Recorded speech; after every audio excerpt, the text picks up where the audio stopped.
Rytas, draugai!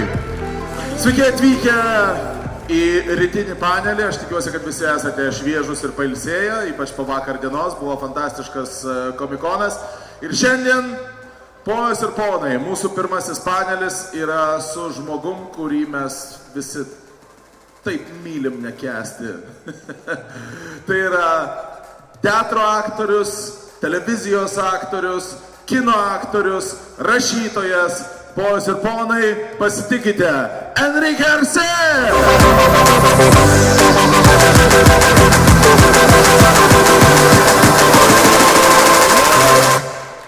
Good morning, sir. Early morning. Is it a good morning, though? It is a good morning.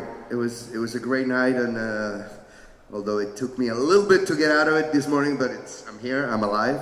I'm enjoying my time in Vilnius. It's a beautiful city. I love the dinner, the things that we had for typical dinner. I would never be able to pronounce again. You had Zeppelini. I did. Yeah, sure. The potato with meat. I love that. Yeah. It was great. You loved it. I loved it. Wonderful. I know, we were talking about, like, you seem surprised that I met some people from those parts of the world that did not enjoy Zeppelini as much as you did. Potato filled with meat and bacon? Does it get better than that? It does not. It does not, sir. It does not. Well, straight off the bat, sir, I have to address the elephant in the room. Your character.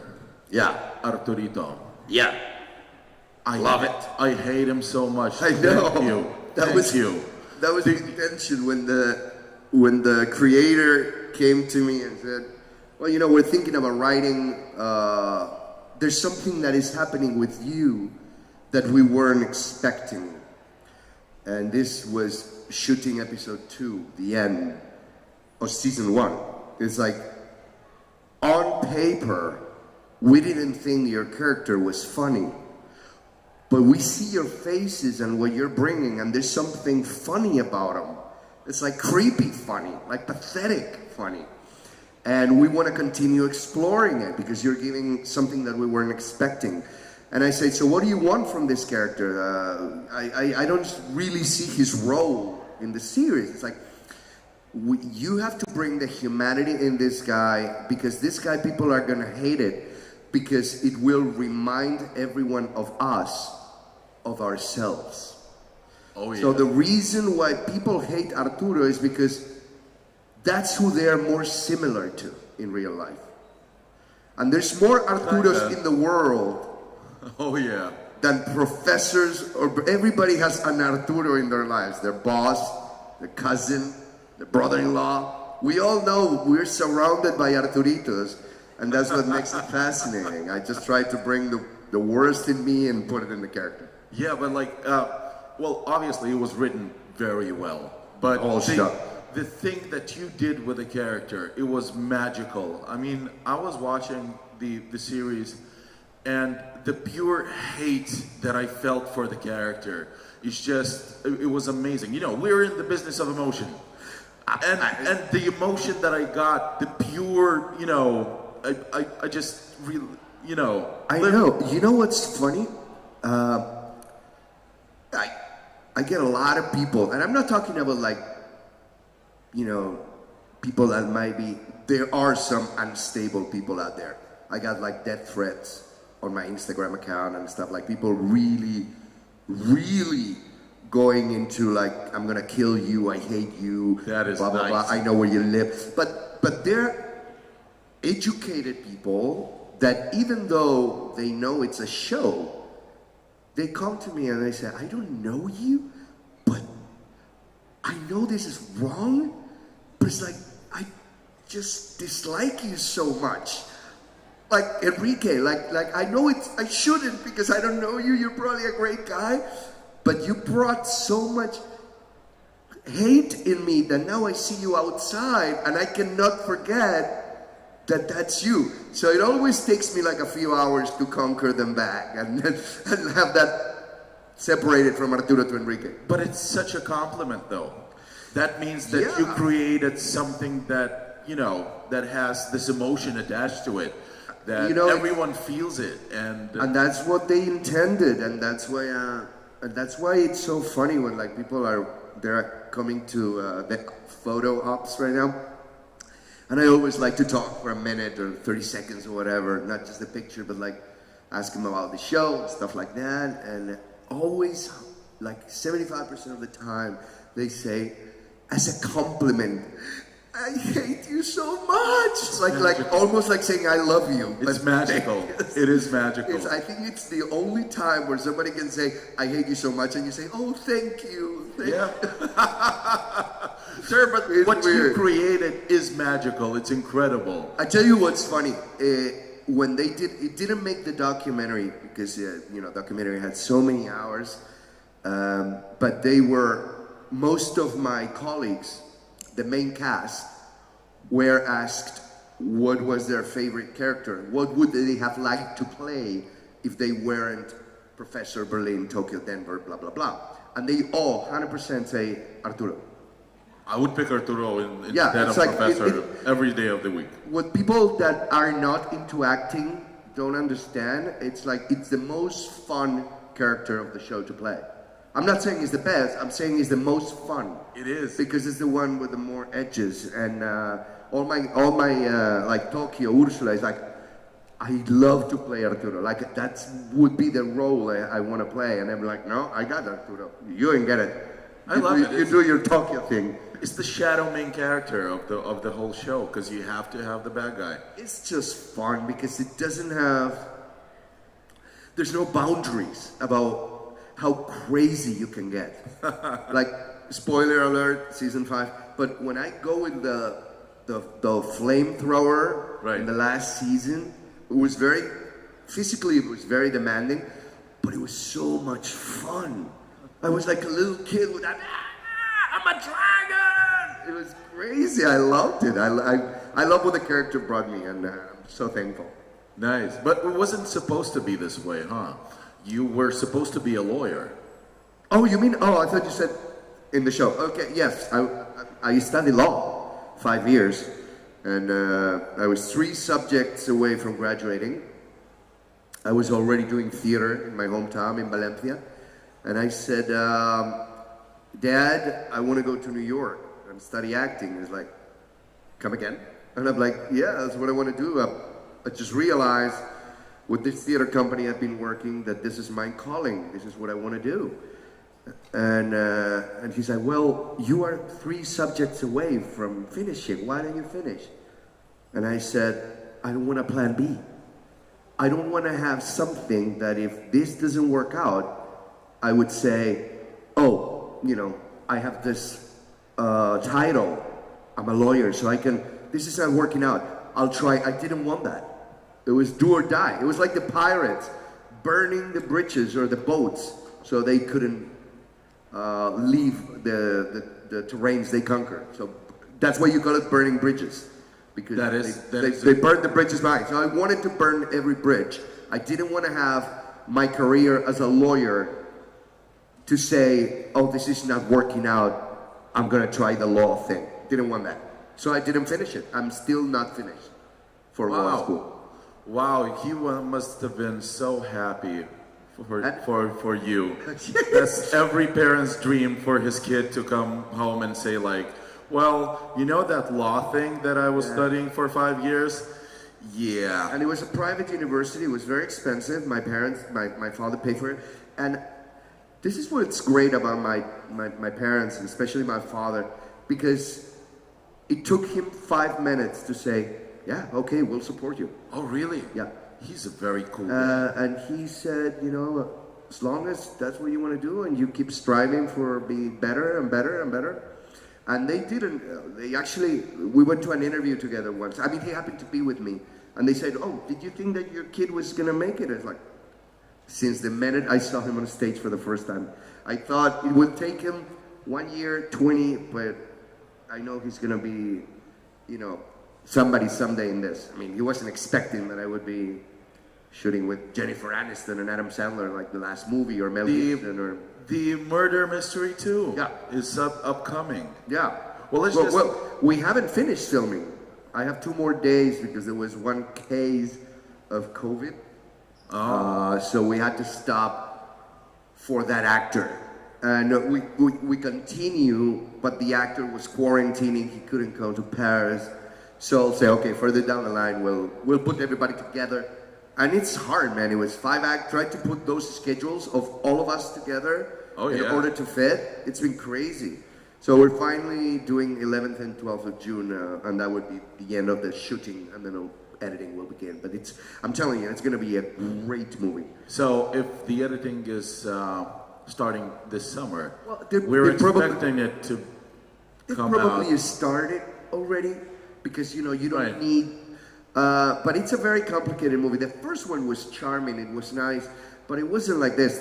It's double the money, the budget, and also it's crazy, the action scenes and everything that these guys do. It's just amazing. It blew my mind. I know it's going to be probably the most watched show of the year.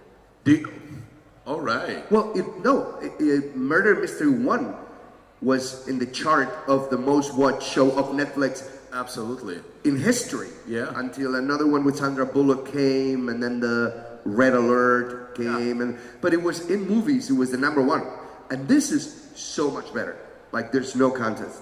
All right. It's gonna be good. I'm really excited. For you. Yeah. Do you still get starstruck when you meet these? Because you have been in movies with major film stars. Yeah. And do you still get, you know, anxious when meeting these guys? I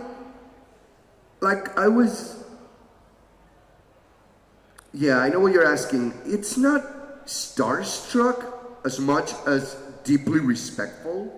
Right. Like when the first day in Hawaii, when Jen passed by and she knew my name. Hi, Enrique. Hi, very nice to meet you. I was like, this is Jennifer Aniston that I grew up watching Friends. Right. Like when I was studying acting in '94, it was the year that Friends started, and I would go home on Thursdays on NBC and watch it in New York City. I was just, it's Rachel. I'm just gonna be working with Rachel. And same with Adam, but with Adam it's different. He's like such a close person to be with, and then you become his friend in like minute 1. And he's so giving and so generous. Mel Gibson is difficult. It took me many days to work him over, and I could tell he didn't like me at the beginning, and I'm like, all right. But starstruck, like Woody Allen. Woody Allen. Yeah, when I did the movie Rifkin Festival with Woody, yeah. The first day he approached me and talked to me with that voice that you can almost not hear. I was like, dude, this is Woody Allen. This is 13 Academy Award nominations here. Like, he's talking to you, guy from Valencia, Spain. And yeah, I was a little starstruck. with Woody Allen. What about Arnold Schwarzenegger? Well, Arnold Schwarzenegger, you know, I met him. This is a funny story. We met naked. Whoa, that's a story. No, we were shooting Terminator, Dark Fate. Right. And we were in Budapest. And we were at the Four Seasons Hotel. All the cast was there. The guys that would come for every, day. And there's a gym in the top floor that has like a steam room. And you know how our steam rooms, you can barely see from here there. It's like all cloudy and foggy and stuff. So I enter and there was a guy there, but I couldn't see who he was until, all right, good afternoon. Didn't pick up his accent. It was no conversation or anything.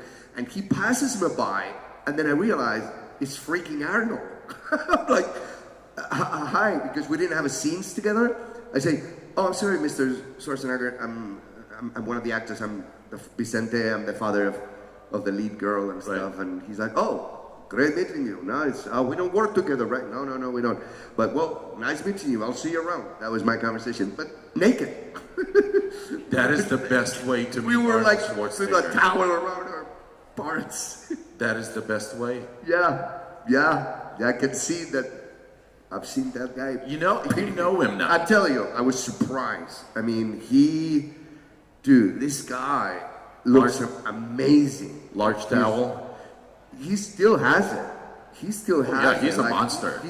Wow. I was like, wow. How? And then I checked. I Googled him up, and it was like 70.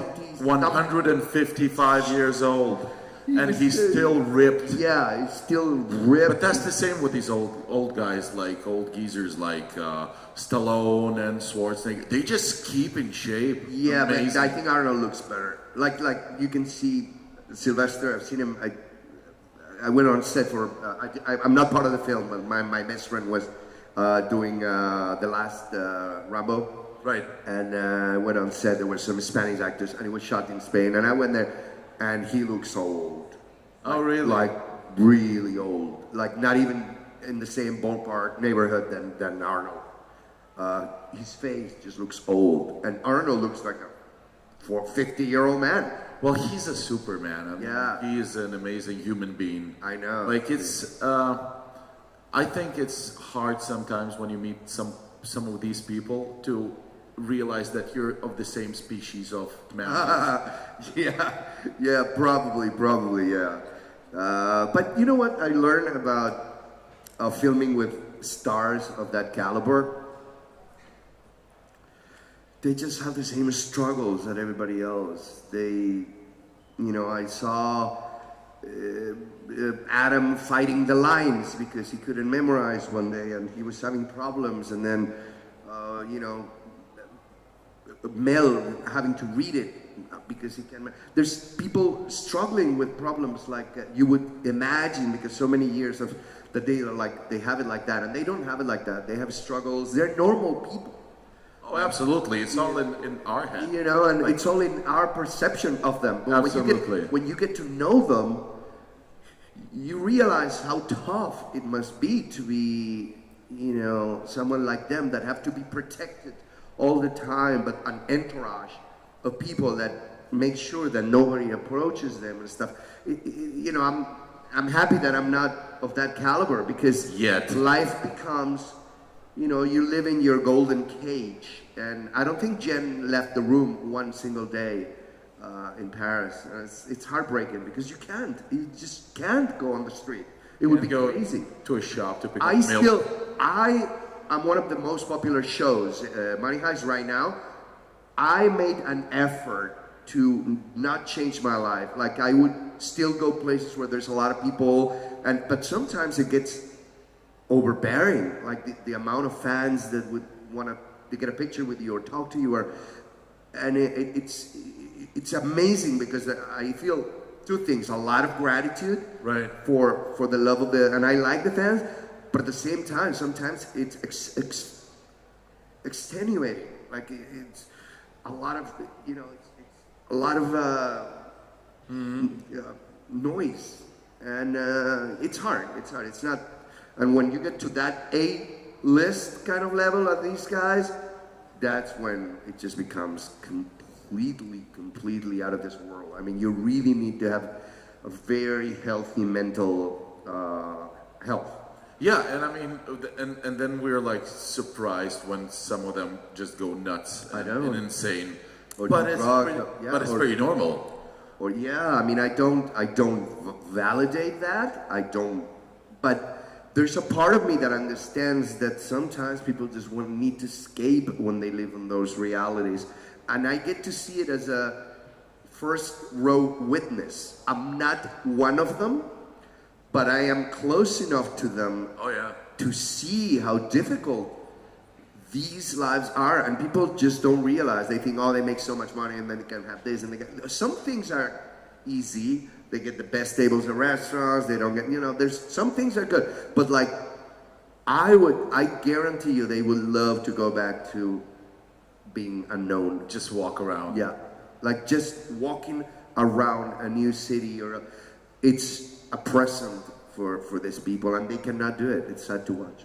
Well, what was the difference in your life? Like, because you were you were before the show, Casa de Papel, you were a very successful actor. You worked every day, like you had work. That's a lot for an actor. Yeah, there was only 3 actors in the show that were famous in Spain. Right. It was Paco Tous, who played Moscú in the first season. Yeah. Berlin, Pedro Alonso, and me, and maybe a little bit Ursula, Tokyo. The rest were completely unknowns. But I tell you what, it was different. Yes, I got a lot of people in the street that would ask me for a picture and an autograph before, but if I wanted to take a break, I would go to Italy, I would go to Colombia, I would go to France. Nobody would know who I am. Right now, it doesn't matter where you go. Hey, Santorito! It's crazy. I went to, the Cunaya, the islands that are in the season 3 where supposedly Rio and Tokyo are. Right. So I went to islands that are very close to that part of the world in Colombia. It's called Islas del Rosario. And it was all like tribal people, like real tribes.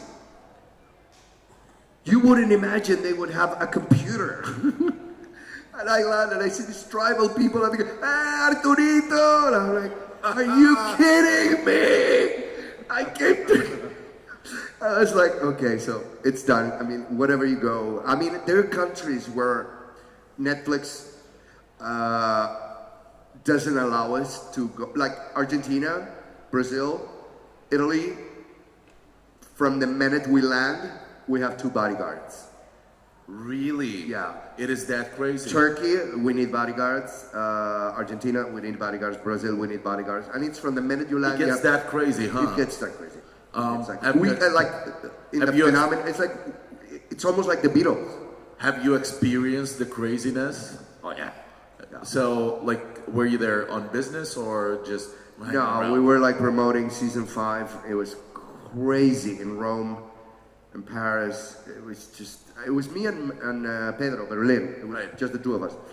And it just was like, and it was very, it was COVID times. Like, and it just went crazy and people were not wearing masks and they were like, it was a little bit of confusion. They had to get us out of escort us out of the place because people were like jumping the ropes and stuff. It was crazy. That's one time. In Argentina, one time I was kicked out of a club, a disco. You were kicked out of a club? Because they put us in a room with like a line rope, and then there was only one bouncer, one security, and he said, and the people were trying to get to where we were, and they're like, no, you have to leave. You should have called us and tell us that you were coming.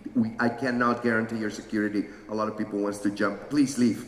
So I was like, wow. Okay, I've been just kicked out of a club? Really? For being famous? It was crazy. You were kicked out for being famous. A lot of crazy things happened with this because, well, there's videos of the professor and Berlin, Alvaro, in Italy with like legions of people chasing them behind a car. you know, it's such a fan-based series. Like it's the fans of Money Heist are hardcore fans. I know a guy that didn't speak a word of Spanish, and he now can carry a conversation because he's seen the show 15 times.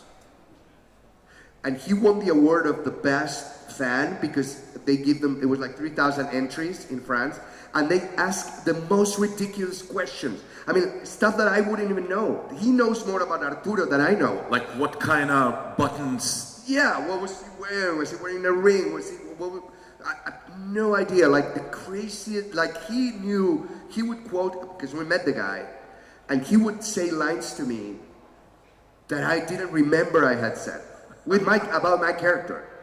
And I'm like, oh my, and he learned a language, Spanish in this case, just by watching the show 15 times.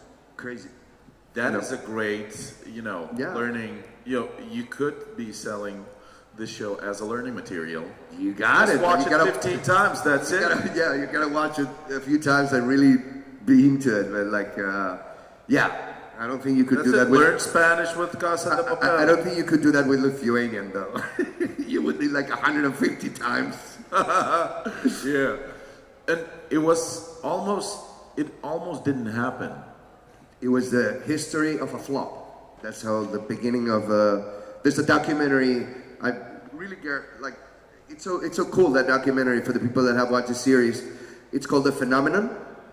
And then there's, from Tokyo to Berlin, there's like 3-hour documentary, one for season 3 and 4, and one for season 5.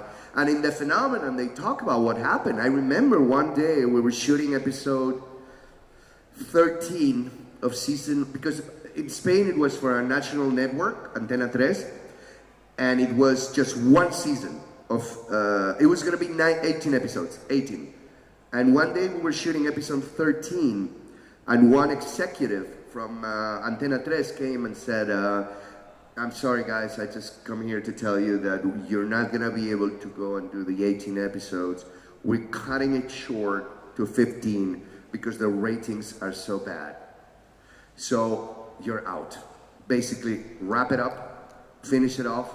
Instead of 18, do 15. You're all going home. It didn't work out. What a great day for you, huh? Yep, it was, we were pretty sad. We knew that the ratings were going down. And then one day, I don't know how familiar you are with how Netflix works, but there are originals that are done by America, like they choose what to do and stuff like that. And then there's 6 regions, and there's one director of acquisitions for each region, like Australia, New Zealand, Spain, Latin America, Portugal, blah, blah, blah, 6.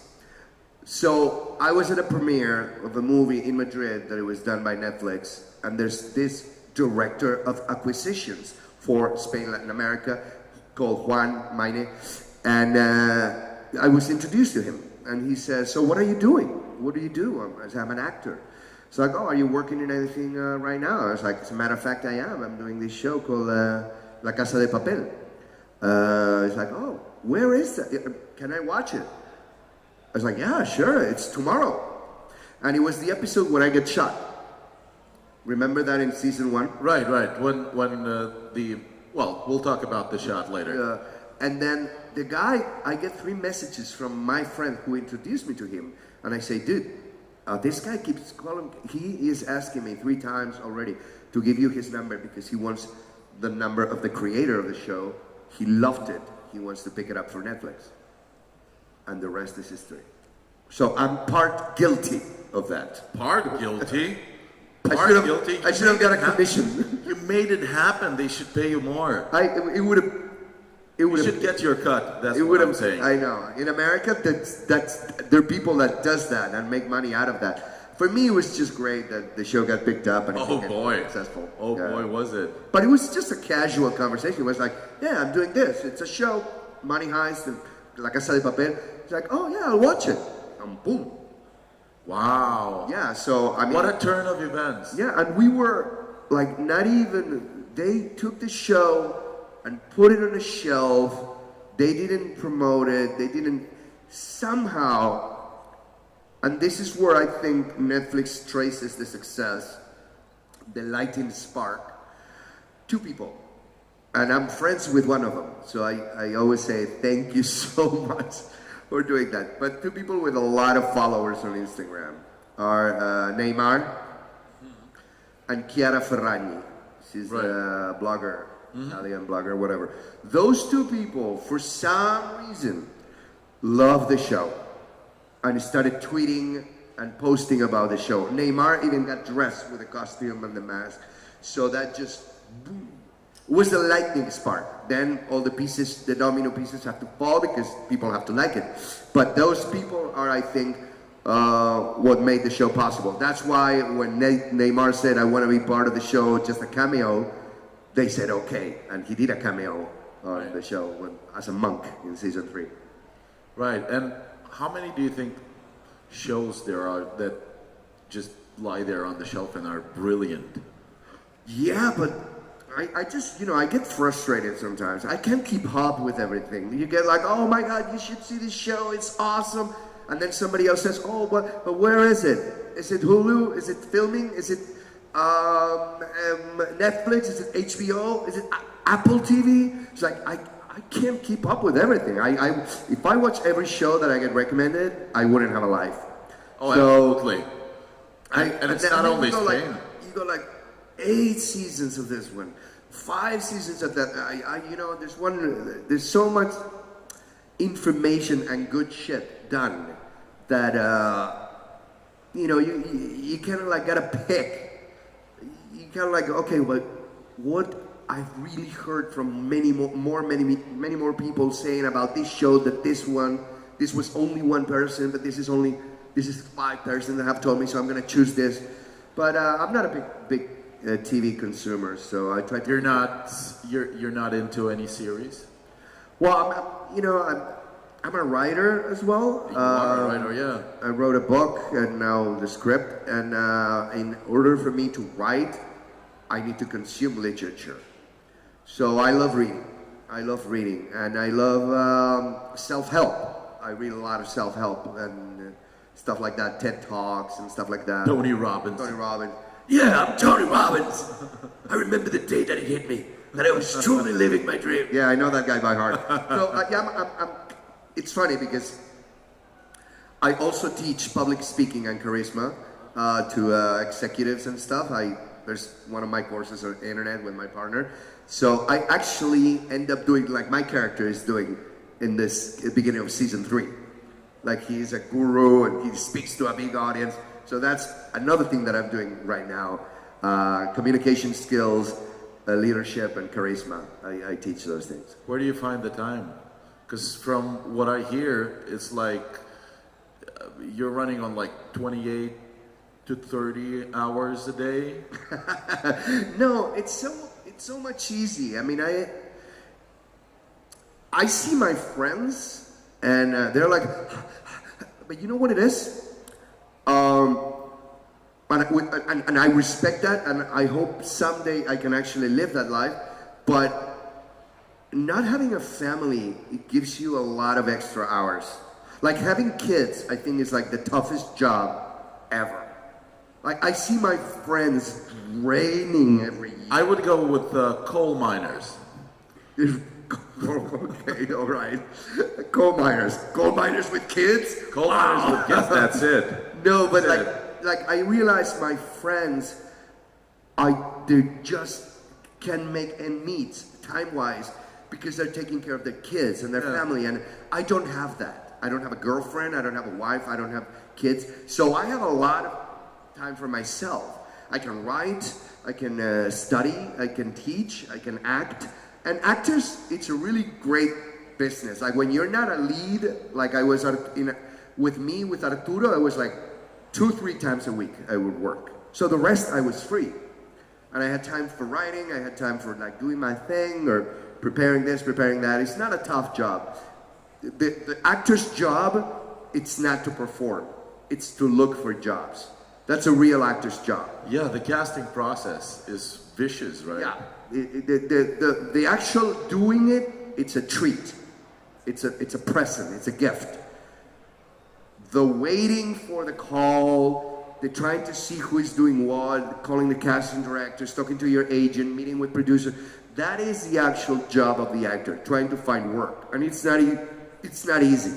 It's complicated. Well, the casting process, I would think that you should be, well, it's very hard to manage your expectations, to numb down your emotions while waiting for the call, because it must be excruciating, because you only get, you know, a certain percentage of the job that you apply for, that you cast for. Yeah. If you get, there's this thing called 831, it's very common in Hollywood. It's standard casting success, and it's 8 auditions, 3 callbacks, 1 job. I mean, there's actually, I used to work with an agency called 831 because it's a standard in America for a good, solid, successful career. Like if you do 831, yeah, that's a standard for good, normal, you know, there are people that do 10, 6, 3, and that's like, but like average for a working actor is 831. That means you get rejected 7 times, or semi-rejected, because you did get the callback, but you get like that. Fortunately right now, because I hate auditioning, I haven't had to audition in like the last 2 years. I did an audition for this movie with Jen and Adam and stuff like that. The producer just loved Money Heist and they called me right off the bat. But I remember not so long ago, I was already a seasoned actor. I was like in my early 40s.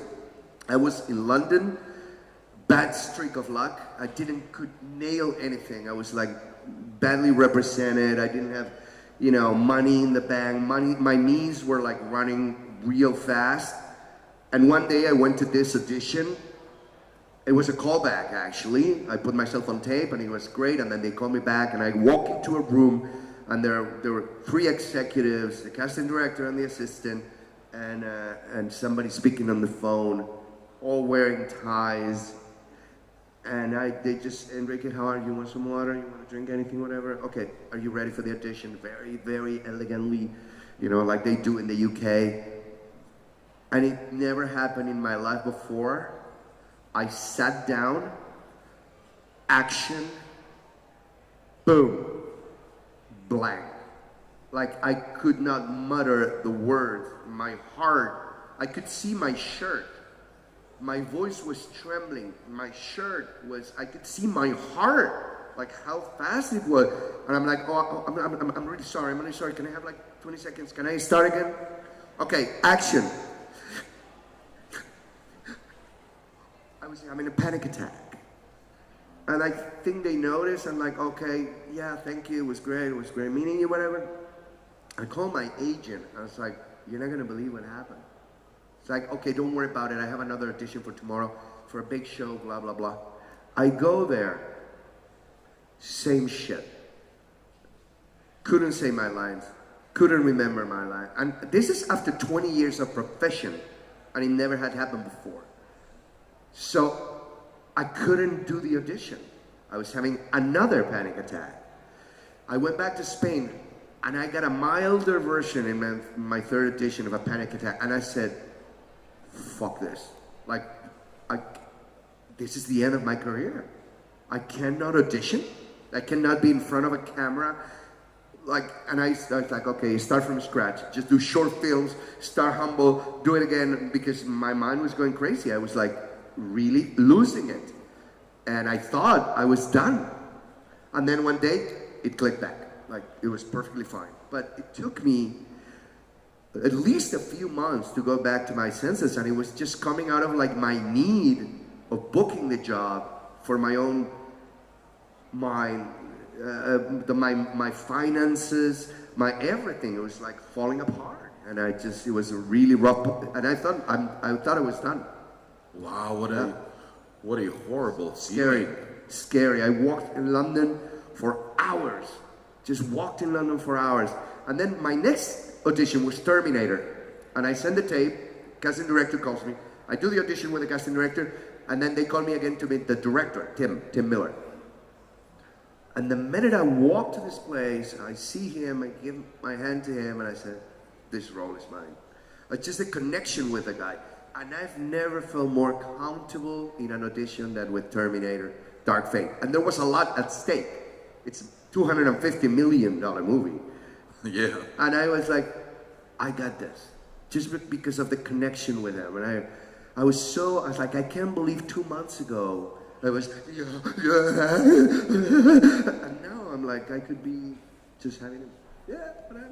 Nice. You know, it's crazy how minds of actors work. And I think I had a pretty strong mind, and I realized how close you are from just losing it from one day to the other. When you were walking around London, just, thinking that you're losing it, were you thinking, should have kept that law job? No. I knew it was part of a learning process. I was writing my novel at that time, my book. A lot of emotions were like, I was just like detoxing and cleaning and like detoxing. And I knew in the back of my mind, I knew that was gonna end someday. Barbara Streisand, for instance, she was 35 years unable to go on stage and sing. Laurence Olivier, it's considered the best actor of all time. Right. He had to stop performances of Othello for 2 years. After one performance, he got stage fright, and he had to stop. So, and I've seen it in other fellow actors. They just cannot go on stage. And so I knew there was cases before me. I wasn't like that crazy. Nairobi in the show, she said, please kill me. I can't do this anymore. And they had to kill her. She didn't want, oh sorry, spoiler alert. But she... What? She didn't What? want... She's dead? Oh my God. She didn't want to be in the show. She couldn't handle it anymore, the fame. She couldn't. She's like, I'm going nuts. I want out. Please kill me. And then they finally killed her. So, lastly, yeah. Is Arturito going to change his ways?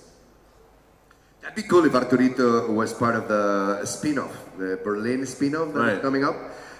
They were actually, this is what it was brought to my attention, I don't know how, but Alex, the creator, said, there's going to be a spin-off. We're thinking about making a dark comedy or keep the genre of the heist. And so we have this idea, we don't know if to go with Berlin, do a heist series, or go with you and make a dark comedy, like with Arturo. And it ended up being Berlin, so I'm happy for him. Kind of sucks for me, but yeah, it sucks for me too. I'm good. It was almost like my last day of work. It was almost like seeing your kid leave and die, or like having you've been with that character so many years, 5 years. And he's brought so many things to you, good and bad. And you're like, you're putting that mask, that red suit, and you're like, almost like emotional. I was like saying goodbye to a real person, like not just a costume. Right. And Netflix had a really very tasty thing. It gave that one day I received this amazing box, and inside was my suit rented, like they washed it, and the mask that I used.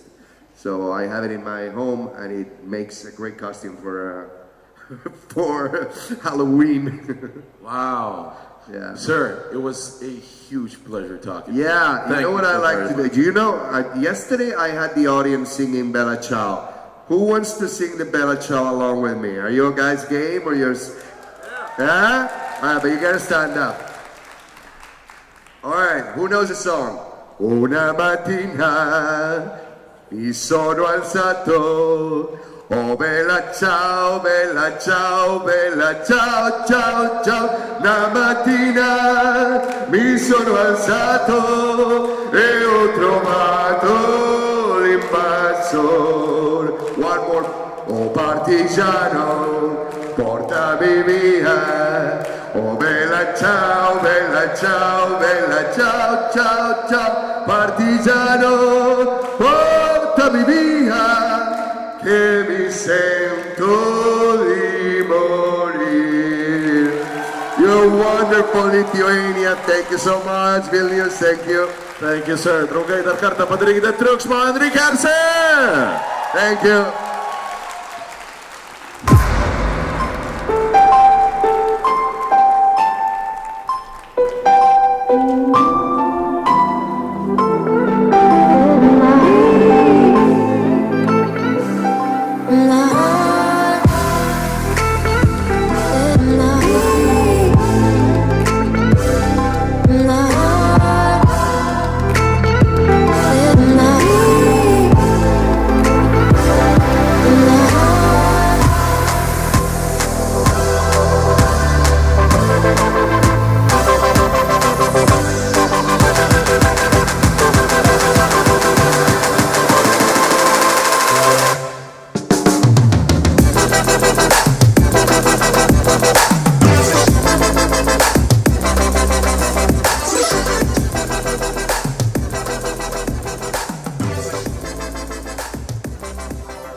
So, this is the young lady. You're being super dramatic right now. You think that this keeps your family safe? I had nothing to do with it. Don't you feel that, Max? The guilt? I just want my daughter back alive.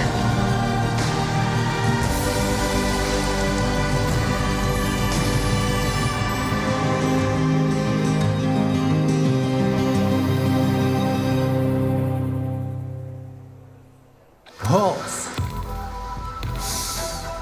Tavo įkvėpimas.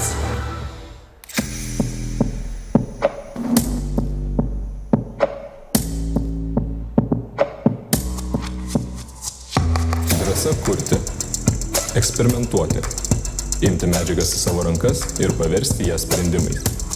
Kartu atrasti, bandyti, kurti ateitį.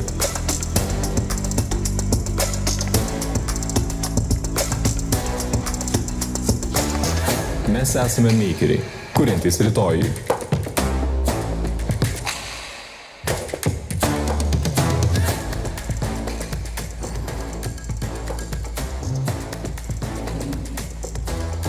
Rinkis ateities studijas technologijų universitete Vilnius Tech.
Tell me your names again. I'm Venus. I'm Serena.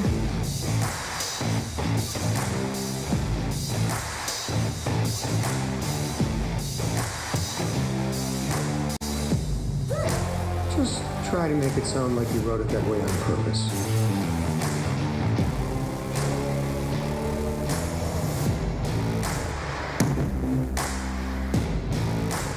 Būtum žinojęs, kaip viskas baigsis. Būtum padėjęs.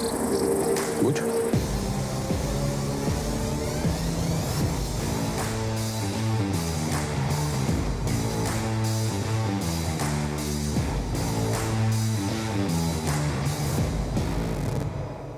Hols. Tavo įkvėpimas.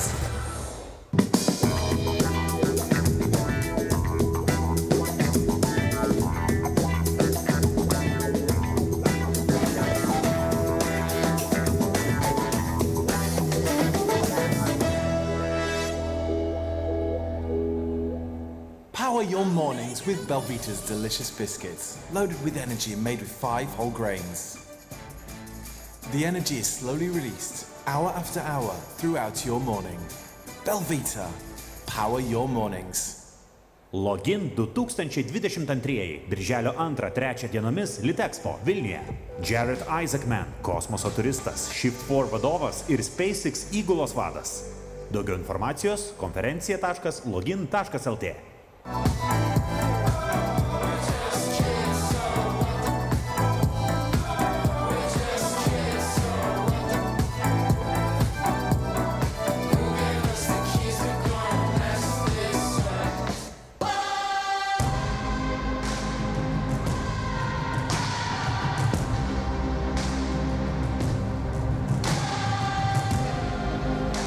So, this is the young lady. You're being super dramatic right now. You think that this keeps your family safe? I had nothing to do with it. Don't you feel that nice? The guilt. I just want my daughter back alive.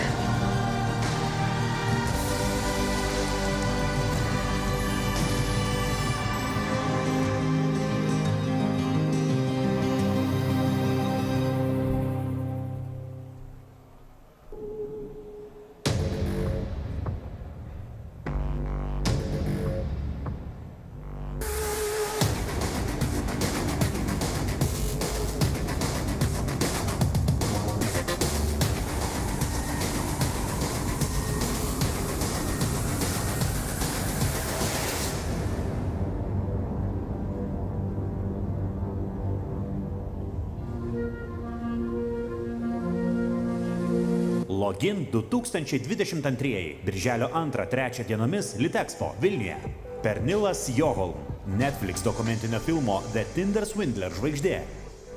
Daugiau informacijos konferencija.login.lt. Hols. Tavo įkvėpimas.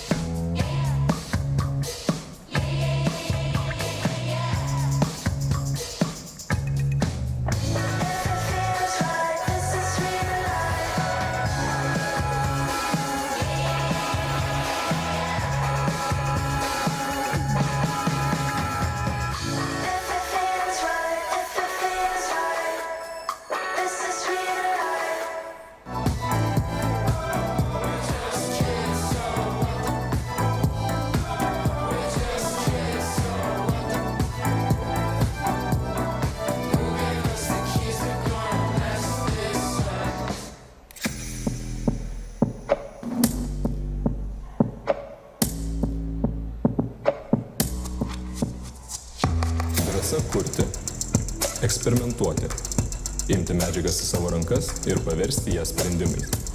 Kartu atrasti, bandyti, kurti ateitį.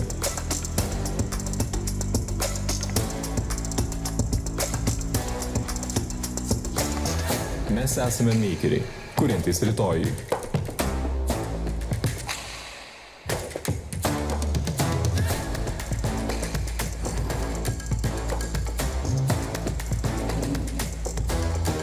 rinktis ateities studijas technologijų universitete Vilnius Tech.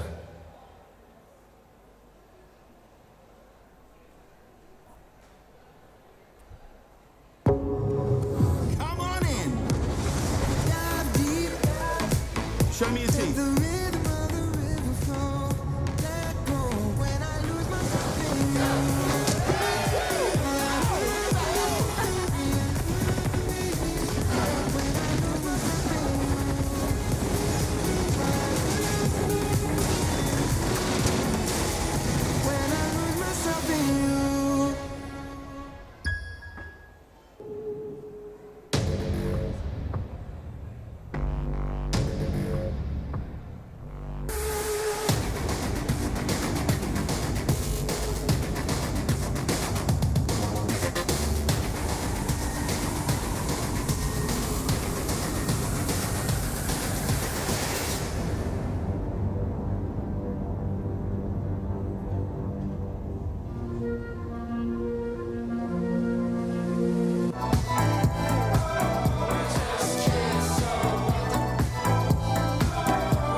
Cracker with a delicious twist.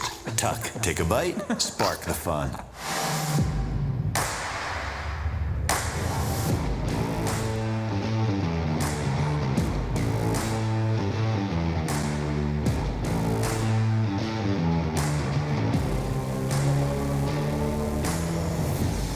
Tell me your names again. I'm Venus. I'm Serena.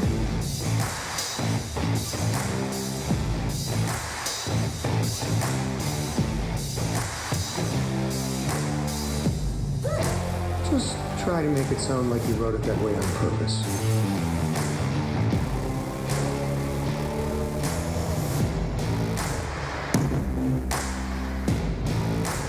Būtum žinojęs, kaip viskas baigsis. Būtum padėjęs.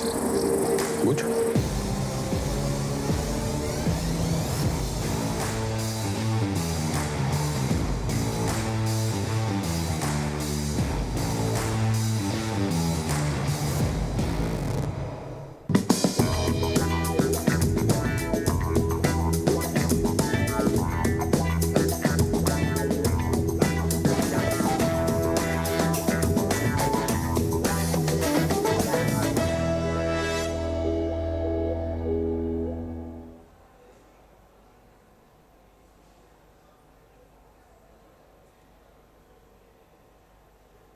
Power your mornings with Belvita's delicious biscuits, loaded with energy and made with 5 whole grains. The energy is slowly released, hour after hour, throughout your morning. Belvita, power your mornings. Halls. Tavo įkvėpimas. Get more anime in every way with the new Crunchyroll Premium. Be a fan for unlimited ad-free anime just minutes after Japan. Upgrade to Mega Fan for offline viewing. And 4-screen access. And save even more with the annual plan. Crunchyroll Premium. Start your free 14-day trial at crunchyroll.com/welcome.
Tell me your names again. I'm Venus. I'm Serena.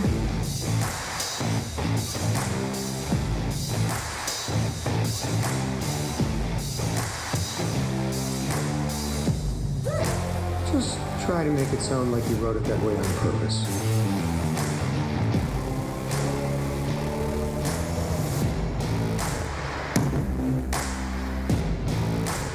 Būtum žinojęs, kaip viskas baigsis. Būtum padėjęs. Būčiau.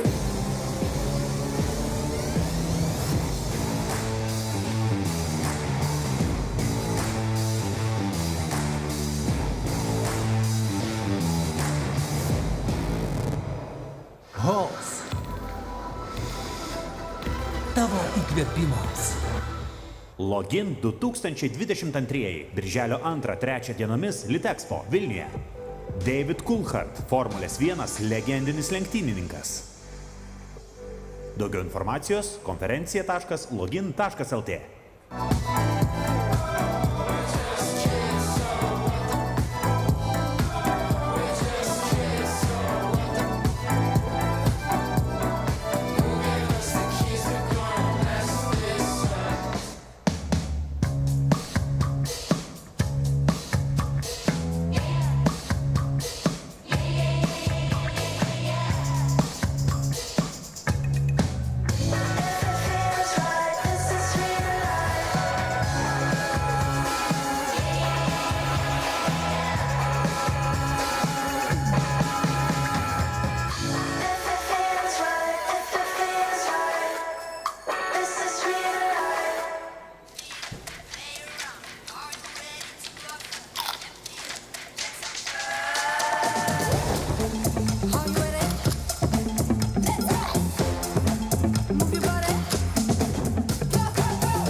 Cracker with a delicious twist. Tuck, take a bite, spark the fun. Halls. Tavo įkvėpimams. Come on in. Dive deep. Show me your teeth.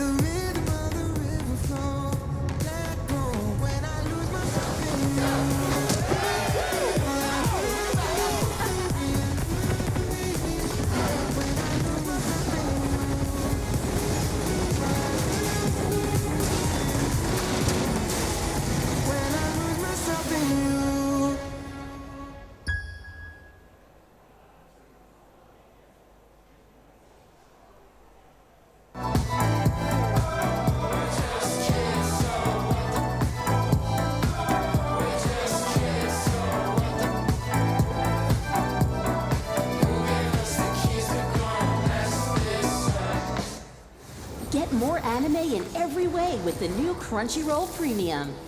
Be a fan for unlimited ad-free anime just minutes after Japan. Upgrade to Mega Fan for offline viewing. And 4-screen access. And save even more with the annual plan. Crunchyroll Premium. Start your free 14-day trial at crunchyroll.com/welcome. Login 2022 birželio 2-3 dienomis Litexpo Vilniuje. Kūrybiškumo ir reklamos guru Tomas Ramanauskas. Daugiau informacijos konferencija.login.lt.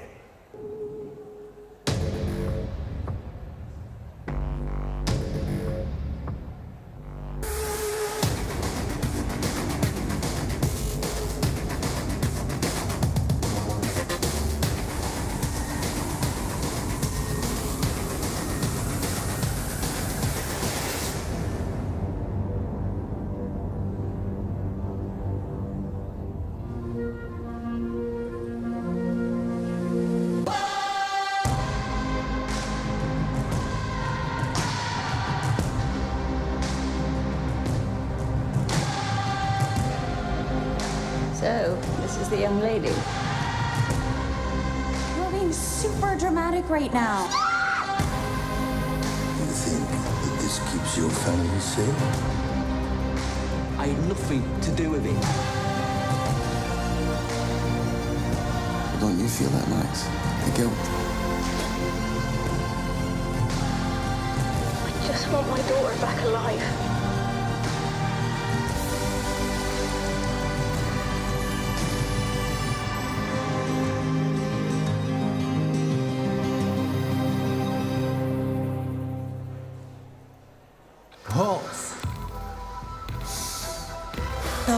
įkvėpimams.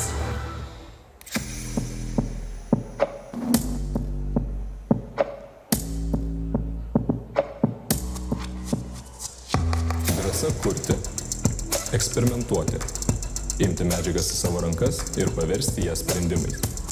Kartu atrasti, bandyti, kurti ateitį.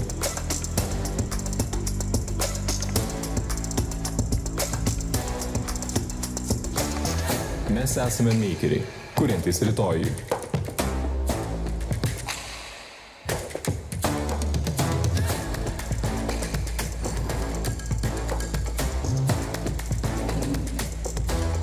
Rinktis ateities studijas technologijų universitete Vilnius Tech.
Tell me your names again. I'm Venus. I'm Serena.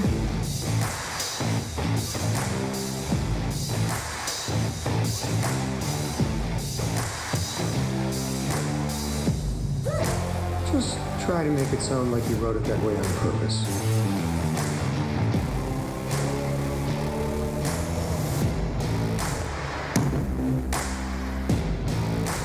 Būtum žinojęs, kaip viskas baigsis. Būtum padėjęs. Būčiau.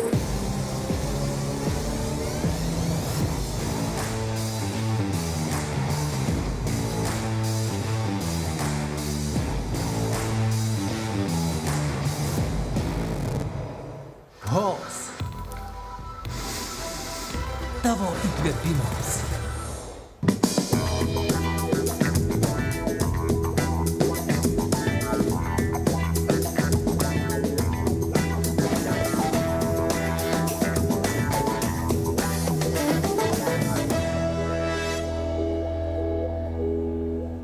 Power your mornings with Belvita's delicious biscuits, loaded with energy and made with 5 whole grains. The energy is slowly released, hour after hour, throughout your morning. Belvita, power your mornings. Login 2022, birželio 2-3 dienomis Litexpo Vilniuje. Jared Isaacman, kosmoso turistas, Shift4 vadovas ir SpaceX įgulos vadas. Daugiau informacijos konferencija.login.lt.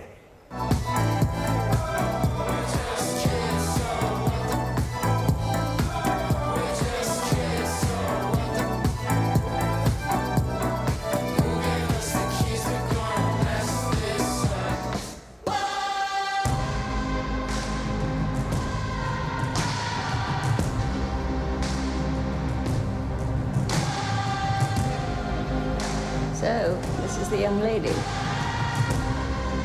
You're being super dramatic right now. You think that this keeps your family safe? I had nothing to do with it. Don't you feel that nice? The guilt. I just want my daughter back alive.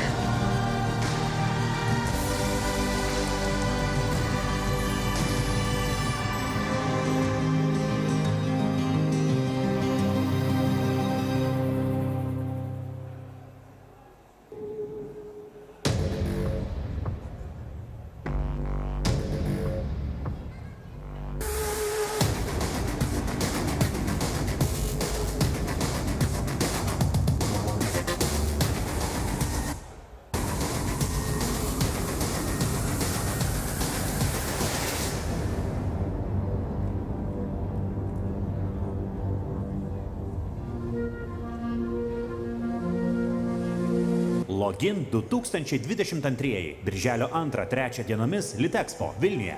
Pernilas Johol, Netflix dokumentinio filmo The Tinder Swindler žvaigždė. Daugiau informacijos konferencija.login.lt. Halls. Tavo įkvėpimas.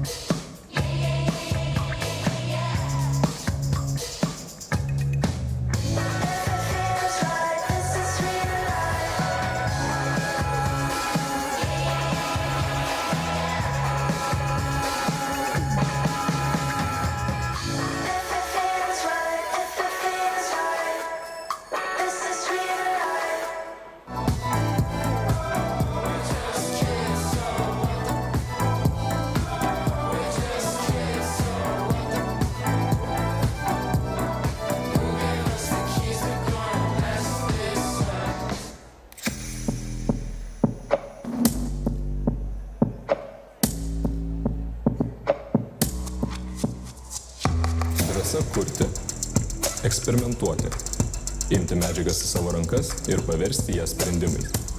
Kartu atrasti, bandyti, kurti ateitį.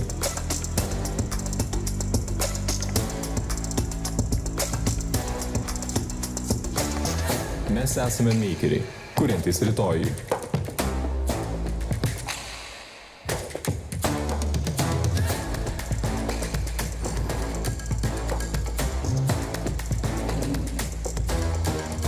Ateities studijas technologijų universitete Vilnius Tech.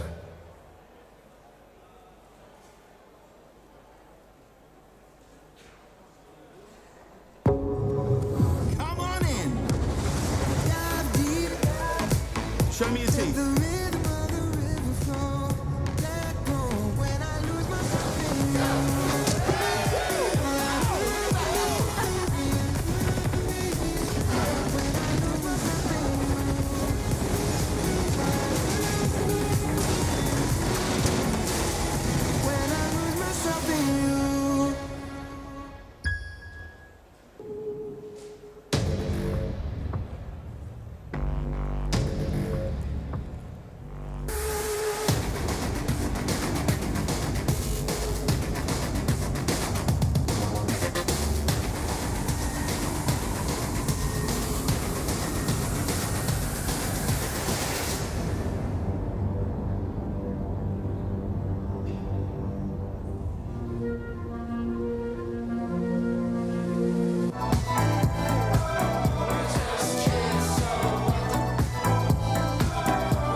Cracker with a delicious twist. Tuck, take a bite, spark the fun.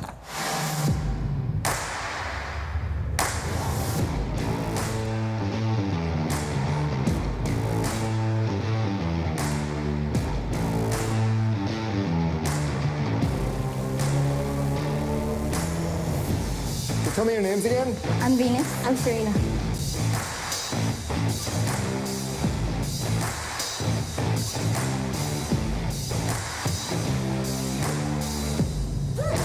Just try to make it sound like you wrote it that way on purpose.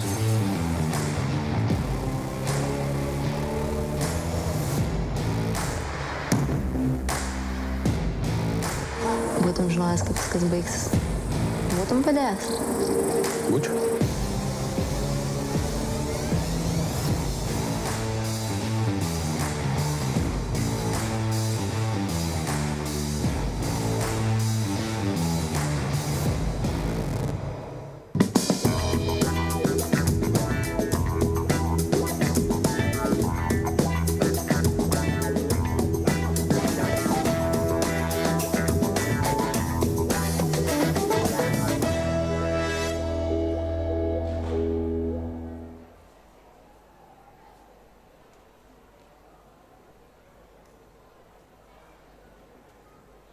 Power your mornings with Belvita's delicious biscuits, loaded with energy and made with 5 whole grains. The energy is slowly released, hour after hour, throughout your morning. Belvita, power your mornings. HEIST. Tavo įkvėpimas. Get more anime in every way with the new Crunchyroll Premium. Be a fan for unlimited ad-free anime just minutes after Japan. Upgrade to Mega Fan for offline viewing. And 4-screen access. And save even more with the annual plan. Crunchyroll Premium. Start your free 14-day trial at crunchyroll.com/welcome.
Tell me your names again. I'm Venus. I'm Serena.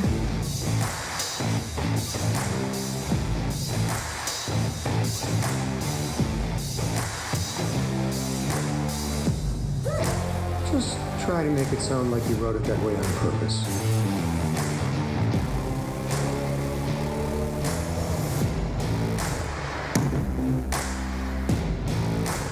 Būtum žinojęs, kaip viskas baigsis.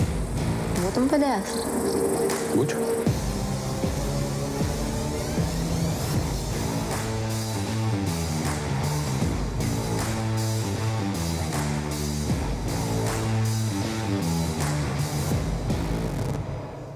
HEIST. Tavo įkvėpimas. Login 2022 birželio 2-3 dienomis Litexpo Vilniuje. David Coulthard, Formulės 1 legendinis lenktynininkas. Daugiau informacijos konferencija.login.lt.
crispy cracker with a delicious twist.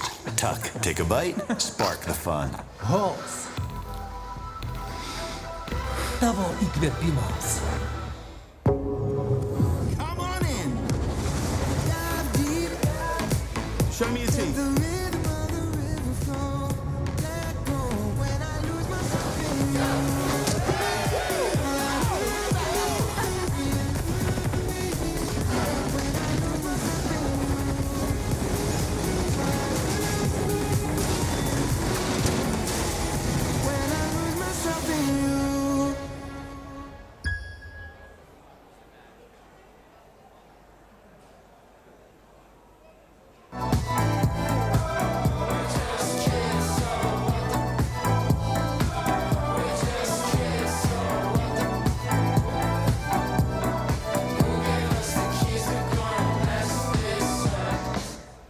Get more anime in every way with the new Crunchyroll Premium. Be a fan for unlimited ad-free anime just minutes after Japan. Upgrade to Mega Fan for offline viewing. And 4-screen access. And save even more with the annual plan. Crunchyroll Premium. Start your free 14-day trial at crunchyroll.com/welcome. Login 2022. Birželio 2-3 dienomis Litexpo Vilniuje. Kūrybiškumo ir reklamos gurų Tomas Ramanauskas. Daugiau informacijos konferencija.login.lt.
Nieko nelaukdami mes keliaujame prie dar vieno mūsų panelio ir šiandien mums yra didžiulė garbė priimti į Lietuvą žmogų, kuris jau susipažino su lietuvių gėrimo ypatumais.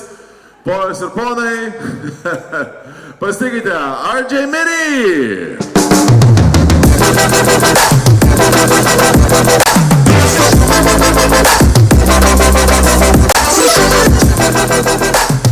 Hello, sir. Hello, good morning. Good afternoon. You look fresh. Yeah, I try. I'm not completely worn out yet. It's been great. It's been a beautiful day. We had quite a long night, but we're hanging in there. So there's still gonna be a Saturday evening. Oh yeah. Oh yeah. You mean Sunday? Are you staying here till Monday? I'm actually here till Tuesday. Wow. Yeah. Wow, okay. You're gonna come back a different man. I hope so. Right, so how do you like Lithuania so far? It's been great. It's all good? You've tried our food? Tried the food, had the drinks, met some great people. So I got here on Wednesday. I had a couple of days before the convention. I got to meet with the U.S. Embassy here, had some great conversations. Met some disability rights leaders here in Lithuania and around the country here, and it's I love architecture. I love history and you know. Are you a museum guy? I am. Well, too bad we don't have any. I heard y'all have a couple. Well, we have a couple, but it's not. Our national museum is like 2 muskets and a painting of a guy who no one knows. No, like for me, I like churches.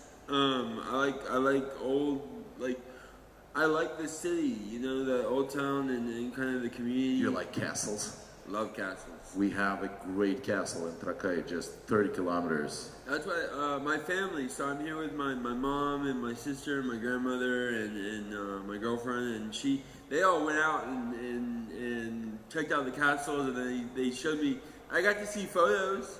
You missed out. You missed out. It's a great castle. No, I didn't miss out because I'm here with y'all. So I got to live it. They got to live it. I got to live with y'all. So. That's a good comeback. Yeah. All right, so, sir, if you ask anyone, pretty much anyone, to name their 3 favorite TV show series of all time, Breaking Bad will definitely be in there. Like, the other 2 are optional. But Breaking Bad, yeah, that's it. Everyone loves Breaking Bad. You are a lucky guy, and we're so lucky to have you. Thank you so very much for coming. No, I'm very lucky to be here today and to be at this convention with all you. And you know, Breaking Bad was lightning in a bottle. It was one of those things that was a once in a lifetime opportunity, and it didn't just change other people, but changed us so much when it came to what we do and what we get to see and how we make our movies and shows and our passions, and you know, having a project that you love, you know, that's something that when you work with conventions, everyone here is very passionate about the arts. They're passionate about the community that we have here, and you know, you don't always see that.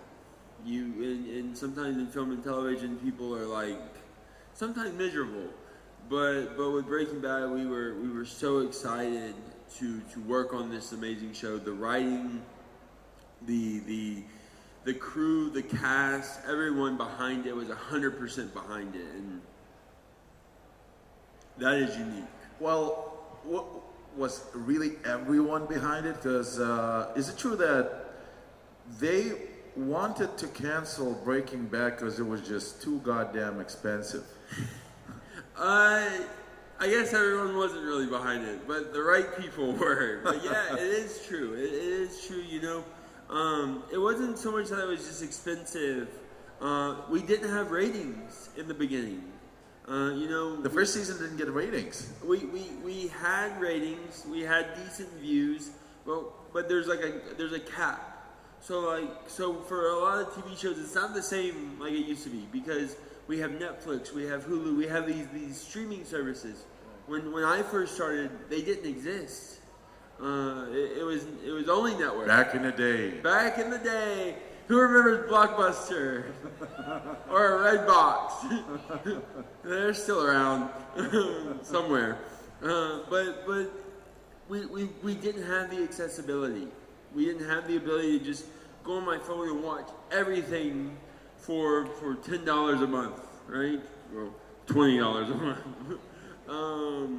And so people watched it, but the stigma behind the show with the content of methamphetamine was very negative. And the way it works structurally a lot of times is your first season, your pilot episode, you have to have at least 500,000 views. Now that doesn't sound like a lot, but back then it was, because we didn't have the ability to record it. And then the season had to have 1 million or 2 million views, and then every season after that had to double. So the first season had 1 million views, the second season had to have 3 million views, and the third season had to have 6 million, and so on and so forth. And we didn't have it.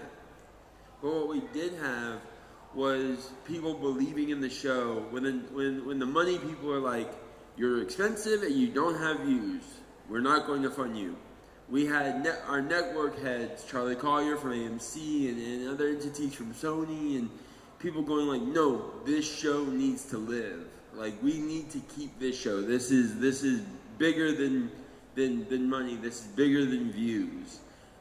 This is something more. And they're like, do whatever you want. and Fine.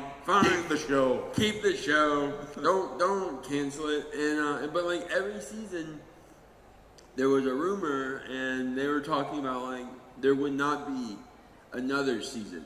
There would not be that next episode, that next season, or minimizing funding, and they rallied behind it. They believed in it and fought for it.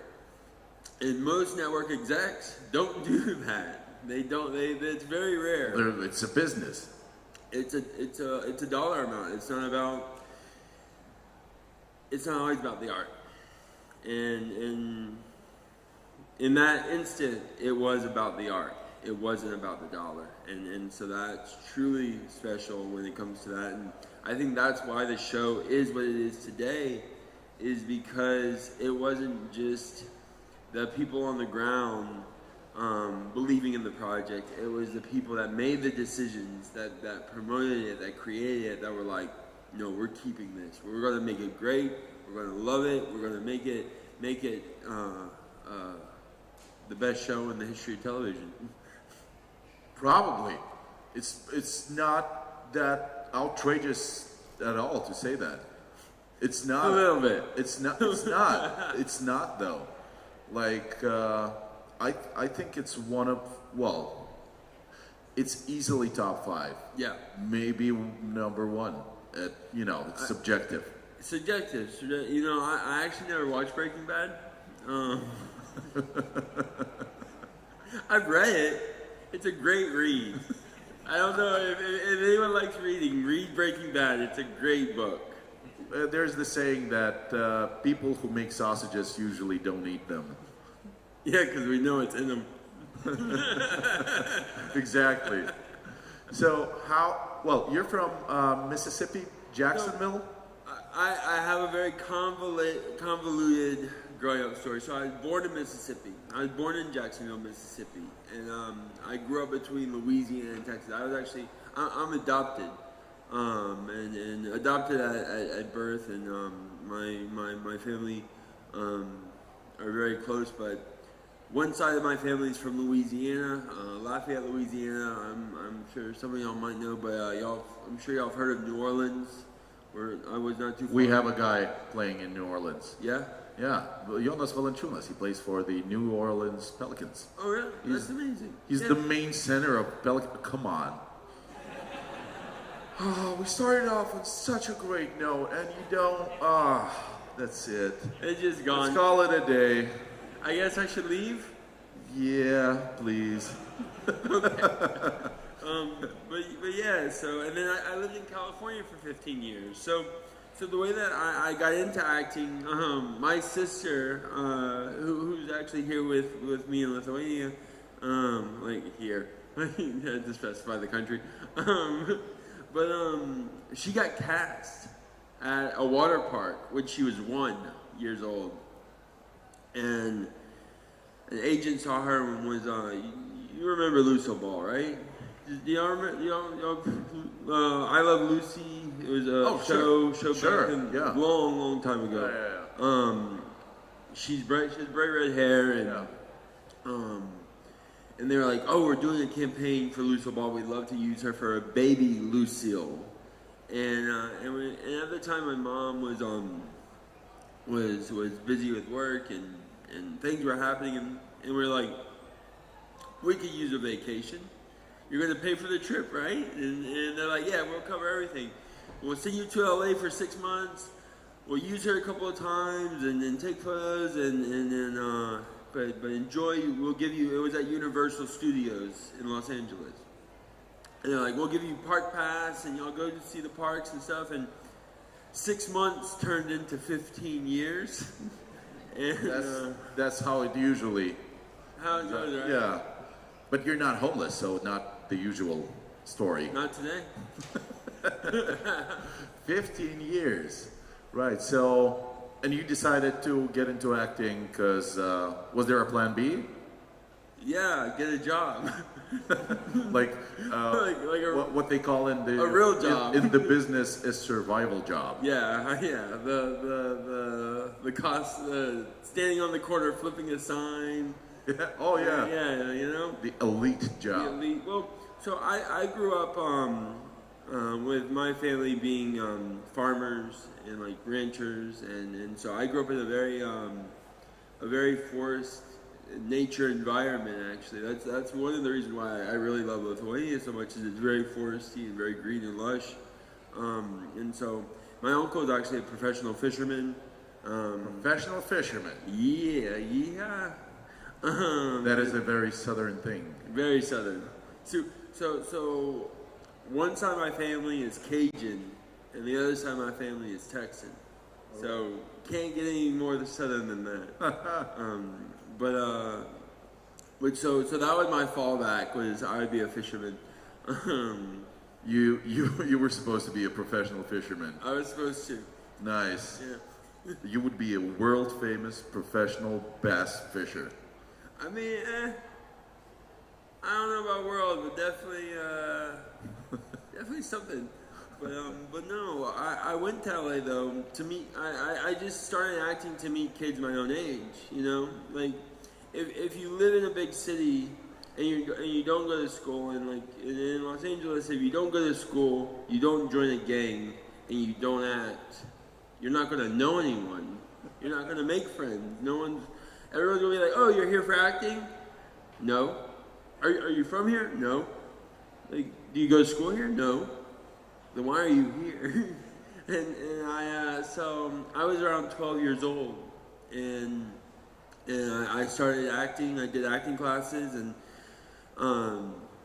working as an extra on like Hannah Montana, Everybody Hates Chris, Weeds, Seventh Heaven, and so when I first started, I was on like 13 different shows and movies as an extra. And are there anyone trying to act in the room? Any actors in here? No? Cool. Yeah. Good. I don't take my job. Go get a real job. Yeah. Lazy. But so I just was doing it to meet people, you know, to have friends, and I made a lot of friends, and then I just kept auditioning and working, and it kept growing, and then I got this amazing opportunity to audition for this very little show called Breaking Bad, and it changed my life.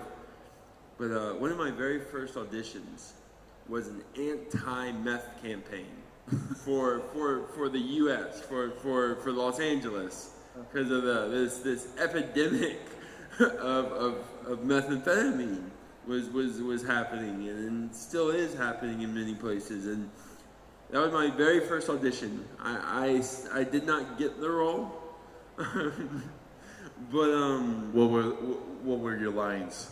It was like the scene was, it was me and my mom and my brother and sister, and my father comes in and he's screaming and yelling and like just like throwing things and like it's like amphetamines dangerous for like the family, and it was more like just like in fear. And wow. And so it was really wild. And then 6 months later, I auditioned for, 6 months, like a year later, I auditioned for Breaking Bad. So, from your very start, from your very first audition to getting the part in Breaking Bad, is just a year? Yeah. Wow. That is not normal. That is not normal. The auditioning, the whole process is a vicious process. So when you'll go to an audition and you're talking from anywhere from 100 to 1,000 people going for one role, you know, and with Breaking Bad, I auditioned 5 times. Do you meet those people? Like, are there? Oh, you're face to face. Do you sit in a room with 5 guys that just look exactly like you? Exactly like me. Literally. How weird is it to sit in a room with 5 of yous? See, well, that's not the weird part. What's weird is when you walk into a room and there's 5 of them and you're the one that looks different. You're like, I am not getting this. It's like you walk in and everyone is definitely not. Also, you are not the person. Also, that's what they were looking for. Okay. Oh, okay. Hey guys, do you get like these, like when people that are auditioning, they try to hurt the other people's chances to get the part? What are the most usual, like the most popular technologies of ruining someone's day? A lot of times is they'll literally just keep talking to you. Oh, like passive aggressive? Passive aggressive, like they'll just constantly ask you questions. It's like, oh, what do you think of this? What do you think of this? And so they've been there for a while, right? They've waited, they prepared their thing, so they're gonna distract you while you're you'll be reading your stuff, and they'll just keep going at you, so you can't. Is it just to distract you, for you not to be able to prepare, or for you to start questioning the material? Both. That doesn't happen like it used to. You know, most auditions now are online. Yeah, that's what I heard. You just send in the tape. Send in the tape, do it, and hope for the best. It used to be you would have 15 guys in a room, or 15 guys and girls in a room, and everyone just sitting there with our scripts and just working on it, and they call your name and you go in and you do your thing and you leave. And there's like a lot of times what would happen, there's a roster, right? You go in, you sign your name, you put your time in of when you walked in, and then you put your time when you walk out, and a lot of people would be sometimes I was very lucky. I didn't really I only had one other person that I would see who would try to distract me from what I was trying to do. Intimidate you? Intimidate, but not intimidate, but just constantly talking at me, and I'm working on this. He goes, oh no, hey, here's a tip, here's a secret. Oh, here's a tip is the wonderful. Yeah. This one's a good one. Yeah, hey, you you should really do this in an audition. I was or it happened. Try to guess where that guy is right now. Not here. He's still in that room. Still in that room. Never left. But I do try to, as much as it's a hard business. acting and entertainment. It's not an easy job. It's definitely time consuming. It's costly. It's not cheap to do, and really it's you. You know, it's you who has to create these characters, and at the end of the day, it's you who the people see, and so you have to really have not let it corrupt you, not let it devalue you, and really try to maintain who you are, because you get whisked away very quickly in this industry of like lights and everything, you know, and admiration, and so it's one of those things where it's like you gotta remember to be gracious and be humble and focus on your craft and your work and evolve that, you know. There are a lot of stories of people just get the taste of the glory. Yeah. And then you're out. Yeah. And it's really hard. I think it would be really hard to keep sanity. Very. Who said I'm sane? Well, it's not over for you. You're just climbing up. No. You're up and coming still. Still working at it. Still pushing forward. You know, I love what I do. I enjoy my craft. I enjoy my art. You know, again, it's continuing to grow. It was hard with the pandemic for filmers and filmmakers to keep working, but we're back at it again, making movies and making shows, and you know, that's really special to have had that break, or really it wasn't so much of a break, but have that time of like, no, I really want to push back into it and get it going, and the world's kind of getting back to normal now, and and create projects. How many times did you audition for Breaking Bad? How many auditions did you have? 5. 5 over 6 months. 5 over 6 months. So my first audition happened, I didn't hear anything for like 2 months. 2 months later, they say, hey. Forgot about it? Forgot about it. And this is the thing, and this goes with job interviews or anything, it's like, don't dwell on it. You go in, you do your best, you present yourself, and you leave. And you just go to the next one, right? And so I get this call 2 months later, they're like, hey, so they're still casting the part, and they want you to come back in. And I'm like, okay, cool, awesome. Pulled back out and was reading it and went in again. And another couple of weeks went by, and they're like, hey, they want you to come back in for a third time. And I was like, oh, amazing. And was that the point where your hopes were starting to get a little up? I'm like, I might get this. Maybe. Did you know that it's a big show? No. You know, what was the information by the third callback? What was the information that you possessed at the moment about the show? The first episode. You knew about the first episode. You knew the plot. I had the whole first episode. Oh, right.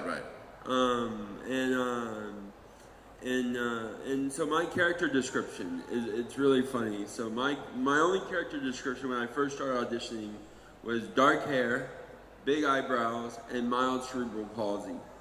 That was it. Check. I got them all. I was like, yeah. I got this. And then 2 months went by.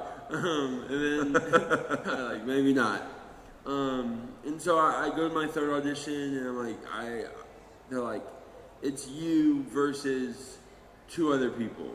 Like, I got told that through some information, and I was like, okay, so I'm towards the end of this. I might get this job. And this was my very first big speaking role. This was like, I hadn't really worked that much, you know. I was an extra on shows. I was in acting classes. I was 13 years old, you know. It wasn't, I didn't know it would turn into this. We all didn't know it would turn into this.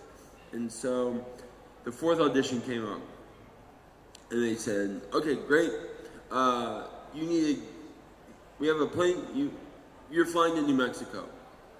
We need you to go meet the creator and do a test run with people to see how it worked. And so I auditioned one day. They're like, go pack your bag. You're flying out at 6 a.m. I flew out of Los Angeles to New Mexico, to Albuquerque, New Mexico at 6 a.m. I got to New Mexico. I from the airport went straight to the hotel. I did my audition before I even went upstairs to my room. And did they fly you out alone? I was with my mother. Right. I was with my mother, and I met Vince. I met Anna. I met Brian. I did a scene with them, an audition. There was one other person they were seeing as well. So we passed each other. We're like looking at each other, going like, "Hey." And I walked up to my room and I went to sleep. And I got the phone call about 2 hours later, and they're like, "Okay, you have the role." They're like, it was Vince. Vince was like, "Hey, RJ, I wanted to tell you, welcome to the project, welcome aboard." And they're like, "So go back to LA and turn right back around because we're already filming." They were already, when I was the very last person to be cast. I was the last person to be cast. Last one aboard. Last but not least. And I missed the cast dinner. They were already filming the whole show. And so I flew right back to LA the same day. So I flew in at 6, I left at 6. I went back to LA, I packed my bag, I came back the next day to New Mexico. And started a project that changed my life forever. Was it, well, it was a good read, as you say, but... A great read. But as you read the first episode, as you read the first season, what was your, impression? What were your expectations? Did you realize at that moment that, oh shit, this is going to be huge? No. You just thought that this is going to be one of them shows about drugs. Yeah. Well, and at the time there wasn't many shows like this. There was a lot of stigmas around Breaking Bad and the content behind it. The Wire was already out, right? The Wire was out. The Sopranos were out. But there wasn't really like that type of intensity content when it came to specific drugs. Like The Wire had action and stuff like that, but it wasn't like a drug show. They weren't supplying and demanding, and so we had people who were very negative about the show when it came to they said glorifying making the show. Yeah, that makes sense. And we weren't though, really. You saw a man lose everything over the generation of this series where he lost his family, he lost his home, he lost his life. And but is it fair to evaluate it like that? Meaning, it's art. If it's art, it doesn't have to be politically correct. It has to be It has to be pushing the boundaries. Yes, no. Everyone has a right to an opinion. Absolutely. And what they believe, and so it's like, did I see it that way? No one on the show saw it that way. We saw it as a storytelling adventure, as a family man trying to leave his family. Whatever it takes. Whatever it takes. And what was very special about the show is this is in 2008. This is in the market crash. This is people are losing their homes. They're losing their jobs. They're doing what it takes to provide that for their family, and so it was a show that echoed in the community and echoes around the world because we still have a lot of people that are struggling, that are trying to make it, right? That are having the 4 jobs to pay rent and pay for kids and pay for school and putting themselves out there and doing what is necessary, and sometimes that's not always good. Sometimes there's a very famous saying. It's about when good men have to do bad things, and that's when times get scary, and that's when someone's the most dangerous, and it happens, you know, it happens in reality, and I think Breaking Bad really captured the truth of a lot of people, and did resonate a lot with a lot of demographics. Yeah. Aaron has his famous catchphrase.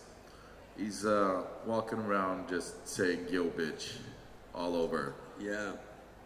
Do you ever wish that, or do you have? Wish I could say "yo bitch"? Well, that one's taken. Would you like to have your own catchphrase like that? I mean, I kind of. I'm home. I don't know. No. you just really answered my question. I'm good. Aaron can keep his catchphrase. No, you know, my character did have a couple of statements. Like, so sorry children out there, I do get people to ask me to call them a pussy. Yeah, that's right. It is very awkward. And then I get people that is it weird? It's a little weird. I feel bad about it, and like people are like, no, say it to me. And I'm like, yeah, and I feel like no, but I see people ask Aaron all the time, like when I hang out with him, and it's not very often, you know, everyone has lives, but when I see Aaron out in public and stuff, I hear people yell "yo bitch" all the time. That's his life now. That's his life now. Everywhere he goes, just a bunch of yo bitches. Just a bunch of yo bitches. When was the first time you got like seriously recognized on a street? Do you remember the first time when someone went like, "Oh my God, this is"? Yeah, I mean it was quite a few years ago, and you know, at the time in the beginning of the show, people really didn't recognize me because of the crutches. My character using crutches. A lot of people don't expect me to walk. That's right. Like a lot, I would find like the majority of people think I am. So I do have cerebral palsy, right? I do have what Walt Jr. has. I've lived with it. I grew up with it. I worked on it. I still continue to work and grow with it. And so people don't expect to see me upright. You're a cheater. You're a cheater. But I do remember the first time I was significantly recognized as Walt Jr. And it was actually at a Comic-Con. And it was kind of the first time people saw the show as pop culture. You know, there was a lot of people that Breaking Bad was out for 4 years before people really recognized it. And I was at a Comic-Con in San Diego at the Comic-Con. The Comic-Con. Oh. And it was kind of the first time we all experienced the wave of Breaking Bad. Was it the Comic-Con where Brian went out with a Brian mask on? Mask on, yeah. That's a great story. That was like our first one. Nice. Or actually, sorry, no, it wasn't that one.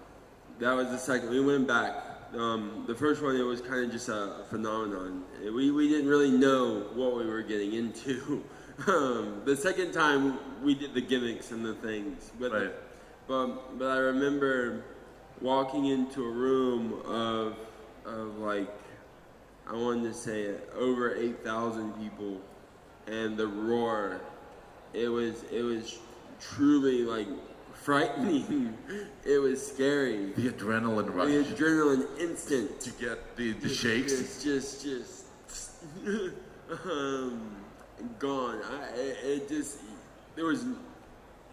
You could do nothing. You could just stand there and be like, wow, this show had an impact. People love it.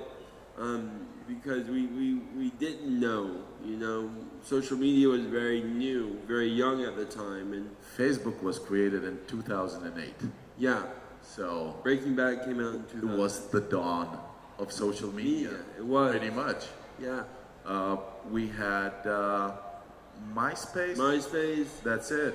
AOL. Not in Lithuania. In Lithuania, we had one LT. What? One LT.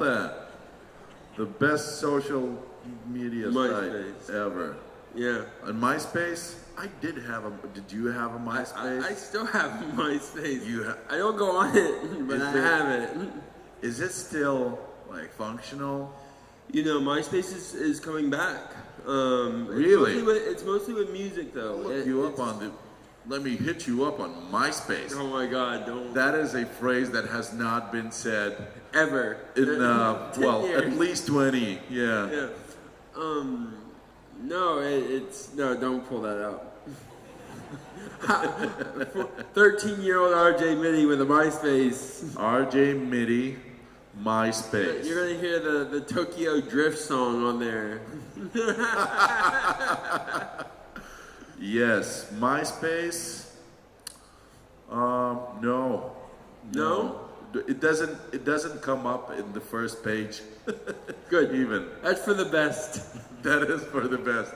But maybe some sad poems from when you were 13. I still have those now. But anyways, let's move away from MySpace. We don't need to go back in the past. We can't because those are our sponsors. We have just kidding. MySpace is great then.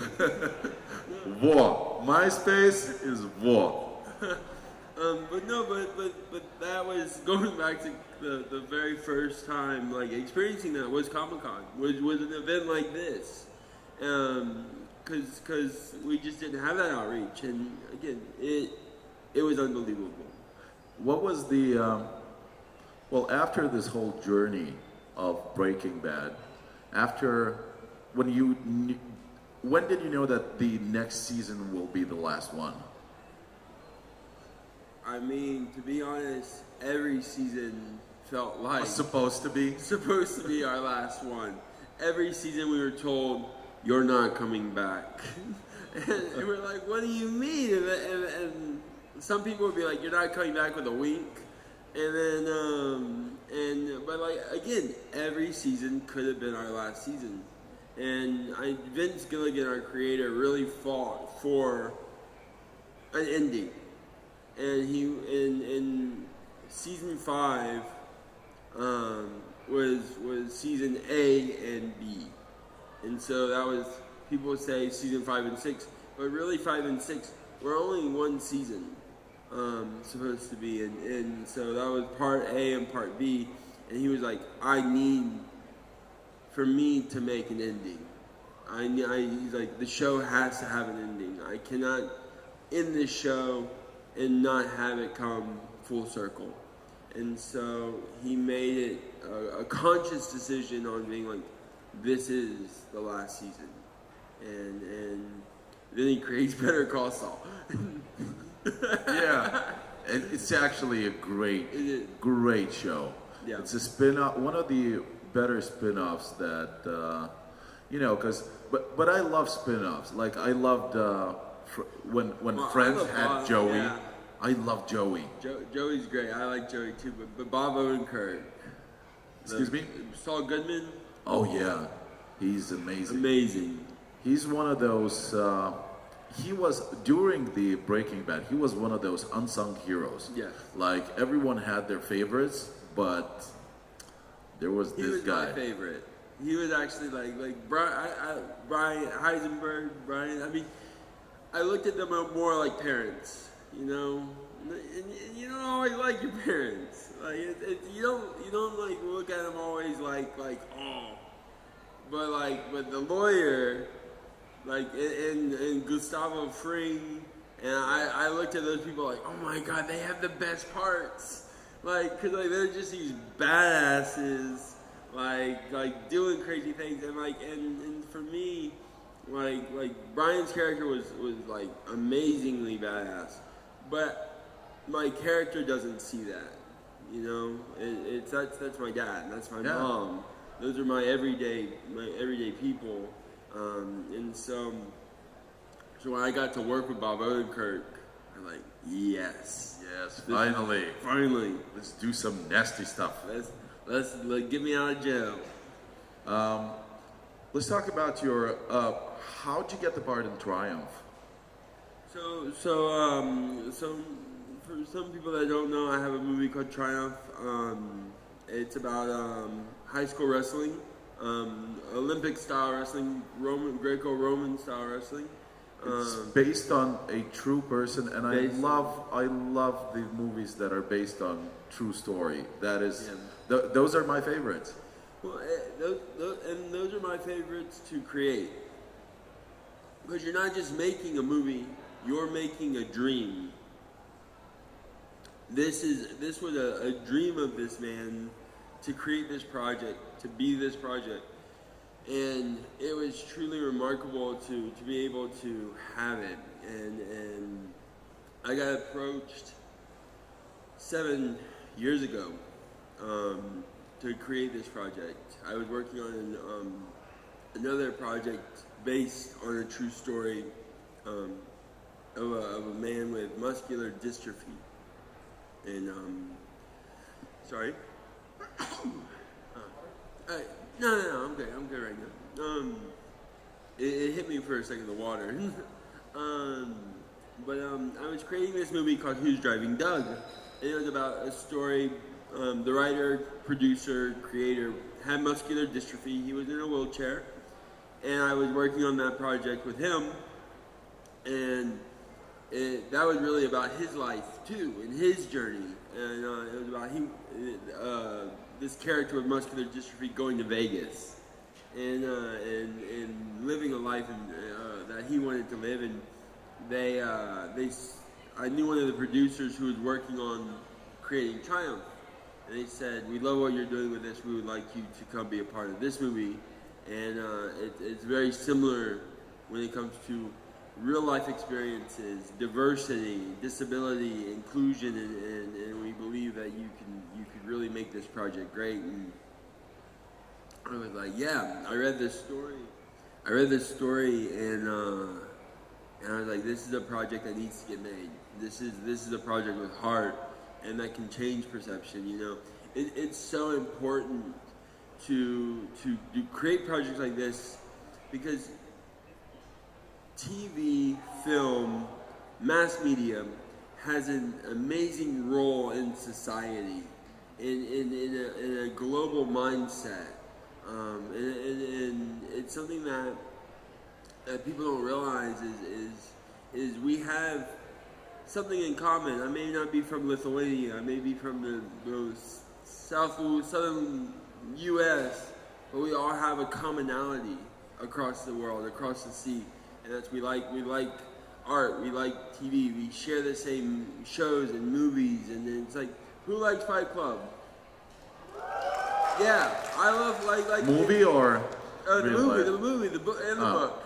But so it's like we all have these commonalities in our lives. We're all trying to achieve the same thing, and media and TV helps share that with each other. And it doesn't matter what language you speak. It doesn't matter where you come from, rich or poor. It's irrelevant. We have the same common interest. You know, we have the same. We're like, that's a great movie. That's a great show, and it helps change mindsets. It helps show our humanity. And so, creating projects like Triumph and others to highlight diversity and experiences that you may not experience, you know. A lot of people don't ever encounter individuals with disabilities. I've met numerous people over the years that you're my first person I've ever met with a disability, and I thought it was something different, you know. I thought it was a negative, and it's like showing positive reinforcement makes makes a very big difference. And so creating Triumph is about a young man with cerebral palsy based in the 80s, where the world viewed him very differently, where society wasn't like, you're disabled, you're sick, you can't wrestle, you're going to get hurt, and it's not true. It's a lie. And he's like, no, this is what I want to do. This is what I want to be, and doing it. You know, it's really about doing it and not taking no as an answer, and being like, if I want to achieve this goal, I can, and that's the message I believe Triumph gives. And you know, I grew up with a mentality of can't is a decision. So I have cerebral palsy, right? I'm technically, in some people's view, disabled. People see that, and that's their view. To me, I have knowledge about something that no one else does, and the abilities that my disability gave me to overcome through physical therapy and occupational therapy and speech therapy. To most people be like, oh, you can't have a normal job, you can't have a normal life, and why can't I? Why can't I do this? And my just to protect you. Yeah, and the thing was, is it wasn't my family doing that, it was other people doing that. And my family was like, you want to go do it? You go do that. You want to play football? You want to play baseball? You want to play soccer? Like, you go do that. Will I be the best at it? Maybe not. But you know. Well, yeah, maybe an NBA contract is not on the table. No. Then again, no one on that team is ever going to become a professional basketball player. Just to have fun then. It's to have fun and to experience things. Yeah, we have those same holes in Lithuanian educational system as well. We don't, well, not necessarily know how to, you know, everyone just gets disoriented whenever a topic comes up. Like, oh shit, this is, oh no, I gotta go. I gotta go, yeah. No, people are afraid of it, you know. I think there's a lot of aspects of our own mortality or weaknesses that we see when we're like, oh, that person has a disability. Oh, no. But really, it's knowledge. You know, having a disability really teaches you a lot of things on what you truly are capable of, given limited resources, given perceptions on you. And so it's an opportunity, though, to prove those perceptions as incorrect. It's like, you think I am this person, but really I am capable of so much more. And it's like, when I was a kid, I wore braces on my legs, and I wore casts on my legs, and I didn't walk the same, I didn't talk the same. People would be like, what's wrong with you? And it's like, there's nothing wrong with me. But that is a great question. Hey, what's wrong with you? Yeah, as a kid, I would get asked that a lot. You've heard that question? Yeah, I heard that question. I would be like, yo, what's wrong with you? Why do you look like that? Why? Oh shit. But Hey, why do you? But that's actually very common. I know it's weird to hear someone you. Personally, I would never ask that question unless someone's like zonked out of their mind, be like, what's wrong with you? But individuals with disabilities, a lot of people are like, no, they excommunicate that. They're like, what's wrong with that person? They're like, oh no, we're not going to be involved with that. We're not going to look at that person. And it's something that through media we can help educate people, we can help show people and get people involved, because there's a lot of people who never had experiences with individuals with disabilities. That is a great way to educate people, through great movies, because we as a species not necessarily are very keen on learning per se, like, because it's hard work. Yeah. And movies are entertainment, so This is probably the best way. Well, not the best way, but the best way to start. At the persisting circumstances. You know, it's like I can go and I can tell you about cerebral palsy and the neurological condition and what it affects and how it does and all these things. But boring. No one, unless you are truly interested in learning about it, you don't really care. It's just a lot of people just don't really care, right. And not just about disability, but just in general, they just don't care. And so the best way to get people to care is to make it entertaining and fun and show a truth. You know, just tell a story and bring that story to life. And with media, you're not just doing it one-on-one. You're doing it with hundreds of thousands of millions of people around the world that see this and go, oh, that makes sense. It's like, okay, I understand that now, versus never knowing. Oh, so that's what's wrong with him. That's what's wrong with him. Yes, that's what's wrong with me. RJ, you're a even greater guy than I thought. Thank you. He's lying. I'm not lying. You're a great guy. We appreciate so much for you to come to Lithuania. Thank you so very much, and keep up the good work. Thank you. Positive. Dar kartą padarykite triukšmo! Ačiū Jums labai!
hope I can be heard properly. We are extremely sorry for the delay. Things happen, and I think that if a panel goes perfectly without any mistake, it's not really a panel, is it? So, sorry again about that, and sorry, I hope we're not stealing your lunch. Your lunchtime, not for you. Cassandra and Sarah, you are both webcomic artists, which is a sort of new, definitely a new niche in this world of art. And it's one that was born, your origin stories are actually in the margins, in the literal margins of your paper or of schoolwork, of assignments, whether probably at regular school and art school. Could you tell us what is the most trouble you got into when you were supposed to do something, but you were just doodling on the margin? What's biggest trouble you got into? I got in trouble all the time in middle school for drawing. And I remember a very embarrassing experience where a teacher held up my test, which had a drawing of like a space girl shooting a gun. And she was like, "This is not how you pass tests." And yeah, so I used to get chastised for it all the time in middle school and high school, but it was just, you know, it wound up being the thing that I do for a living. Yeah. I didn't get in trouble, surprisingly. One of my teachers caught me drawing them, a caricature of them, and the opposite. They said, "Can you draw me and I'll pay you?" And I'm like, "Okay, sure." And he gave me $20 and I made a portrait of him while he was teaching. And yeah, so I don't know, I guess I got lucky. Was that your first art sale? Sorry? Was that your first art sale? Maybe, yeah, actually. It could have been, yeah.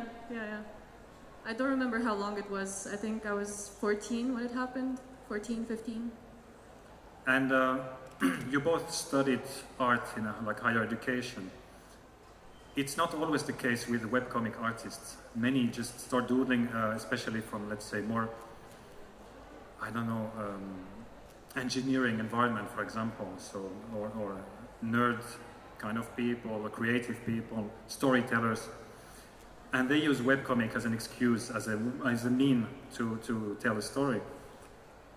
So you were in art department studying actual art, and yet you were still doodling. How was the reaction of the teachers to this type of art? That's a great question. I do think webcomics at the time that I was in school, they were still kind of out of place. Like, I started college in 2010, and webcomics definitely existed, but I don't think it was a thing that the professors and experienced illustrators necessarily respected yet. So I think the teachers were kind of intrigued, but they were also, I don't think there wasn't a lot of advice at the time for how to continue or how to make this something professional, whereas now I feel like I could potentially teach one day. So it was just an odd time, for sure. I think the more classic illustrators just didn't really know what to do with it. So I studied graphic design, and I had a few illustration classes as well, and most of my illustration teachers saw my work, my comics, and they said, "Yeah, it's fun, but it's kind of silly, like, can you change it up, maybe do a different style?" Because I was doing illustration work and they thought it wasn't serious enough, the style that I was using. So yeah, it was a mixed reaction, I guess. People were not really understanding of this world necessarily. I want to jump on that. You said serious illustration, and I feel that maybe you have kept this, I don't know, as an artist would say, some sort of sense of guilt of doing silly and then serious art. In your Instagram account, you have webcomics as the main Instagram account, and then there's one section called art and illustration. And then you go to the next Instagram when there's real art. How do you feel with doing yourself this separation between, oh, but this is my comics and this is my art? I don't know, I feel like my illustration style is different in itself. So my comics are very laid back, I'm kind of letting go, I'm not really thinking about it. Sometimes the hands are not very realistic, sometimes the eyes are way too big. But I do like to draw more realistically too, so that's why I made that second account to kind of, you know, spice it up and have a balance, I guess, of both. So you keep them just for the sake of clarity, you keep them separate? Yeah, and also the art account that I have is more like sketches, journal. I don't know, it's a different vibe, I guess. It's more my sketchbook, and my comics is more my work, it's my job, it's what I'm selling. So what I saw there was an absolute amazing work with colors. Thank you. And some of the illustrations show up in your webcomic account. So Cassandra's webcomics are very much black and white thing. And then suddenly you have a burst of color, this muted pastel. It reminded me of Japanese, block wood prints. That's exactly my inspiration, and it's like, yeah. oh my goodness, the nuances between grays and so on. So I see a huge love for colors, and then in the comics, a love for lines, I would say. And I'm thinking a lot of Bill Watterson when he was saying that every line has to sell you the idea. You're not just putting a character there because it has to be a character. You're saying, what will this line do? Is it improving or disrupting the narrative? If I look at Bill Watterson's work, a table and a lamp, like a nightshade lamp, and it's him who drew it. Some artists, even though they work only with ink, they pushed it to incredible degrees. Ted McKeever, another American comic artist, were using lines in such an expressive way. If you can tell who drew this staircase or this table, they have reached a certain, not necessarily skill in terms of complexity, but a unity of process and work and line work. So in that sense, even the webcomics are very much a work of art, because we see you're trying your best in making those lines work for you. Absolutely. I mean, you nailed it. For you, Sarah, the line work. I'm talking like a teacher now. Let's talk about your line work.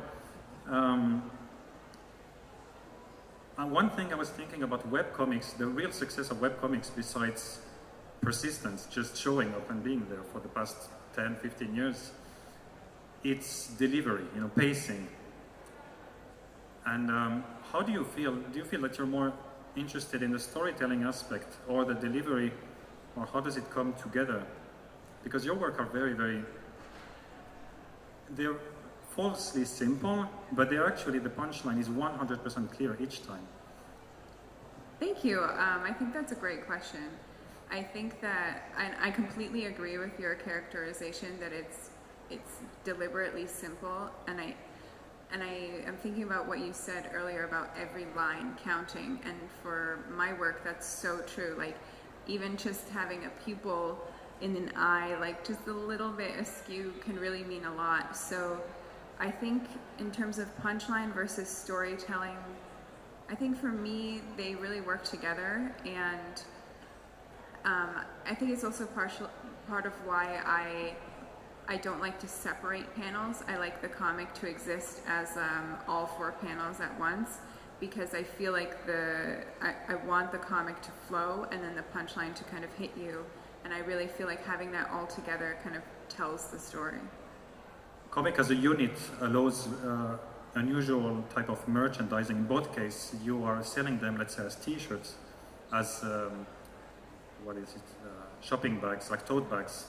That's very unusual, and like you said, if it's thought as a unit, it works. You can't take a Tintin page and slap it on a t-shirt. It would be too complex. I like that sense of unity of the four panels. Sorry. You worked with webcomics, and you work in other directions too. You have a bit more realistic comics, so to speak. Fangs obviously is the main culprit. You did some work with Cheshire Crossing. But did you do, and Cassandra would be the same question, what would be the weirdest commission or work assignment that you got, that you accepted? Because we've been on the internet, you've received all sort of weird stuff, but which one did you do altogether? that is completely out of character? That's a great question. I might need a second to think of the answer. I think maybe not weird. I think a project that surprised me was that I got offered to write a comic for Invader Zim. It's a cartoon called Invader Zim, and there's a comic series as well. And that was the first time that I drew something that was outside of my own style. So I think there's something very interesting and maybe even a little bit strange about the fact that artists are sometimes asked to adapt another style and to work in that. So like all of my other works, even though sometimes they look very different, they're all my style. But I think that project, writing for someone else with characters that had already been written, was a real challenge, but also I had been a fan for so long that it was a great honor. But yeah, it just makes me think about how animators do that all the time. You know, they adapt their own style and basically have to keep everything consistent, and it's a skill and it's very difficult. But yeah, like I said, that project was very rewarding. Yeah, so outside of the style you're known of, you are versatile as a freelancer. And Yes, you're I still hope so. practicing it. Yes. I never got a weird commission, I would say. Maybe something different from what I usually do. But back in the day, I used to do portrait commissions. So people would contact me and say, look, I want this kind of portrait, this kind of detail, whatever. And I used to get a lot of pin-up commissions. So a lot of, you know, lingerie, sexy kind of drawings. So it was a bit out of my comfort zone, but nothing weird, I would say. Just something that I don't usually do. I usually draw very modest dressed characters. And how much did you charge back then for a, let's say, portrait commission? Oh, I don't remember, but I know I didn't charge that much. Let's just say that. Did someone try to tell you that you will have exposure? They can't pay you, but they can show your work. Oh yeah, I got many of those. Like, I don't have to pay you, I'm just gonna share your work on internet. But I'm like, no, it doesn't work like this. Well, jumping on this internet question, for both of you, you were very much there when the whole internet 2.0, what we call pre-social media, appeared. And back then, there were not a lot of you. There were Cyanide and Happiness. I don't know how it's in English, Cyanide. And those people. And many said, well, we just showed up and never left. So that's how we accidentally ended up famous. How was it to navigate, you know, a world that just that was created with you alongside? And how did you keep control over how far your drawings go in terms of merchandising of just internet presence? That is such a great question, and it's something I think about all the time because, as I mentioned, when I started and around the same time that Cassandra started, there was really no guide. Like I mentioned, my teachers having no idea what to tell me in terms of advice. So nobody knew how to monetize comics at all. Like nobody knew how to turn it into a career. And now with things like Patreon and merchandise sales and balancing book sales, there's an actual playbook. In terms of like merchandise and having control, what I will say is that the internet makes it very hard. And like I personally don't mind when people are just sharing my stuff or edit it slightly to make it like relatable to them, but it can be tough to control like just random, I don't mind individual people, but like random companies selling my work. I think that's the one thing that sort of bugs me because they're making money off of something they didn't do. But yeah, it's very hard to control your work, and I think that sort of comes with the territory, and I don't think there are really any answers for it. Like I personally let most of it go, but I would have no idea what to tell an artist that is very protective over their own copyright. Like it's almost like you can't post on the internet because somebody's going to take it. Yeah, that's the danger of posting on the internet. Exactly, anybody can take it, and even big companies, and the worst part is they get away with it because the copyright system is pretty much very, very flawed, especially for artists. And at this point, you just let it be, or you try to tell people, hey, this company is using my work, can you contact them, report it, do whatever you can, but that's all we can do, really. Yeah, on the internet, the law might be very difficult to help you, but public pressure online community might be able to at least curb some of the damage. I have a question for you, Sarah, about relatability. Okay, you must have heard this, I think. Can you even handle this word at this point? Relatable. I've seen it everywhere, from the Amazon reviews, from the actual reviews, from everything. Oh, everything is relatable. Do you want sometimes to scream in the void and say, I'm going to do the least relatable thing? I do want to scream into the void sometimes, but not for that reason. What I will say about that is that for Sarah Scribbles specifically, it's my form of reaching out to people with my humor. So it's not like I cater each comic for, just to be relatable. Like, I write very much about my own feelings and my own experiences, and I'm very tough on myself. Like, in order for me to post it, I have to think it's funny and it has to be genuine. Like, I'm definitely not working in a process where I'm like, is this gonna be the most relatable? But I actually really appreciate that word, because I feel like the mission of Sarah Scribbles is for me to kind of hold out my hand and connect with people. And I would not necessarily say that about my other series, like Fangs and Cryptid Club, and I think those series kind of help remind me that I'm really working with the things that I love and I feel should go out in the world. But yeah, there are just certain buzzwords around my work, like relatable, adulthood, and to me it's more a descriptor, and it's fine. Yeah. And for you? The question was towards me too? Absolutely. You said for Sarah, so I was... I'm so sorry, because I will jump on something else afterwards, but please. Yeah, well, honestly, I'm not offended by that word at all. Relatable, I think it is a compliment for me, because that's exactly what Sarah said. I want to connect with people. I want them to feel like they can relate to my things, my work, and like they can find themselves in those situations, be like, yes, that's me, I know exactly what you mean. So yeah, to me it's a big compliment, honestly. One of your first, most famous comic is very specific, actually. It's about the curly hair thing.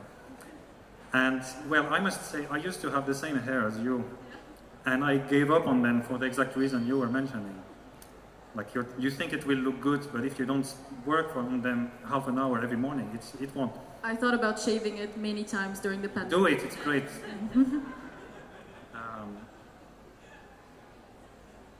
What I was trying to ask about this relatability here is, I will answer her question. Sorry. You said something about reaching out, and I wanted to ask you, while you make fun, depreciating jokes and all these things, there is also a discussion to be had about I would say how it was well received in neurodivergent community, for example. You deal, even though it's on the guise of fun, and that's a very millennial thing to do. We make fun of ourselves, but we're actually screaming for help. And so anxiety is mentioned, obviously, many times. Hyperfixation. We had procrastination, of course, overthinking. These are traits, neurodivergent traits. These are symptoms of some of them. ADHD, some of the spectrum people, they relate. And it's not just, oh yeah, it happens to me sometimes. They're like, oh my God, this is, like you said, this is me. Now, let's see more about this person who reads my mind. I feel that you're relatable to this community even more in a deeper level, and I wanted to know, are you interested in using, let's say, this fame that you have to reach them further? For example, you may work the famous uterus blush, but very sorry, you could have a brain blush, for example. How do you use this platform? That was the word I was looking for, to relate on a deeper level, maybe to help them find help. Yes, that is a really good question, and I completely agree with what you're implying, because I have wondered myself if I am neurodivergent, and a lot of people ask me, and they want to know because my comics reflect that. And the answer, as of right now, is that I just don't know. But I am writing about things that are very, very real to me. And let's say even if I am not neurodivergent, I think people who don't necessarily fall under that umbrella might even have those experiences as well.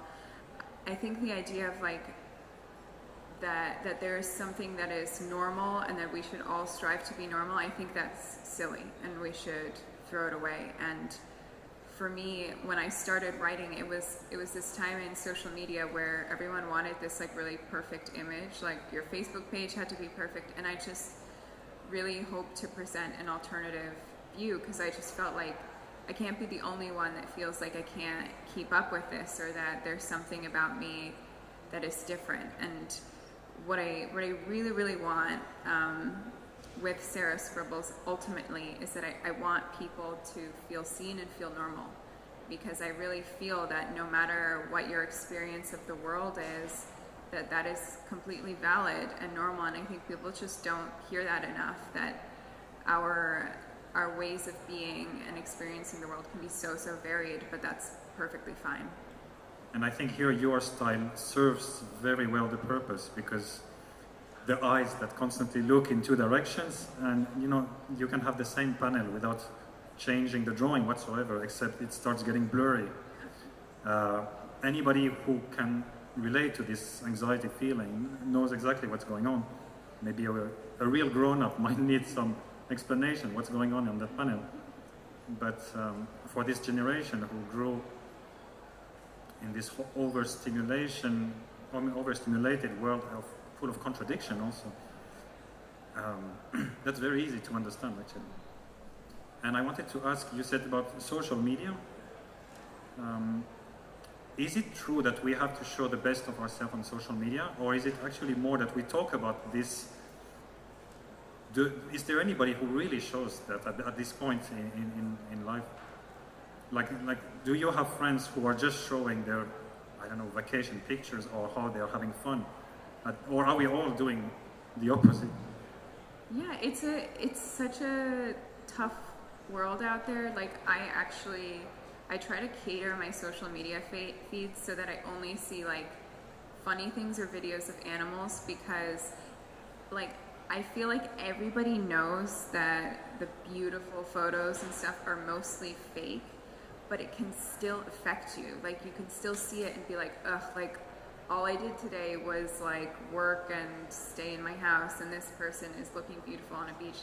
It's very hard to convince your mind that that's not what's actually happening.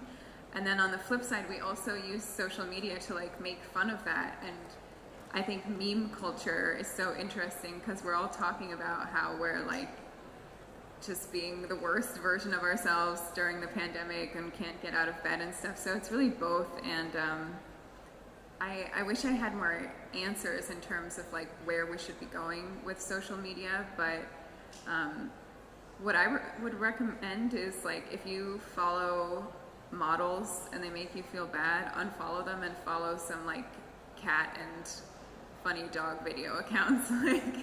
That's my best advice right now. So I'm a bit of a boomer. I don't really use social media that much, which is ironic because my job is posting on social media, but usually I just post and I turn it off. I don't really scroll on Instagram or Twitter or anything. Because you always see the best versions of the people's lives, and I don't know how healthy that is necessarily, because even if yes, it's fake, deep down you're still wondering, okay, but they're having a good time then, and I'm just sitting at home and crying because the pandemic's still happening and my plants are dying and everything's going wrong. I don't know if there's an ultimate solution to this, but my personal solution is to just stay off of it and, not consume that much social media and just go outside instead. It's true that meme culture might have saved actually many lives during pandemic. At this point, it became an actual human phenomenon, how we dealt with it on the internet. Going back to relatability, I want to ask both of you, and we can start with you, Cassandra, because the last question was for you. So we have comics about how difficult it is to wake up, how difficult it is to make a phone call, how difficult it is to do things. And yet here you are, you know, you must do something right, like a daily regimen that works, where you can overcome. For sure, those difficulties happen in both of you, in what you draw, and that's what people relate to. But they must be wondering at the same time, wait, I am reading her comic, but she's drawing the comic. So she's not really on the floor crying. She's actually drawing that she's drawing on the floor crying. And I want to know, you know, what is your daily discipline, or what do you find to, you know, to hack this? So I try to avoid phone calls as much as I can. And if someone offers to make a phone call for me, I will say, yes, please do it. Otherwise, well, we all have a routine, I think, because we're freelancers, and I feel like a routine is necessary when you work in freelance. So, you know, having a 9-to-5 sort of schedule, whatever, to, you know, have everything organized. But yeah, sorry, I kind of zoned out. I'm still jet lagged. What was your question? Do you really have a 9-to-5 routine? Sort of. I try my best, but sometimes, you know, life gets in the way. Maybe you want to watch Netflix instead, and, you know, you kind of postpone it a little bit, and you work a bit later. But yeah, mostly I have a routine, and that's what keeps me sane, I guess, to have a routine, to have everything organized, and to be like, okay, I have my shit together. So my question is actually, how do you have your shit together? Like, what is the secret? That's exactly it. You make yourself a routine. You kind of force yourself. You say, look, from this time to this time, you do this. If I have to make a phone call, then I'll schedule it. I'll be like, this time you have to do it. Otherwise, you're never going to do it. So, yeah. I understand. I live in this country. I don't speak the language, and I have to make phone calls. Do you imagine the level of anxiety?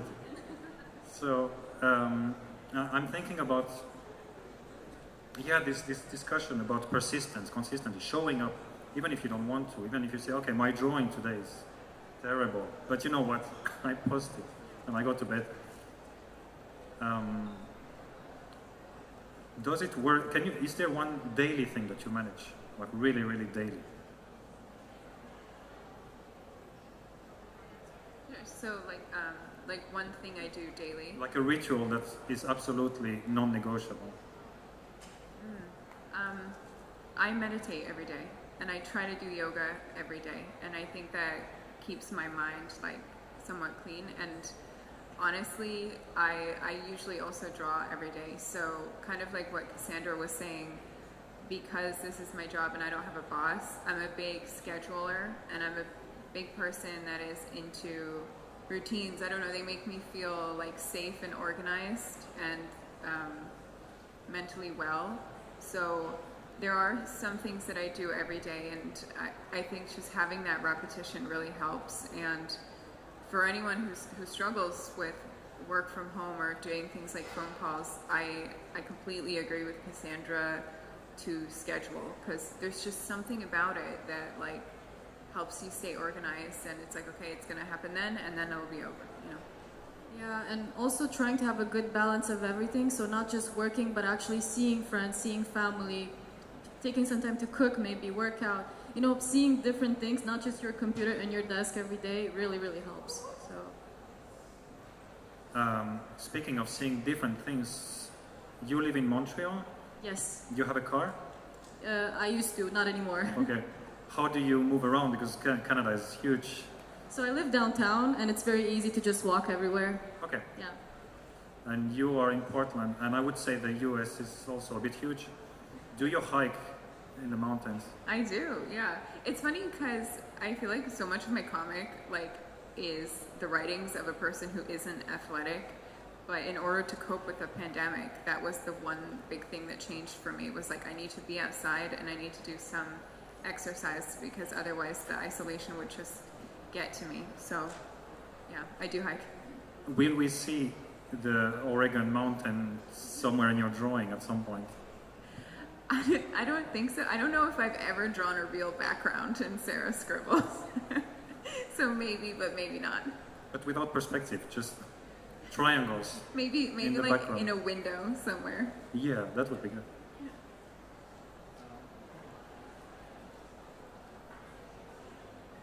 Scratching my questions. There was one thing about rituals, because the internet is ripe with those challenges. Every day draw this, every day draw that. There is mermaid, there is Inktober, and so on. And I tried to do it a couple of times. Of course, it ended badly. But one of them I remember specifically, I wanted to do it absolutely, which was Inktober.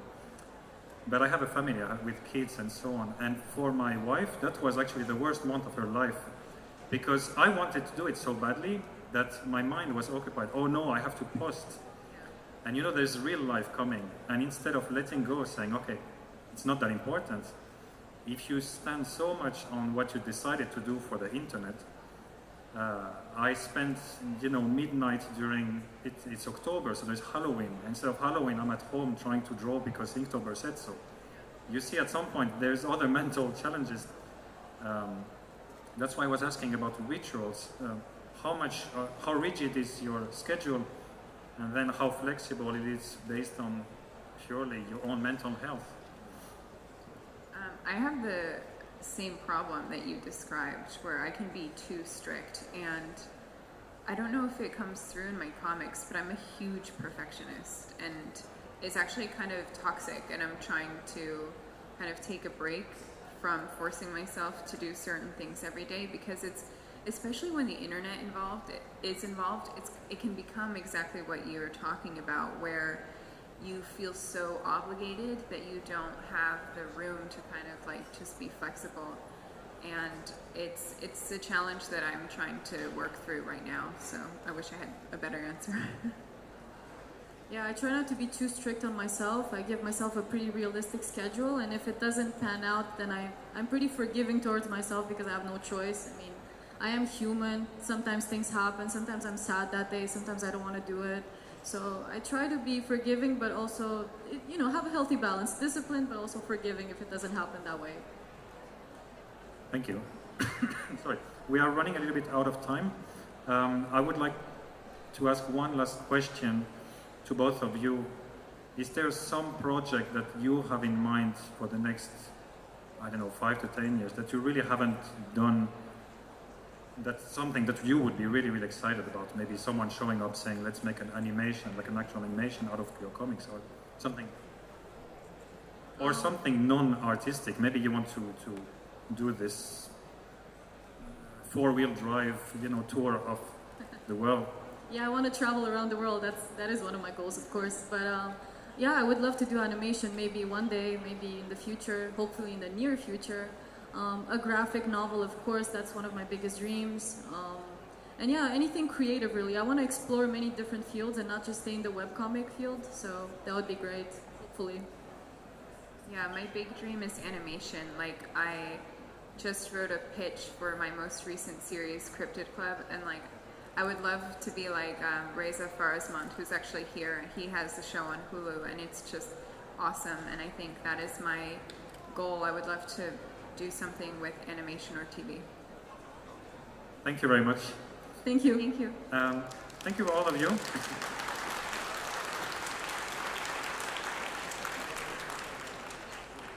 We have one last announcement. Sarah, who is right here, will be reading her own comic, Sarah Scribble, from Oddball or others?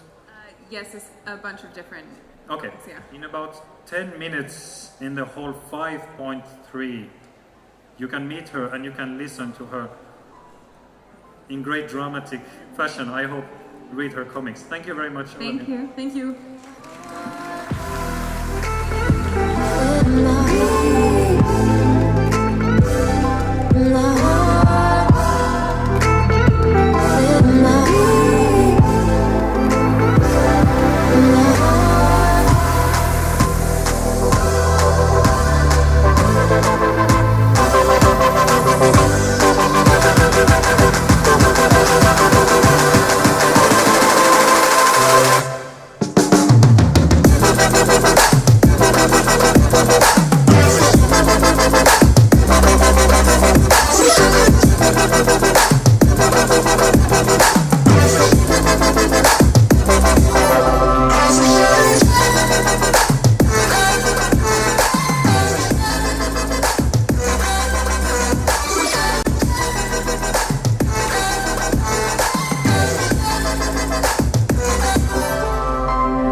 So, this is the young lady.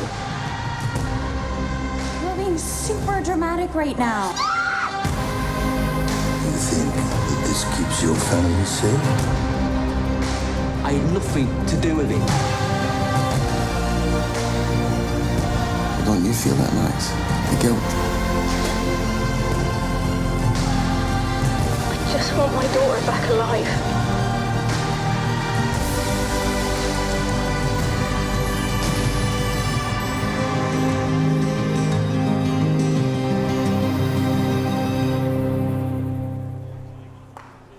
HEIST.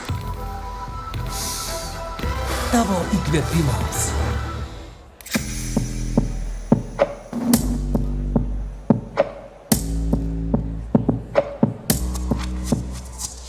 Drąsa kurti, eksperimentuoti, imti medžiagas į savo rankas ir paversti jas sprendimais. Kartu atrasti, bandyti, kurti ateitį.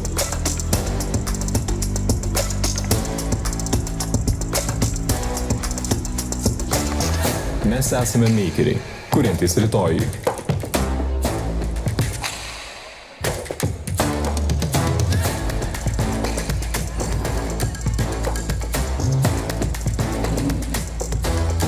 Rinkis ateities studijas technologijų universitete Vilnius Tech.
Tell me your names again. I'm Venus. I'm Serena.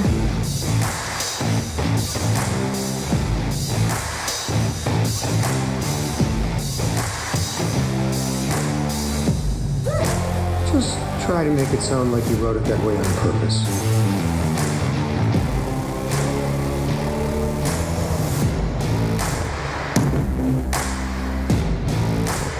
Būtum žinojęs, kaip viskas baigsis. Būtum padėjęs. Būčiau.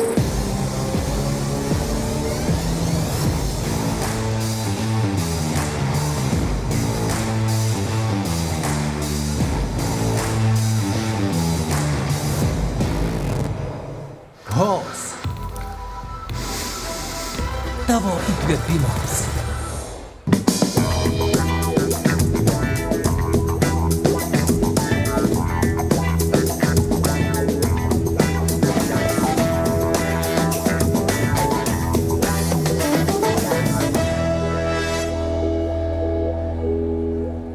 Power your mornings with Belvita's delicious biscuits, loaded with energy and made with 5 whole grains. The energy is slowly released, hour after hour, throughout your morning. Belvita, power your mornings. Login 2022 birželio 2-3 dienomis Litexpo Vilniuje. Jared Isaacman, kosmoso turistas, Shift4 vadovas ir SpaceX įgulos vadas. Daugiau informacijos konferencija.login.lt.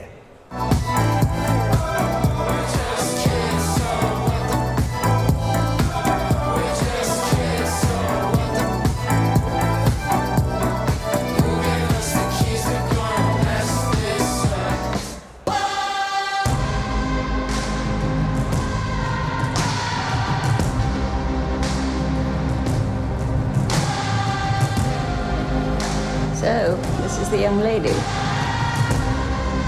You're being super dramatic right now. You think that this keeps your family safe? I had nothing to do with it. Don't you feel that nice? The guilt.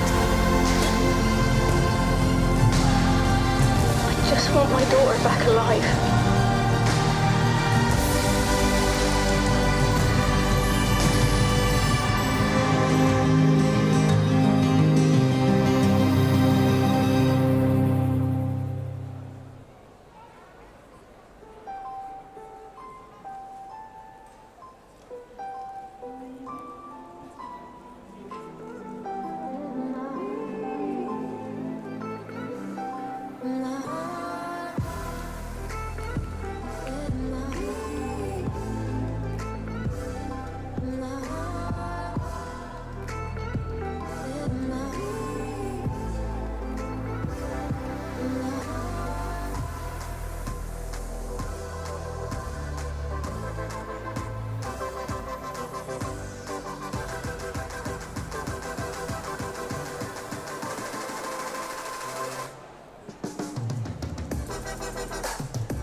So, welcome, my name is Zal, this is my lovely colleague Karolis, and right now get prepared to be entertained by the final block of cosplay competition.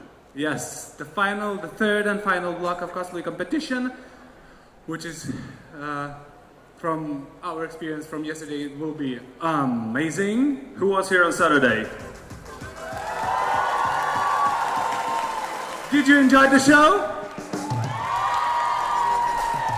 Good. So, first of all, I guess we should introduce or reintroduce our honorable judges. Lovely, lovely judges. So, Mary All-Nighter. Visual Aya. Akida. Zibarta.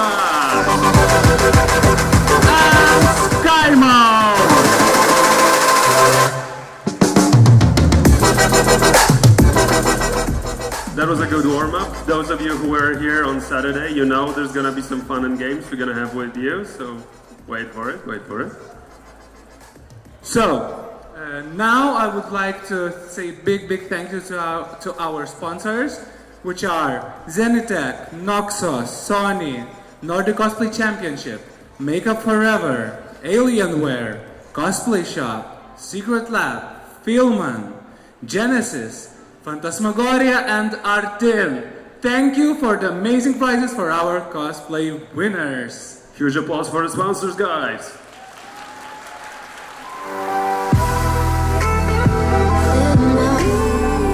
Now, information for those who are not participating here on this stage but would love to. You can still register to our Cosplay Masquerade, which will happen after this block. And you can register at cosplay info table right there by the cosplay room. And you can do that until 14:50. And without further ado, we would like to invite our very first contestant. No? We would like to remind you guys to download Comic-Con Baltics app, CCBaltics, and vote. Vote for the best performance on this stage. Every vote counts, and it could help the cosplayer to win very nice prize. So don't be lazy and vote. And now we can invite our first cosplayer. Yeah, I'm sorry I got a little eager, but yeah, remember about the app. You're gonna need those phones later as well. So, our very first contestant is the original character. Please welcome on stage, and we'll welcome her with a huge applause, Michael! Woo!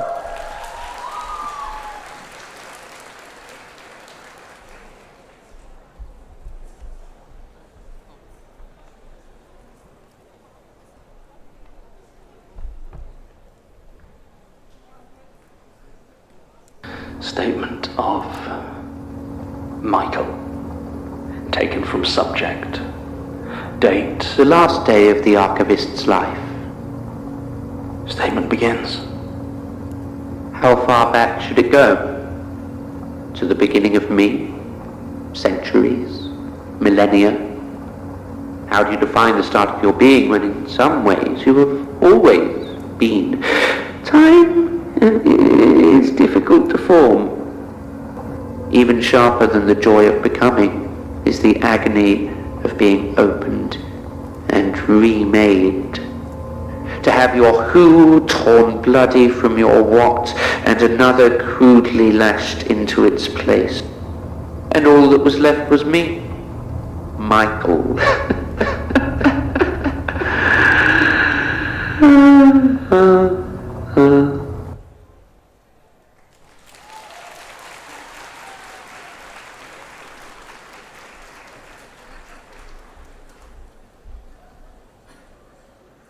Thank you, Michael. Wonderful performance. Give a big round of applause for Michael. And now on the stage, we will have very well-known character. And you are a smart audience, I know that. So try to guess which character and from which movie said this. Monsters don't sleep under your bed. They sleep inside of your head.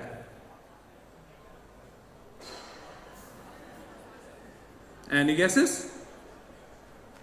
Okay. It's Joker from the Joker movie. Welcome Didima as Joker.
Oh, that was something. Okay. I wanted to check. How many of you likes Genshin Impact?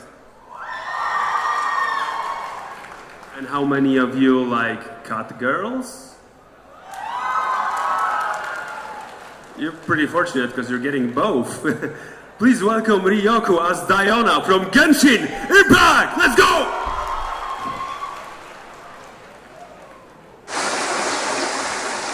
Rain! I hate rain. Let's go inside. I'm not scared of water. I just... I'm not shaking. I'm not. Oh. Diana, bartender of the Cat's Tail. I charge a hefty fee for private events. Huh? You didn't come here for a drink? Then I accept your invitation, I suppose. Come on, let's go bask in the sun a bit. If you aren't coming, I'll just go by myself. Last chance. Are you coming or not? Carrots, potatoes, onions, tomatoes? Yeah, I don't like the taste of any of those vegetables. In fact, I don't eat vegetables at all. Without cat vision, will you be okay walking home in the dark? If you need me to escort you... What? There's lights? Well, who said anything about escorting you? Go on now.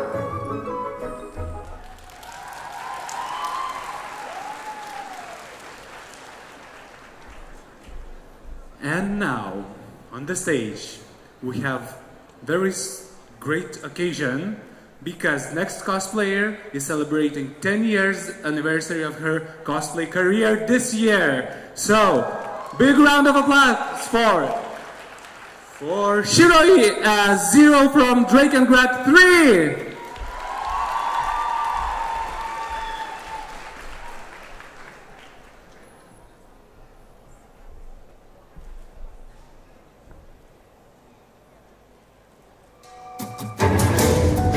This is a story of 6 sisters. In a world protected by the power of song.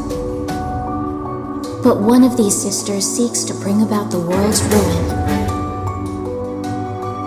And she won't rest until all the others are dead.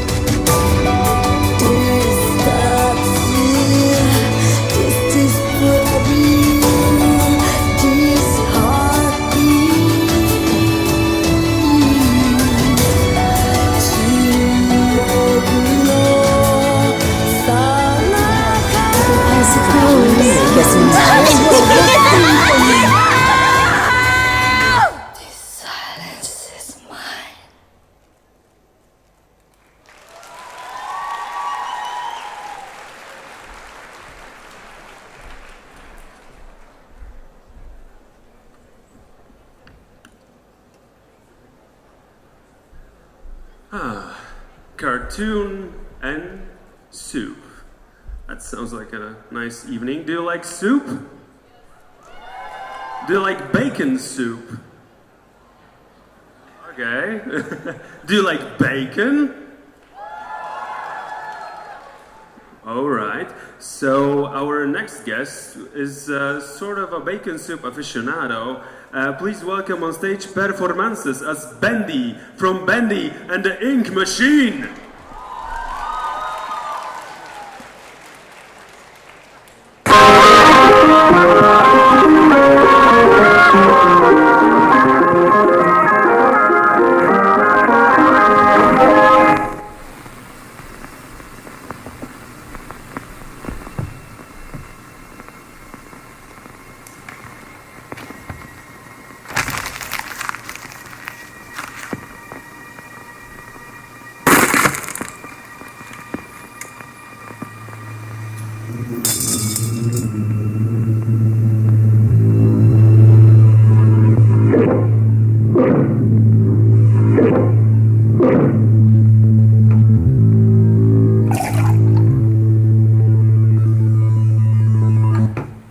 Bacon soup, just the way the little devil likes it.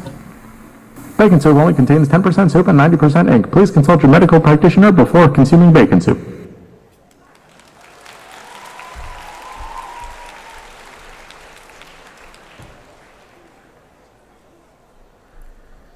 Now, I will ask you to be very warm audience because I will invite the cosplayer who's debuting for the first time on the stage with his original character. It's Project Kia. He says that he's maybe not perfect, but he can introduce you to the perfect world. So welcome on stage, Project Kia!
ゆらめく波の間にキラキラ輝く声はただ夢彼方へと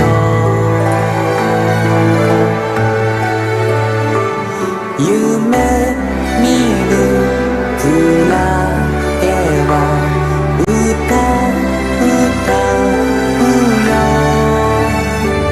優しい海へ眠る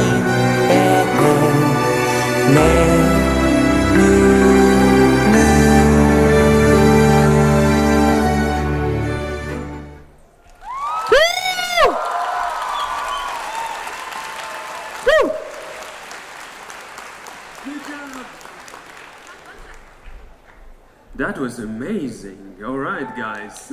Yeah, once more. Come on, let's go. Let's go.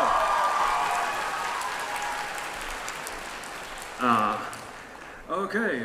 So next on stage, let's do a 180.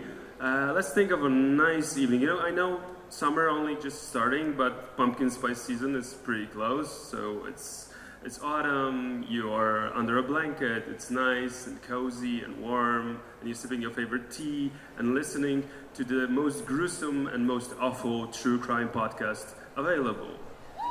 Sounds like fun? Yeah, I think that's awesome. Yeah. So please welcome from Why Women Kill, Beth and Stanton.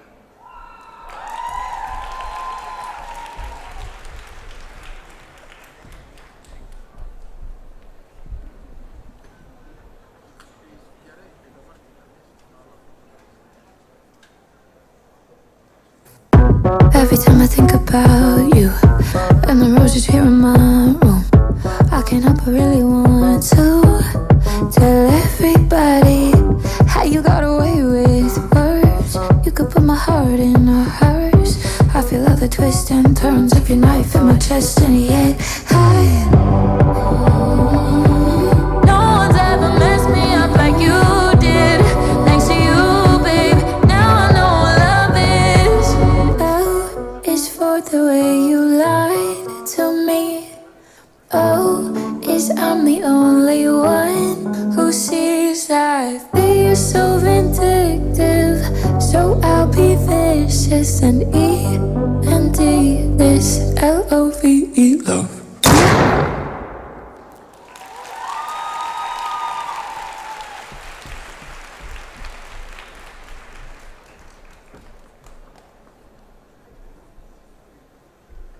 That looked dangerous.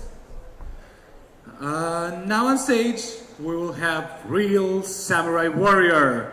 Welcome Revenate as Kensei from For Honor.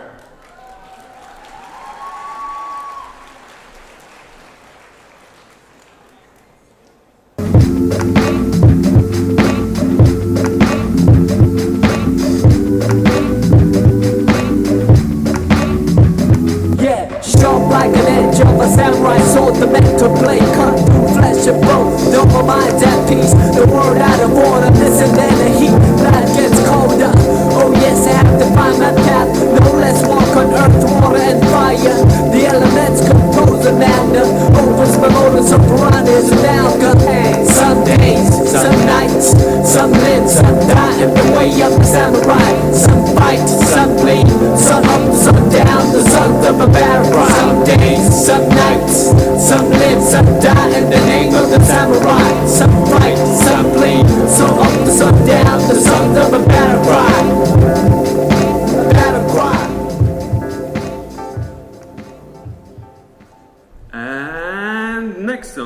will be the Comic-Con Baltics app.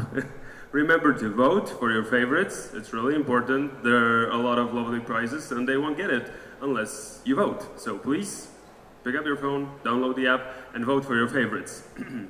And favorites. For some reason I got a killer again. It's like second time in a row. I don't know if it's a pattern, but please welcome on stage Takahashi Galaxy as Ghostface from Dead by Daylight.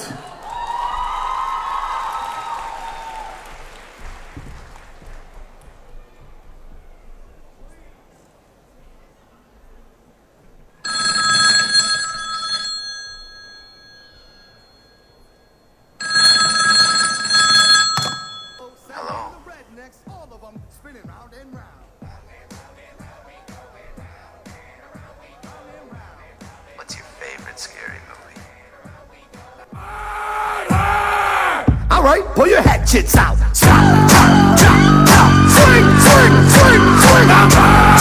Chop, swing, swing, swing, swing. Uh-oh. Here come the po-po. Too much murder.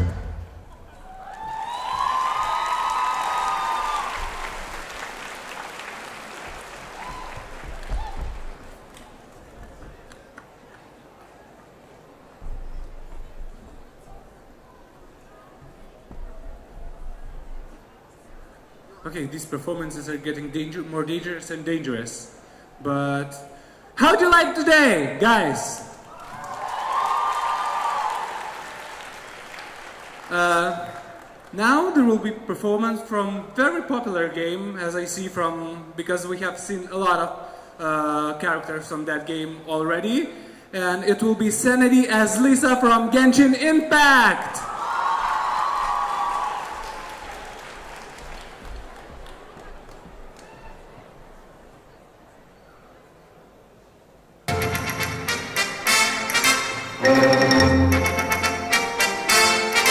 I feel pretty, oh so pretty. I feel pretty and witty and bright. And I pity any girl who isn't me tonight. See the pretty girl in that mirror there. Who can that attractive girl be? Such a pretty face, such a pretty dress, such a pretty smile, such a pretty me.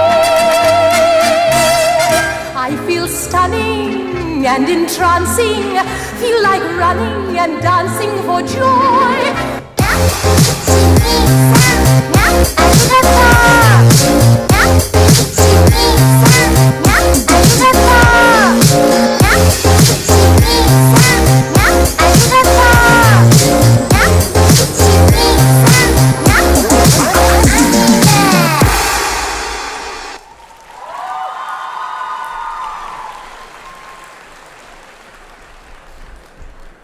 Next on stage will be the Rising Stars, and they are definitely Star Wars fans. Do we have Star Wars fans in the house? What are your feelings on Obi-Wan Kenobi? What are your feelings on Han Solo? I have a very bad news for you guys. Kylo Ren and Obi-Wan Kenobi.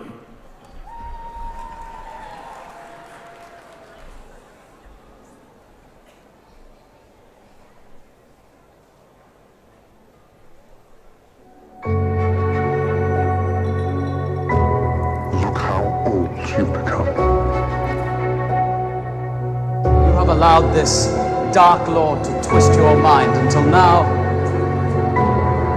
you have become the very thing you swore to destroy. You were so right. Only a Sith deals in absolutes. I will do what I must. I'll show you the dark side.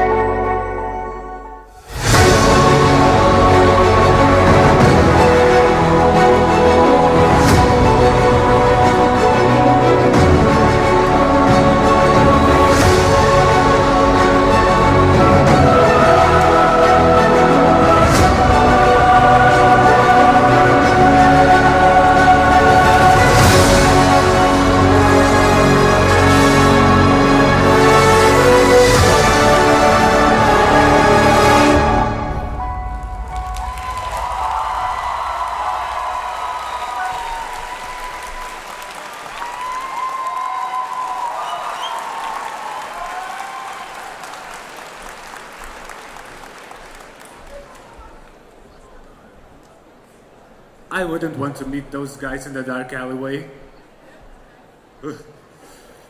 Okay, but I know who could save me from Kylo Ren. It's original character from Moni, who is brave warrior who arrived from distant world to ours to fight dark and evil forces and bring peace to the whole universe. Welcome Moni on the stage! 'Cause I love you for infinity. I love you for infinity.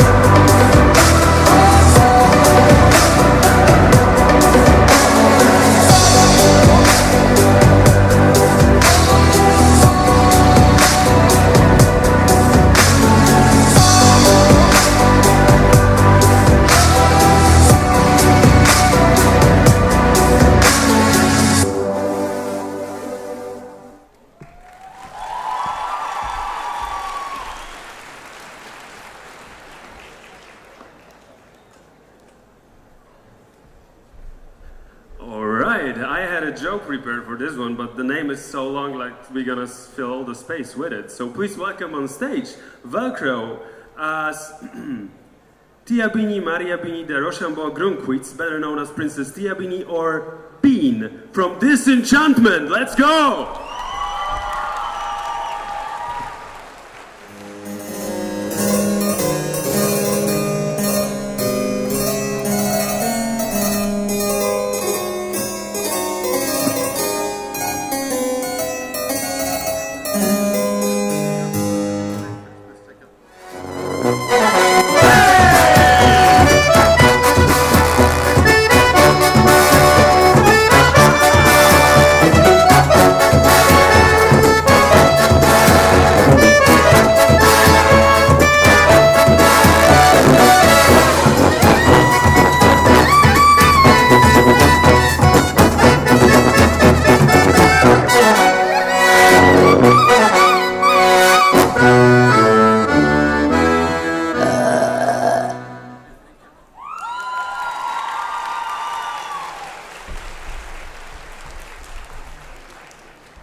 Okay, guys. Ooh.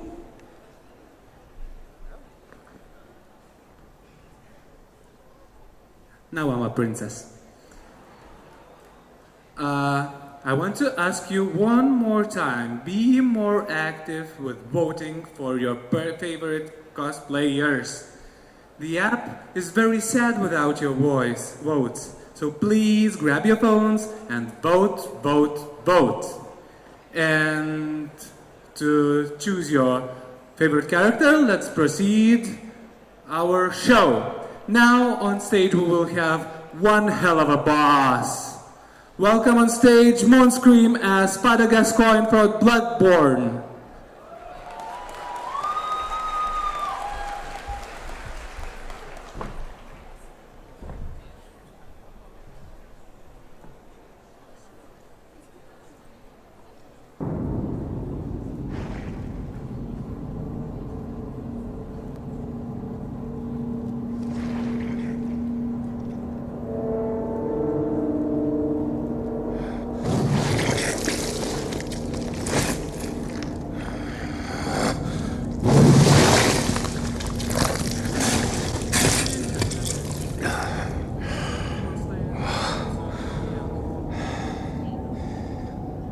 Beasts all over the shop.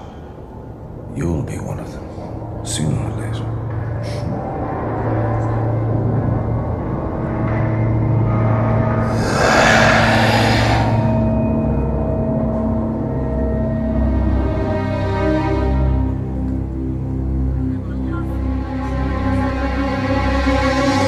Sick creature. May you rest in peace, Masa.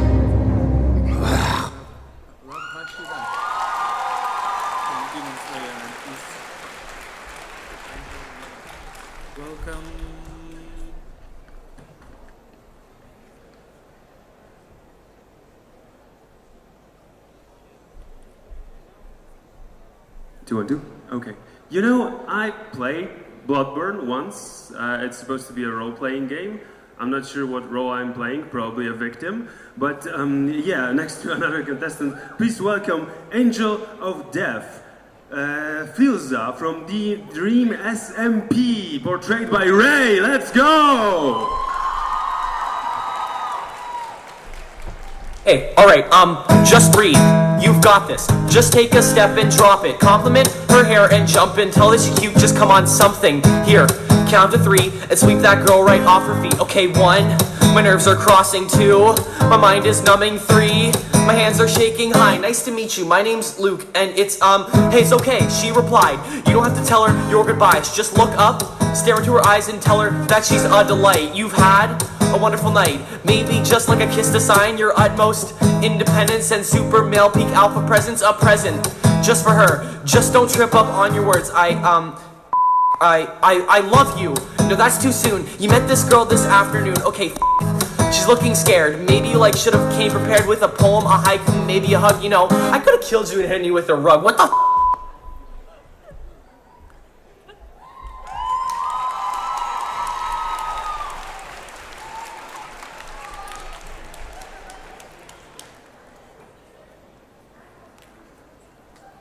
And now, we will see something very spicy on the stage. Very spicy. We will meet Enchanted as Mitsuri Kanroji from Demon Slayer.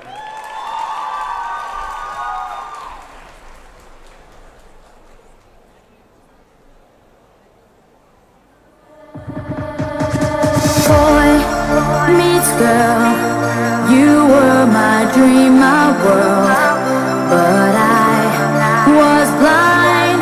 You cheated on me from behind, so on my own I feel so all alone. Though I know it's true, I'm still in love with you. I need a miracle, I wanna be your girl. Give me a chance to see that you are made for me. I need a miracle, please let me be your girl. One day you'll see it can happen to me. I need a miracle, I wanna be your girl. Give me a chance to see that you are made for me. I need a miracle, please let me be your girl. One day you'll see it can happen to me, can happen to me.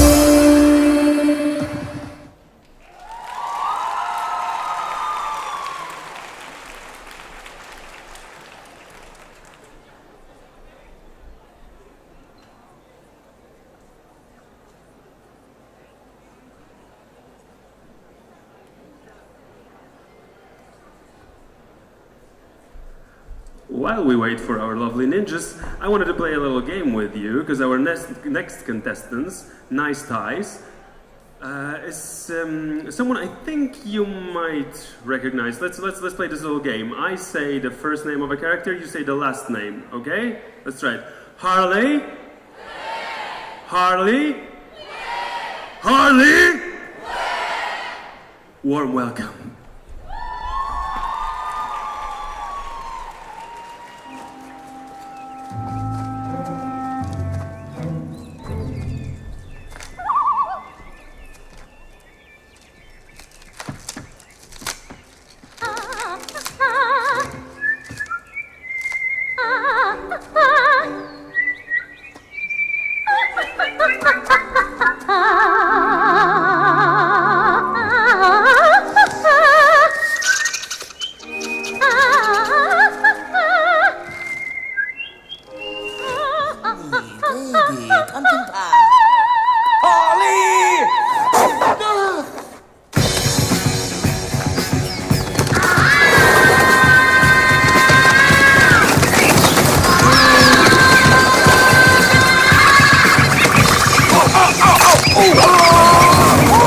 Was demented and abusive. I'm really gonna miss him.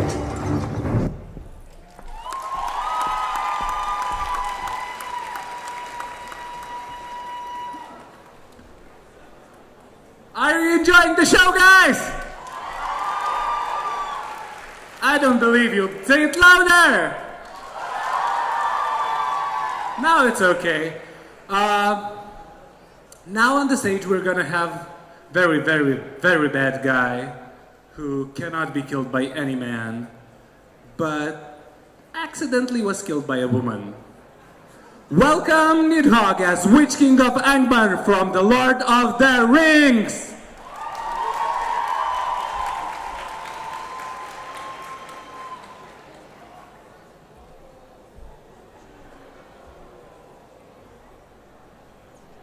The one they say no living man can kill. The Witch King of Angmar.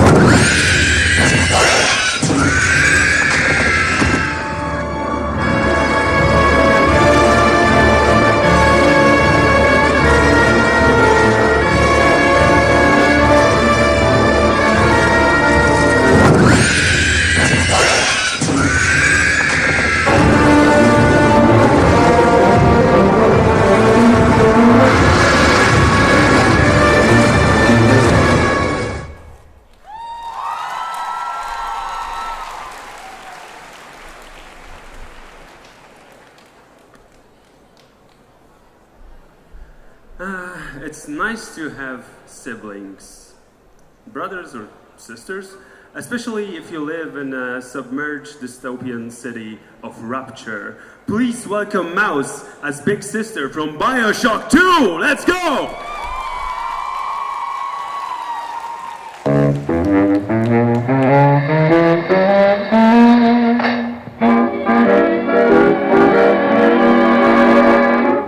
Oh no! Run, Daddy! It's Big Sister! Big Sister doesn't like you, Daddy. Never met the bogeyman before. No, of course you haven't, for you're much too good, I'm sure. Don't you be afraid of him if he should visit you. He's a great big coward, so I'll tell you what to do.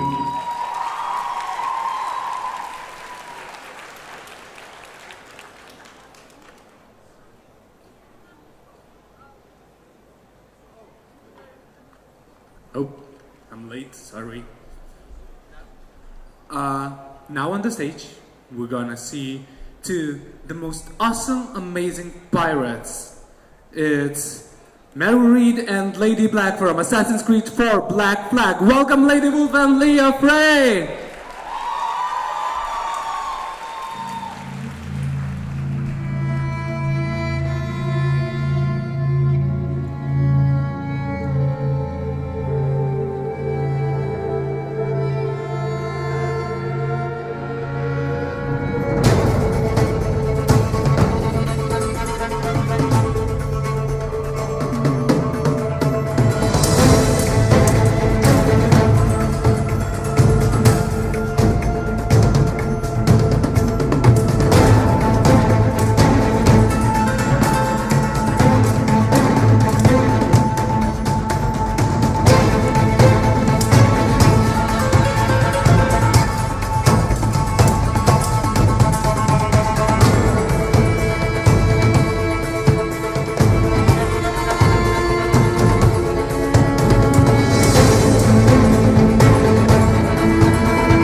That was nice. Can we get a loud R for the pirate? I love you guys. Thank you so much. Okay, so our next contestants portray a character who really likes cola. It's a shame he lives in a world where everything turned into stone and now slowly goes back to normal. Please welcome Rubimaru as Asagiri again from Dr. Stone!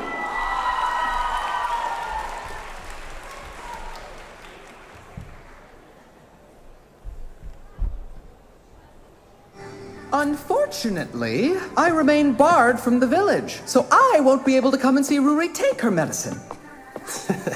Enjoy the solitude of waiting back at the lab. Gen helped us out so much. It's a shame he can't come. I feel bad for him. That's just the way it is for rats like me.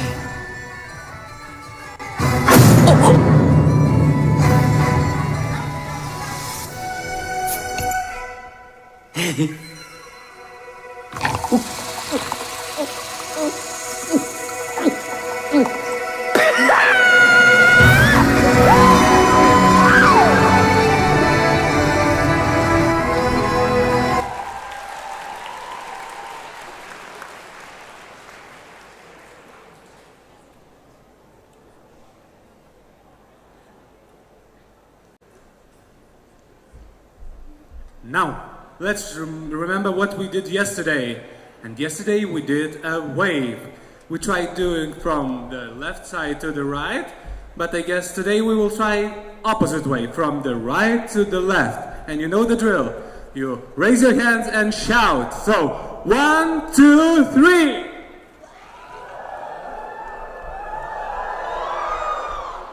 Almost, but not quite there yet. Let's try one more time. 1, 2, 3.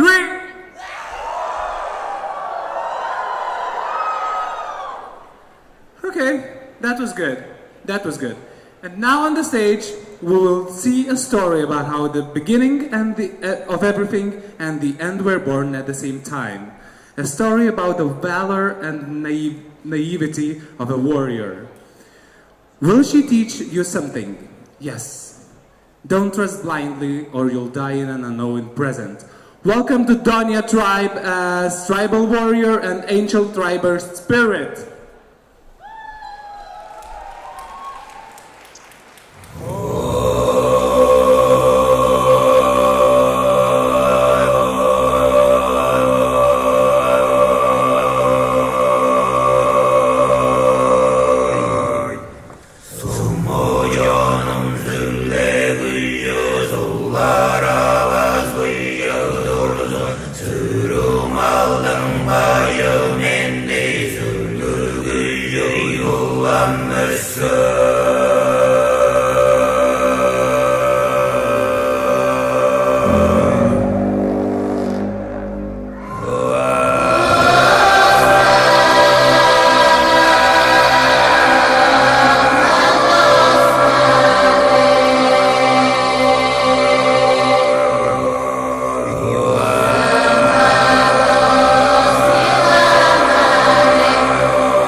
Now let me present you the mistress of all evil. Fashion, beauty, darkness, evil. Fashion, beauty, darkness, devil. It's Maleficent! Let's go!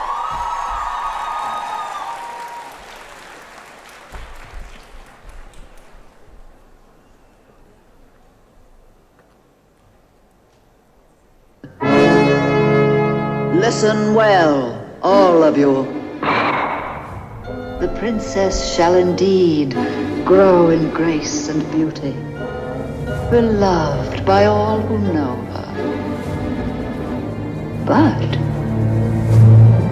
before the sun sets on her 16th birthday, she shall prick her finger on the spindle of a spinning wheel.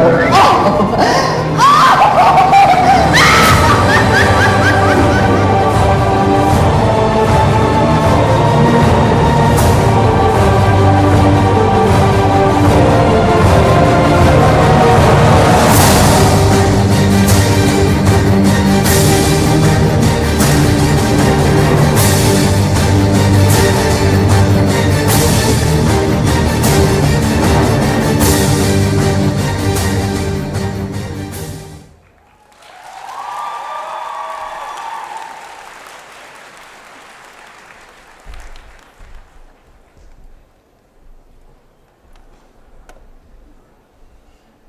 By the way, that was my mom. So give a round of applause for my mom. She's the coolest.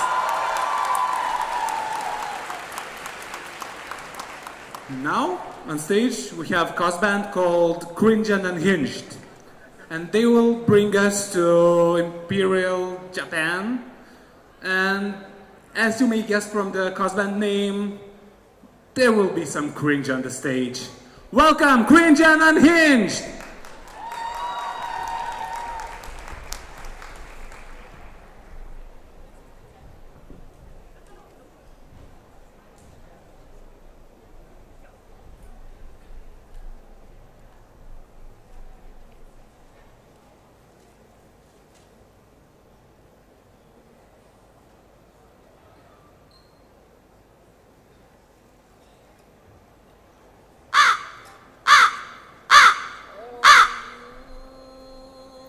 Dear Okada and Oryo-san, I hope this letter finds you well. It looks like we underestimated how far corruption has spread in the imperial capital. So unfortunately, it will be a while before I can come back. I suspected this could happen, so I left something behind to cheer you up. It should be hidden in the main room. All I ask in exchange is you don't kill each other. Get along while I'm gone and protect the base. It's a promise, okay? Love, Ryoma. Stupid Ryoma. Can't finish anything in time. How long do you have to be stuck here with a damn snake woman? You should be grateful Ryoma gave your useless self something to do. But if you wanna go get yourself killed somewhere, I won't complain. What? Adakimakura? Had we seen that lost Velas of his brain when he was summoned? On second thought, I shall keep it. It will make an excellent beating dummy until the real deal comes back. How many times can I stab it until it disintegrates, I wonder? Damn it! Why didn't I check this spot before? Don't fret, Okada. As long as you act normally, you can trick the snake women into letting you have it. Don't bother, or you will graciously take it off of you. There are plenty of enemies lurking around the base to stab. No need to disgrace Ryoma's image. Damn it! I thought he was disinterested, but now his filthy hands are all over the pillow. Why are you holding on? I thought you hated this thing. I do. That's why I will slash it to pieces. What's your problem? No, I will slash you to pieces if you disrespect Ryoma like that.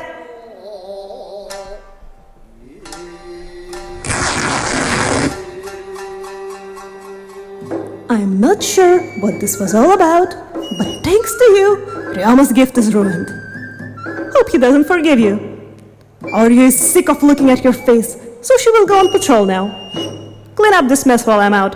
Ha! Yeah! Go cry somewhere about your precious Ryoma, as if I care. Good luck! Hope Archer finally gets you!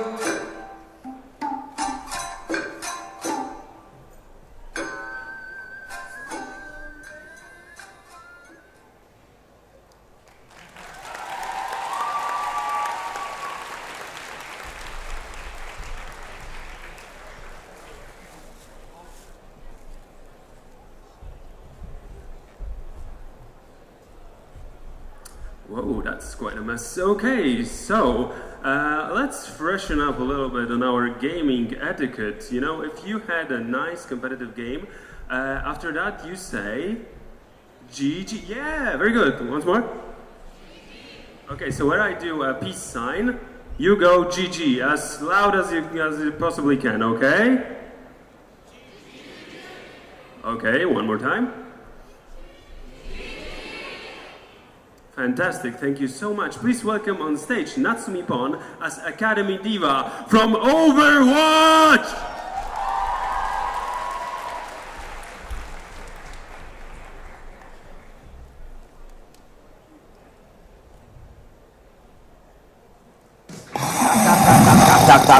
Tak.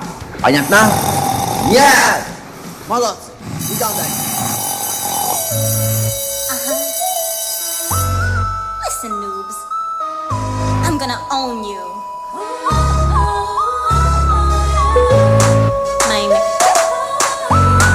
And my guns. My kill streak. Let's go. Starting off the game, you insta like a hero. Even with no heroes, it's still easy move.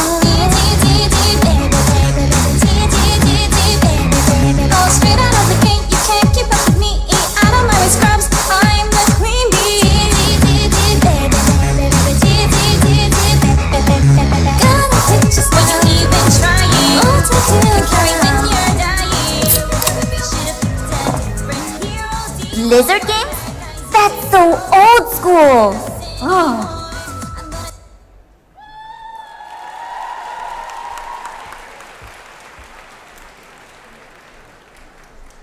So, there is one thing that I want to tell you. Sadly, but the registration to Cosplay Masquerade, which will happen after this cosplay vlog, is closed. But very good news that we have over 50 participants, so this will be interesting to watch. I want to ask you, do you vote on the app? Because if you don't, I have really good connections, and I can promise you that if you won't vote, you won't get any present from Santa Claus. I promise that. So better do it. And now, let's try to guess who's the next cosplayer. She has already cosplayed this character, which is the Red Queen, or Queen of Hearts, 2 times. And this will be the 3rd time for this character, but different version of her. And her plans are to cosplay all the versions of the Red Heart Queen. So, any guesses who it is? That's right! Welcome on stage, Crazy Queen as the Red Queen!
We're almost there.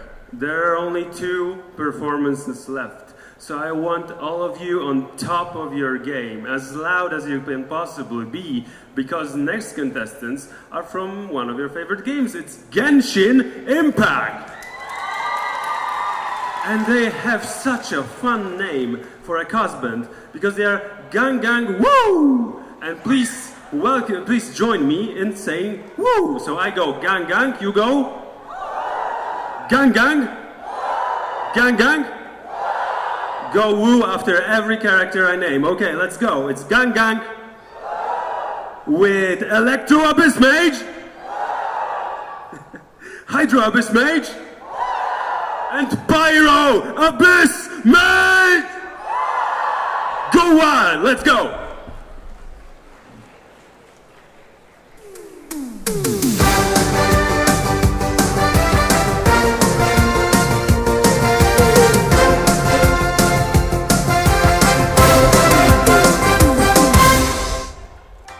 Welcome to the show where we try to find matches for these three wonderful mages from the Abyss Order. Introducing Bachelor 1. He's wonderful at making shit go down and managing an, in his perspective, intricate burglary scheme. His money doesn't jiggle, it folds. So what's up y'all, it's your boy Giles. Coming up second. He's supposedly strong enough not to fight at all, definitely doesn't have a hide complex, but might have massive mommy issues. Barely 2 words in, and you already look like you want me dead. You're getting all worked up over nothing. You've changed. You're getting weak. And last but not least, he's the most eligible bachelor of Munstadt with peculiar nightly routines and a whole vineyard and mansion. Perfect for an alcoholic, I mean wine-loving partner, as he will get you drunk while himself not drinking at all. Some men aren't looking for anything logical. Some men just want to watch the world burn. It was at this moment that he knew. He fucked up. Time for retribution!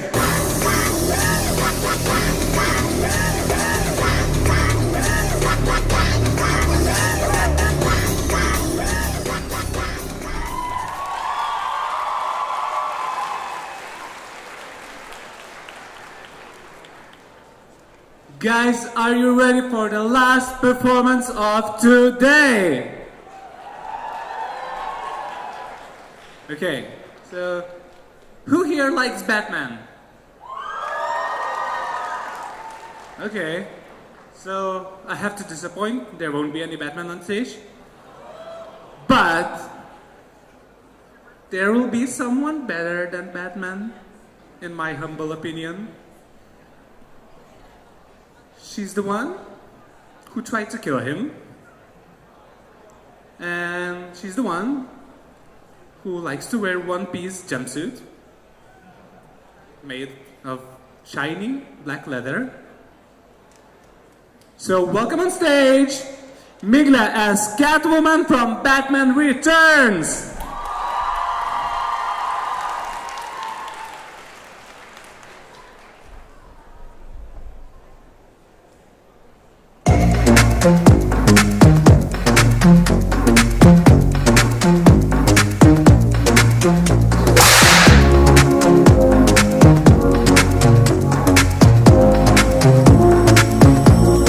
Every time I leave, you pull me closer. I hang up the phone, you call me back. Why don't you mess me around like you're supposed to? You're telling me cool cause I'm just wanting you to react. Yeah.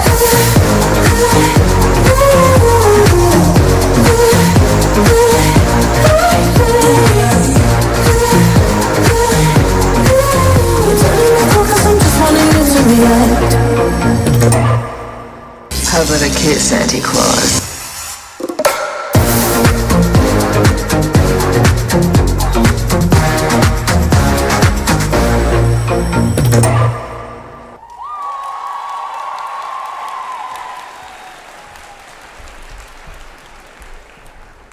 Thank you. Guys, I want to say big thank you for you. Give big round of applause for yourself. And even bigger round of applause for our awesome judges, Merry All-Nighter, Visual Aya, Akira, Vivartas, and Sky Mount. Thank you so much. Don't miss the awards ceremony at 5 p.m. and stick around for Masquerade. We have over... Yeah, don't leave the places. You will see a lot of awesome costumes now in 15 minutes here on stage. So be prepared for awesome time and... Thank you and see you very, very soon. Bye.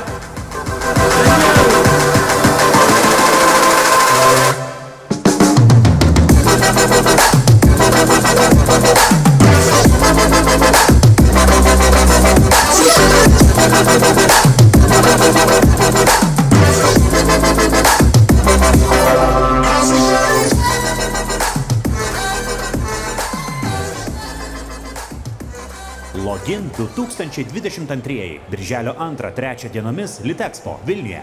Pernilas Johol, Netflix dokumentinio filmo The Tinder Swindler žvaigždė. Daugiau informacijos konferencija.login.lt. Hols. Tavo įkvėpimams.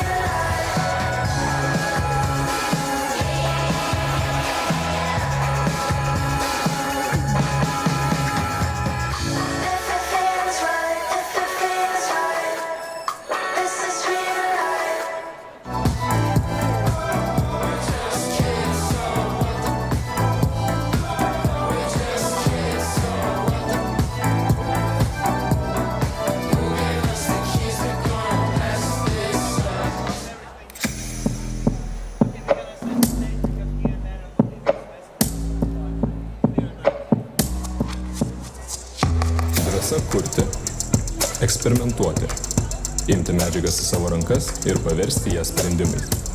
Kartu atrasti, bandyti, kurti ateitį.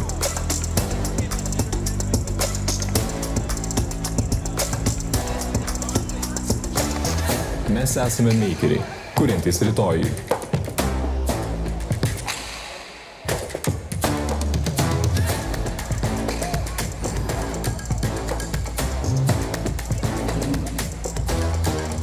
Ateities studijas technologijų universitete Vilnius Tech.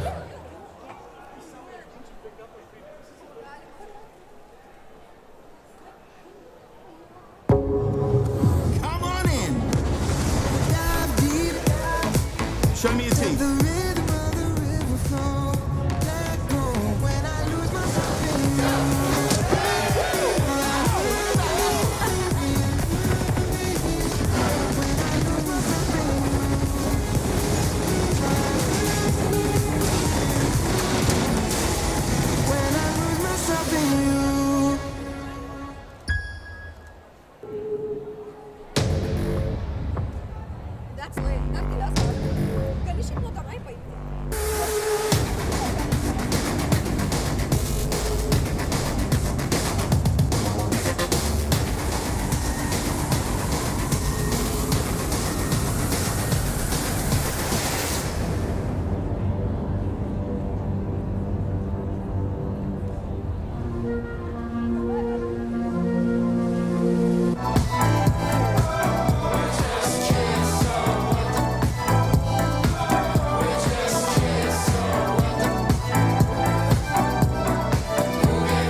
Cracker with a delicious twist.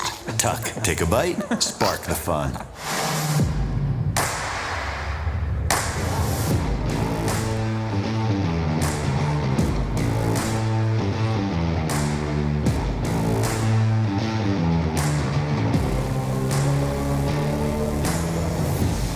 Tell me your names again. I'm Venus. I'm Serena.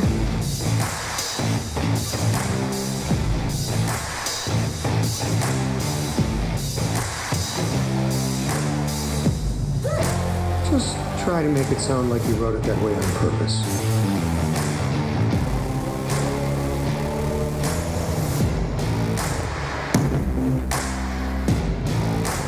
В этом же žmonės, kaip viskas baigsis. Būtum padėjęs? Būčiau.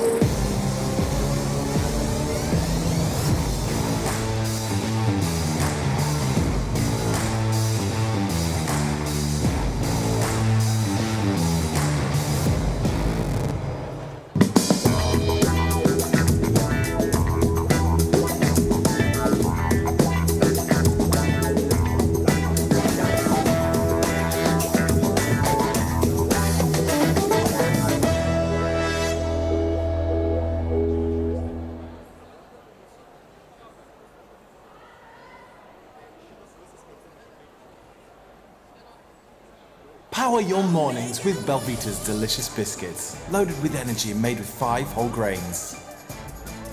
The energy is slowly released, hour after hour, throughout your morning. Belvita, power your mornings. Halls. Tavo įkvėpimams. Get more anime in every way with the new Crunchyroll Premium. Be a fan for unlimited ad-free anime just minutes after Japan. Upgrade to Mega Fan for offline viewing. And 4-screen access. And save even more with the annual plan. Crunchyroll Premium. Start your free 14-day trial at crunchyroll.com/welcome.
Tell me your names again. I'm Venus. I'm Serena.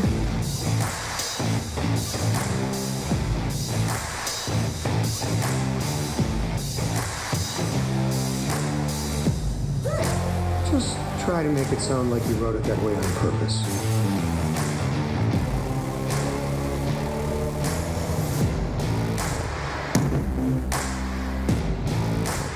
Būtum žinojęs, kaip viskas baigsis. Būtum padėjęs? Būčiau.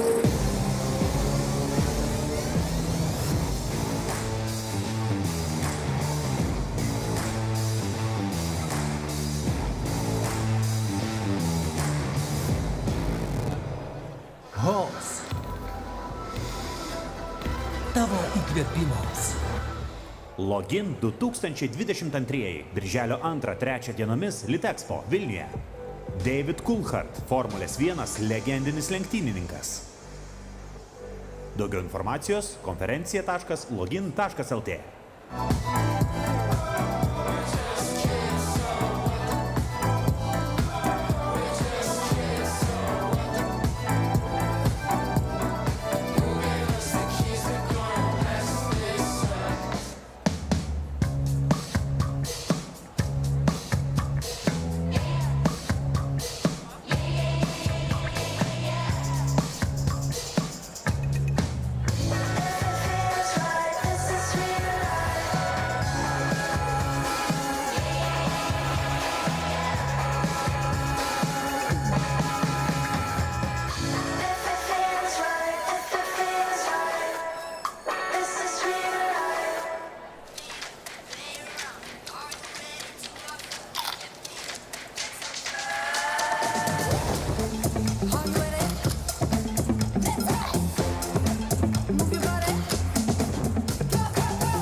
Cracker with a delicious twist. Tuck, take a bite, spark the fun. Halls. Tavo įkvėpimams. Come on in. Dive deep. Show me your teeth.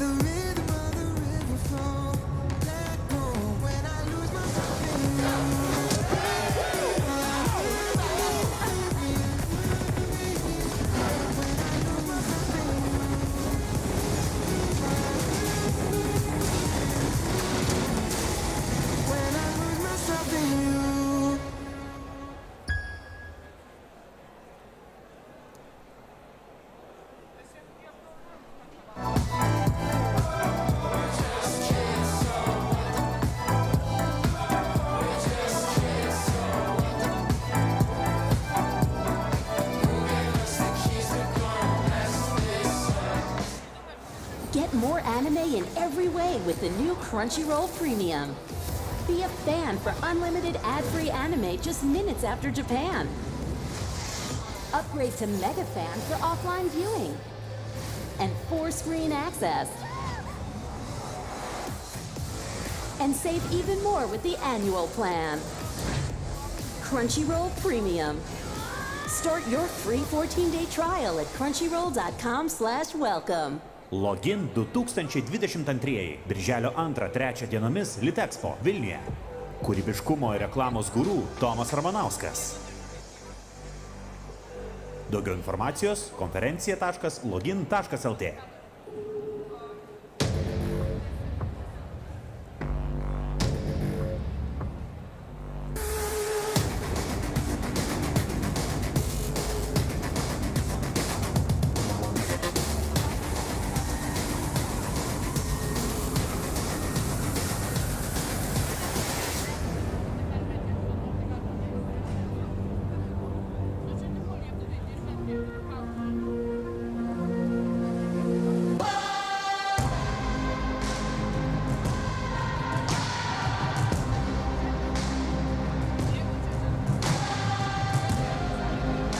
So, this is the young lady.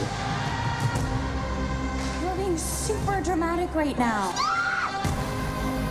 You think that this keeps your family safe? I had nothing to do with it.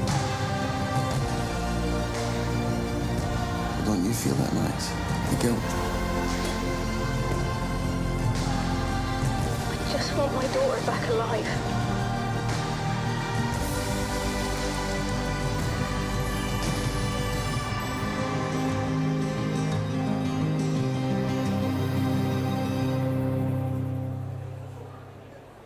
HEIST.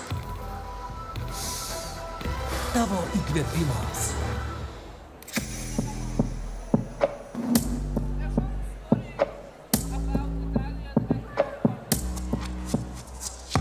Drąsa kurti, eksperimentuoti, imti medžiagas į savo rankas ir paversti jas sprendimais. Kartu atrasti, bandyti, kurti ateitį.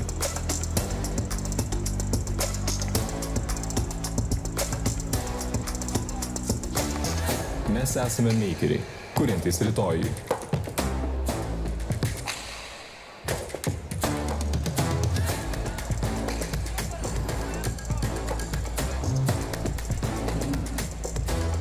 Rinkis ateities studijas technologijų universitete Vilnius Tech.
Tell me your names again. I'm Venus. I'm Serena.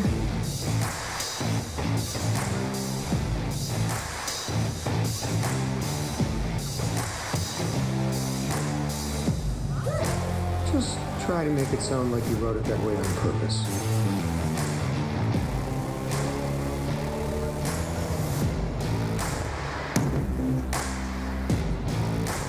Būtum žinojęs, kaip viskas baigsis. Būtum padėjęs. Būčiau.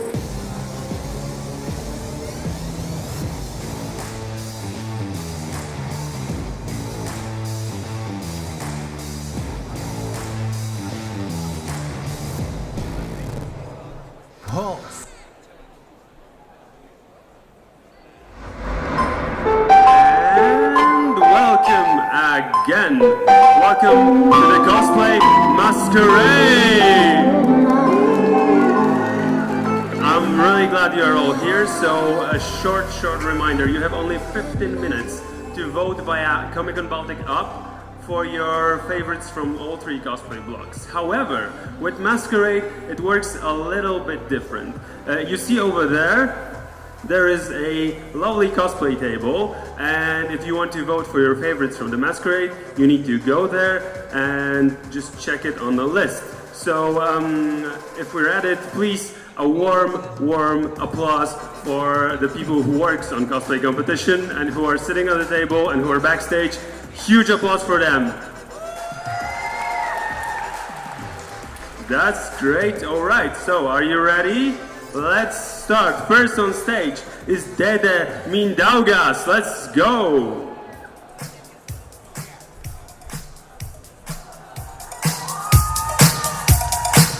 High energy. Clap, come on. Next on stage, Aisha.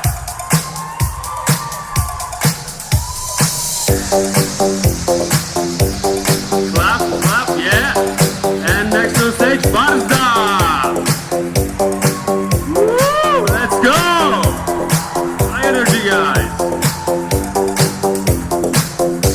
And let's welcome Hadas. And he's not here, so Hadas, yeah, you made it.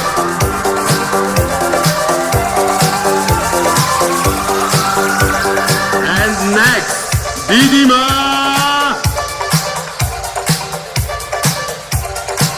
You know that dance. Let's go.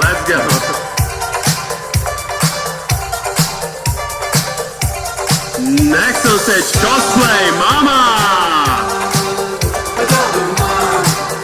Come on, Disney fans, clap.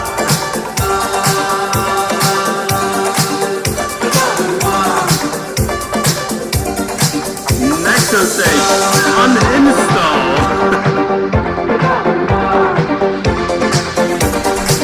Huge applause, let's go.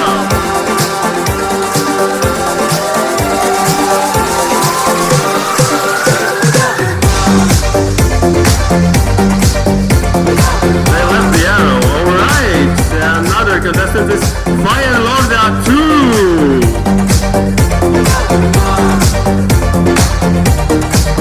Or not. Okay, what about a Horitus? Yeah, we have her. Huge applause.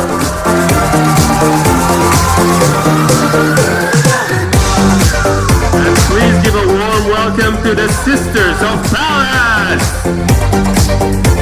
Woo!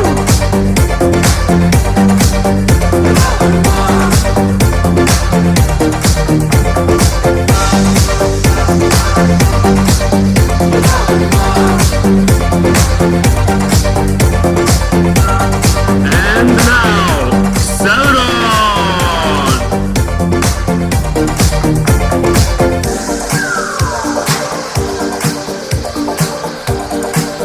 Please welcome with me to stage, Calin!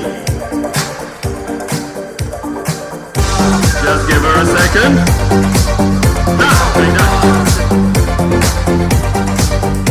Huge applause. And next on stage will be Nihilos.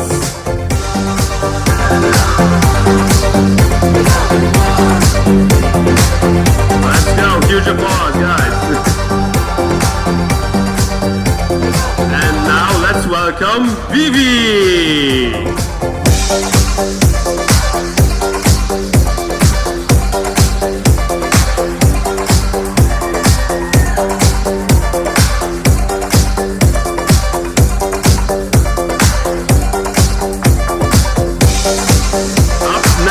Visual Aya! You know her. Clap for the hat!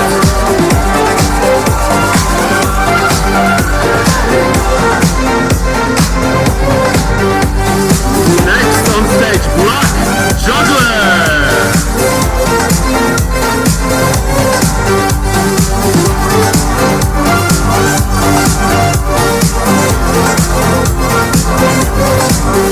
And another contestant is Kindan! Waiting for some lover to come. Dialed about 1,000 numbers lately. Almost rang the phone off the wall. Please welcome on stage, Pong Pong! I need some hot stuff, baby, tonight. I want some hot stuff, baby, this evening. That's how we make an entrance. Next on stage, Daddy Issues. I need hot stuff. I want some hot stuff. I need hot stuff.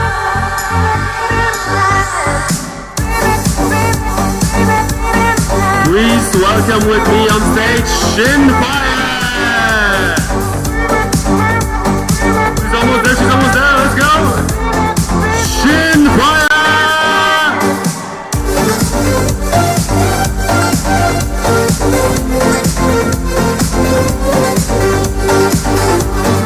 And next on stage, Suri!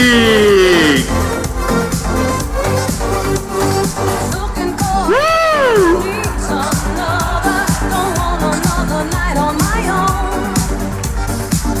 Please welcome with me, Korniha!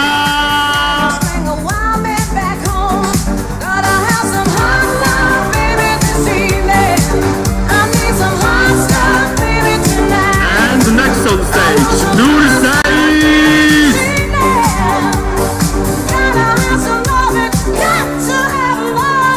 Oh, somebody need a booster shot?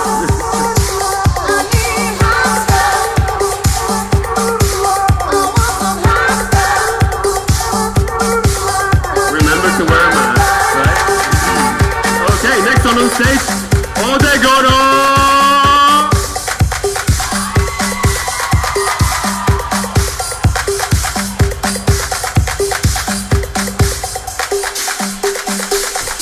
Please welcome with me now on stage, Saiden!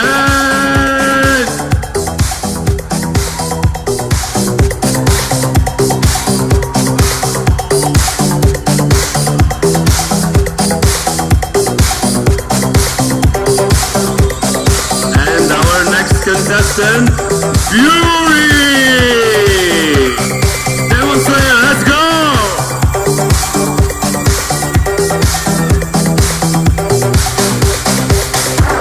I hope he's not driving train back home. Yeah, give it up. Next on stage, the three maidens! Lovely maidens.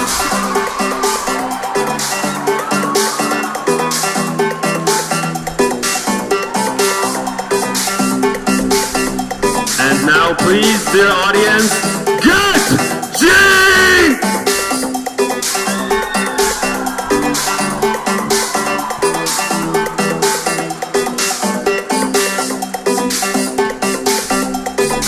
Please welcome with me, Ruin Vuitton!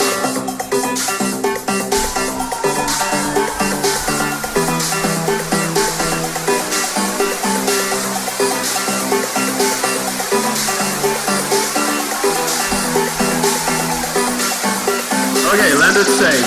Now, please give a warm welcome to Problematic!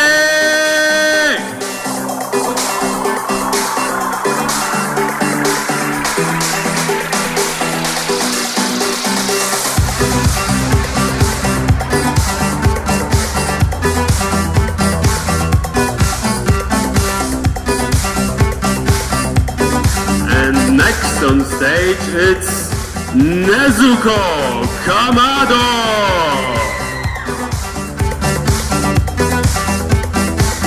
Free from the box. Warm welcome, guys.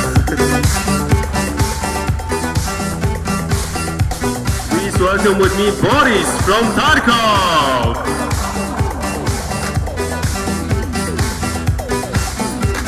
And it's here.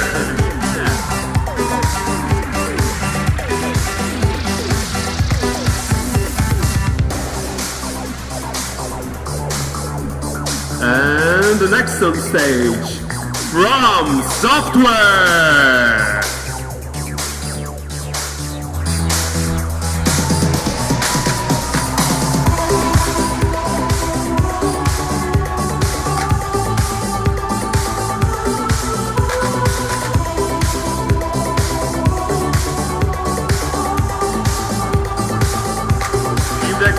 Keep the claps going, alright.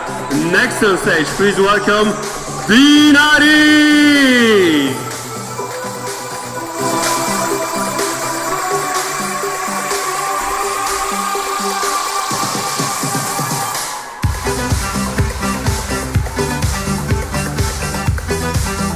And now, welcome with me, Kirapion!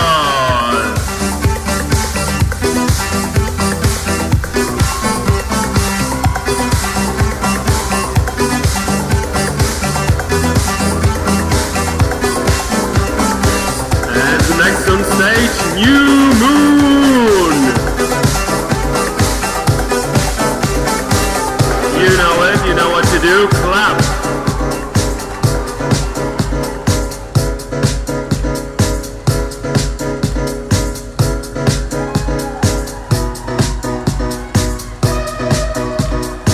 Please welcome with me the next contestant, it's Caffeine!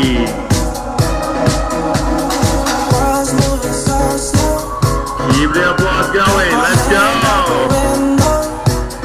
Lose track of time and memory, losing my mind in the and now on stage, TV Head!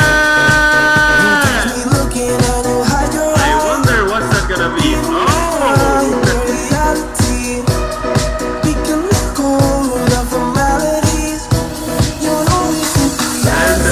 Contestant, it's Kira Kira Toast!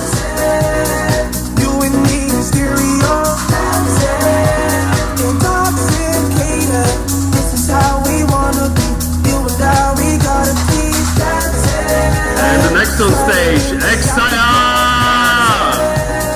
Juliet and Romeo, dancing. Almost here, let's go! Huge applause!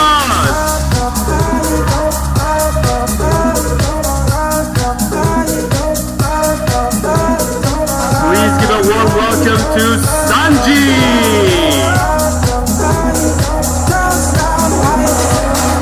Come on, huge R from the Pirates! Next on stage, Shirie!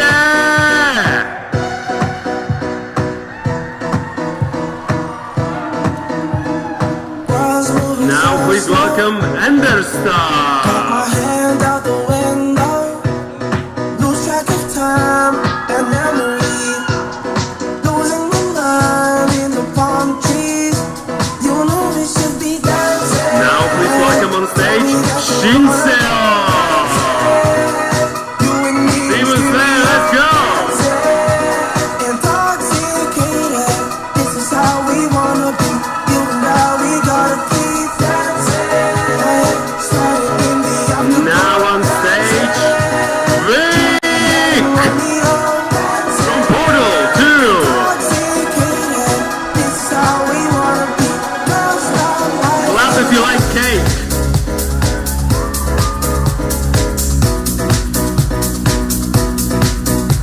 Welcome on stage, Eve Soul!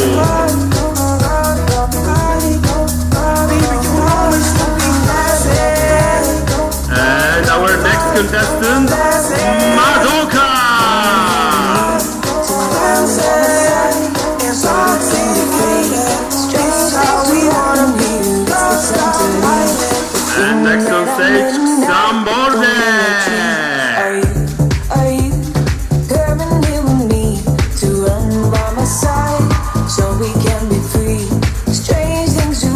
Please welcome on stage Smigle!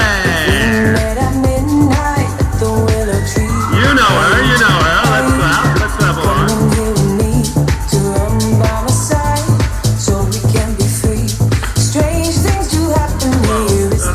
Okay, next on stage, it's Maida!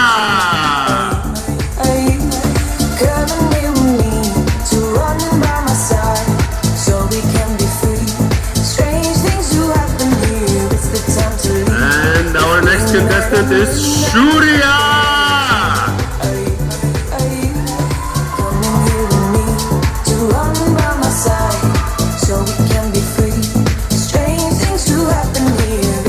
Please welcome on stage now with a huge applause, Uzui!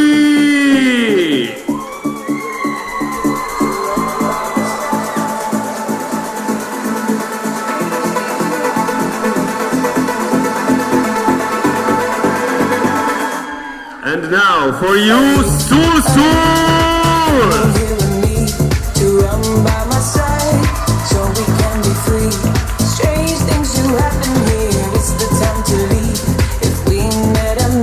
And now, last but not least, so huge applause for old school Mandalorians and their crew! Keep it going, come on guys!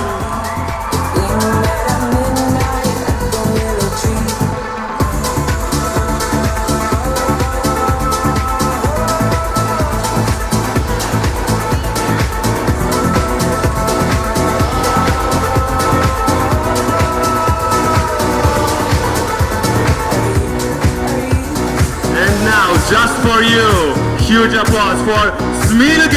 Let's go, up on stage! Go out, guys!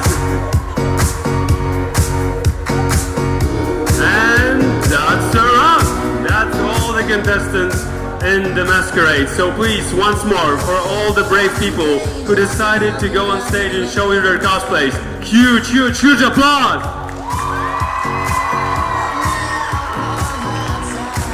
I am Zal, that was a lot of names to read and scream. I love you very much, thank you for being so active. And I'm logging off. Goodbye, see you at the awards ceremony. That was the masquerade. Thank you.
Power your mornings with Belvita's delicious biscuits, loaded with energy and made with 5 whole grains. The energy is slowly released, hour after hour, throughout your morning. Belvita, power your mornings. Login 2022, birželio 2-3 dienomis Litexpo, Vilniuje. Jared Isaacman, kosmoso turistas, Shift4 vadovas ir SpaceX įgulos vadas. Daugiau informacijos konferencija.login.lt.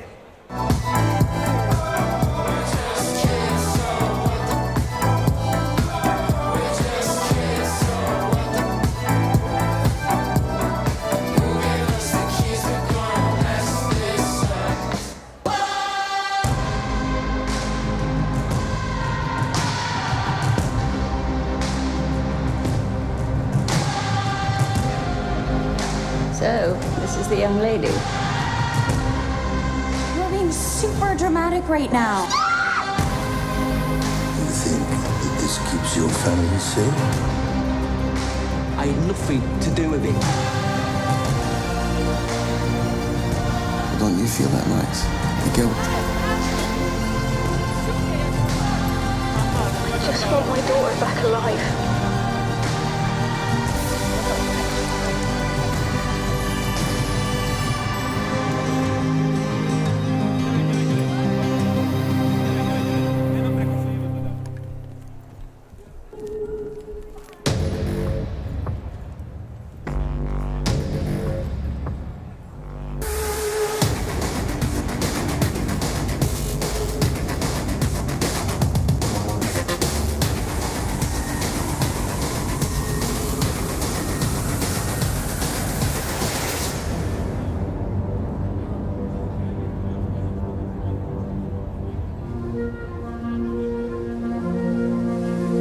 Login 2022 birželio 2-3 dienomis Litexpo Vilniuje. Pernilas Joholm, Netflix dokumentinio filmo The Tinder Swindler žvaigždė. Daugiau informacijos konferencija.login.lt. Hols. Tavo įkvėpimas.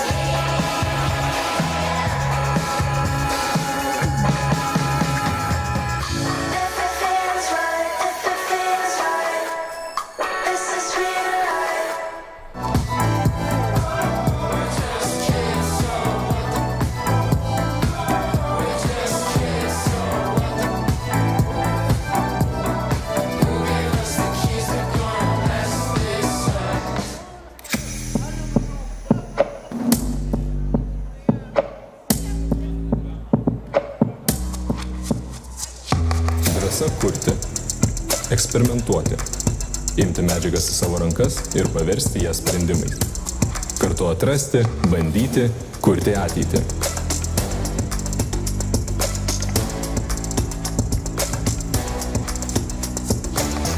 Mes esame makeriai, kuriantys rytojui.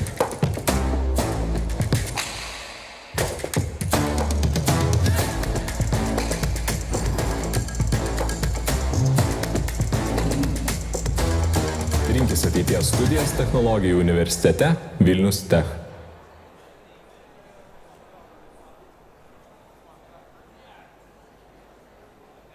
Come on in. Dive deep. Show me your teeth. The rhythm of the river flow. Let go when I lose myself in you.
Cracker with a delicious twist. Tuck, take a bite, spark the fun.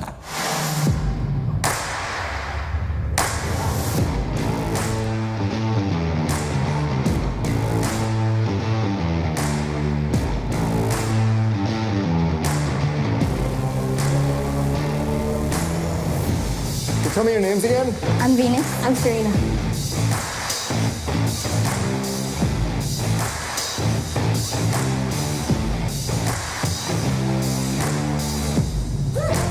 Just try to make it sound like you wrote it that way on purpose.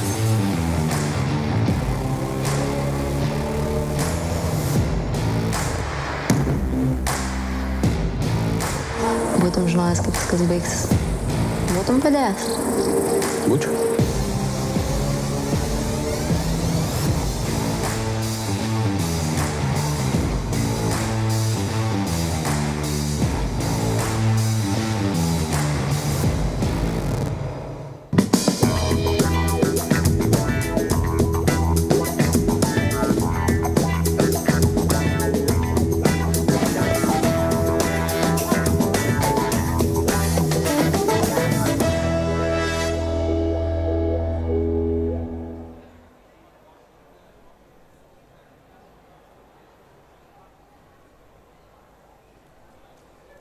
Power your mornings with Belvita's delicious biscuits, loaded with energy and made with 5 whole grains.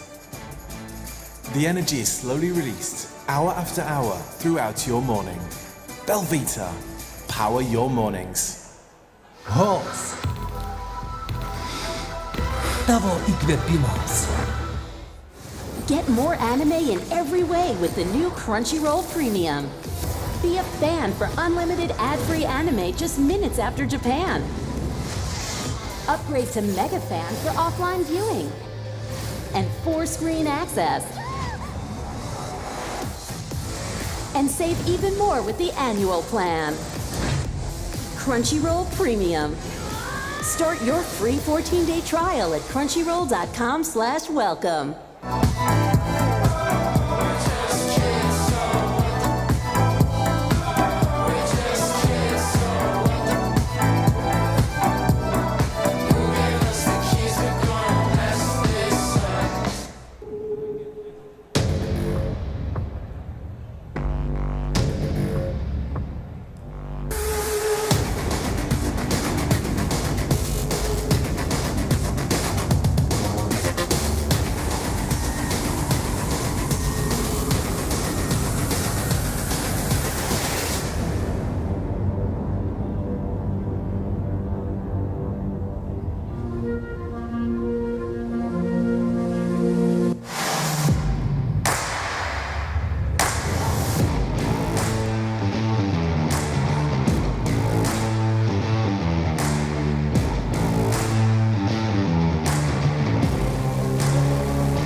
Tell me your names again. I'm Venus. I'm Serena.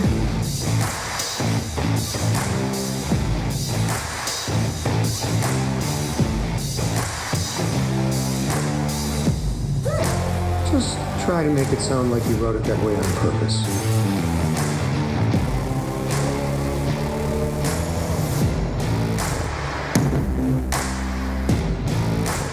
Būtum žinojęs, kaip viskas baigsis. Būtum padėjęs. Būčiau.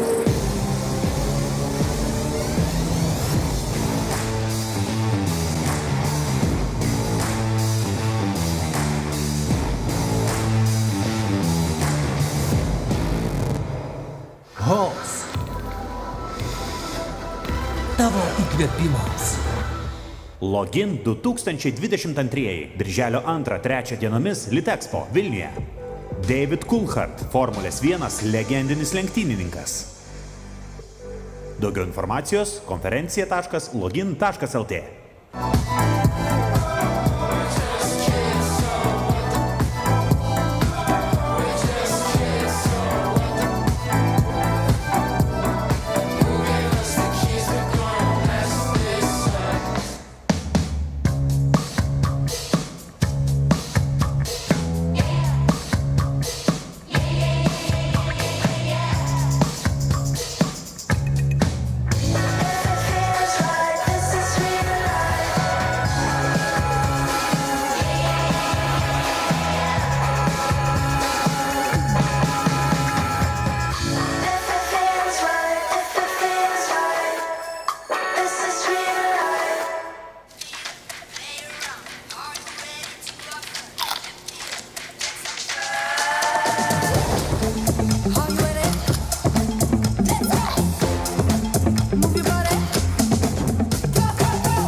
Cracker with a delicious twist.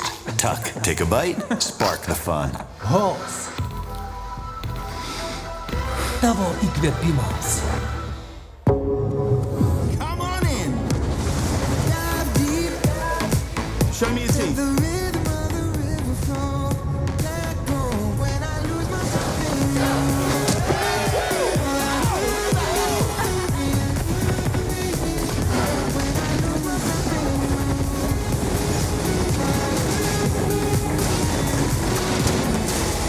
When I lose myself in you.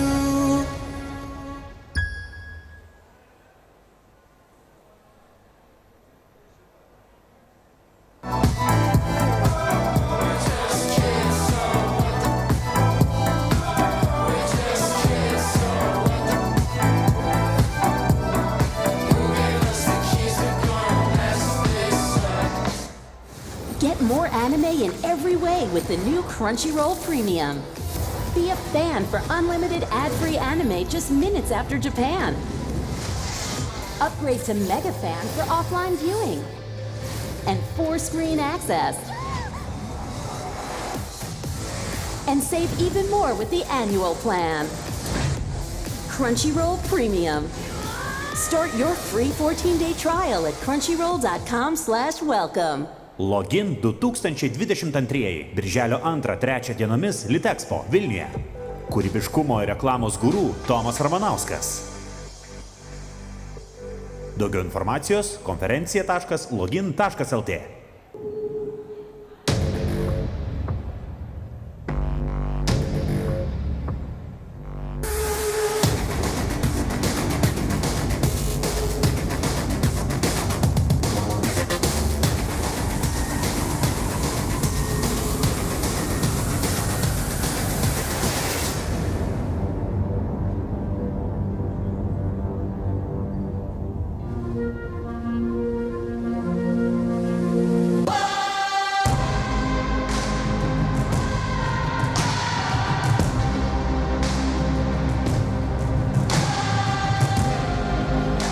So, this is the young lady. You're being super dramatic right now. You think that this keeps your family safe?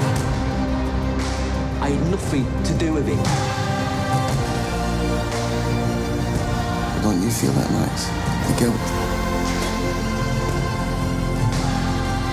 I just want my daughter back alive.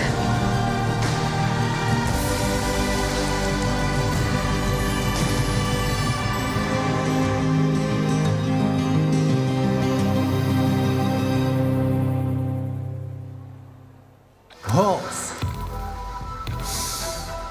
Tavo įkvėpimas.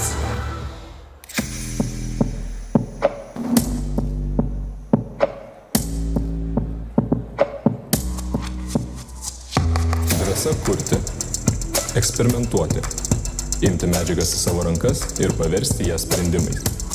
Kartu atrasti, bandyti, kurti ateitį.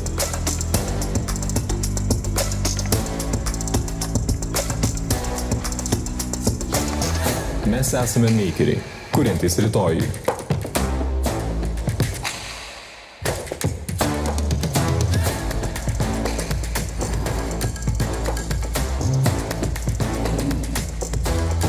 Rinktis ateities studijas technologijų universitete Vilnius Tech.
tell me your names again? I'm Venus. I'm Serena.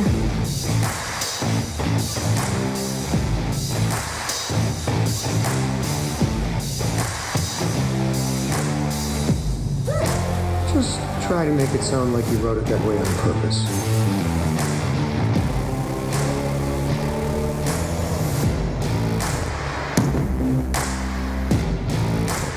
Būtum žinojęs, kaip viskas baigsis. Būtum padėjęs. Būčiau.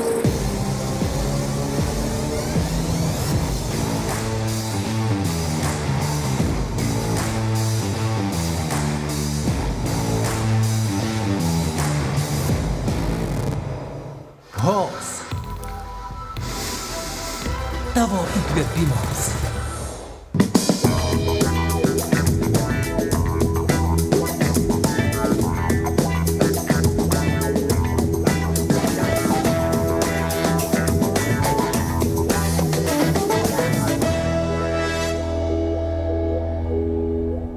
Power your mornings with Belvita's delicious biscuits, loaded with energy and made with 5 whole grains. The energy is slowly released, hour after hour, throughout your morning. Belvita, power your mornings. Login 2022 Birželio 2-3 dienomis Litexpo Vilniuje. Jared Isaacman, kosmoso turistas, Shift4 vadovas ir SpaceX įgulos vadas. Daugiau informacijos konferencija.login.lt.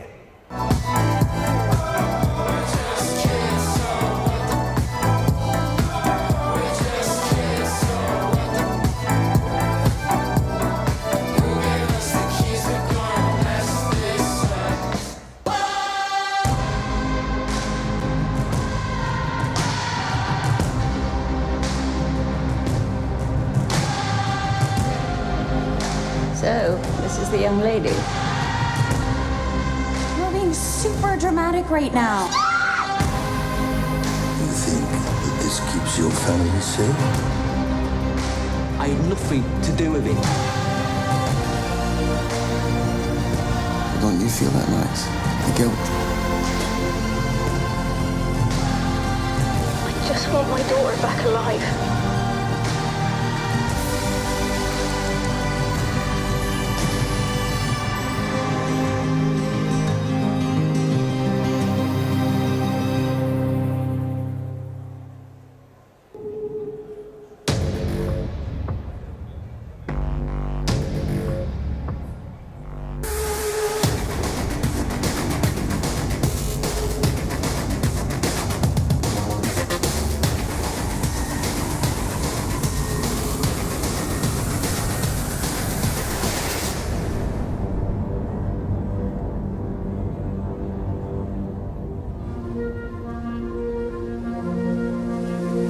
Login 2022 Birželio 2-3 dienomis Litexpo Vilniuje.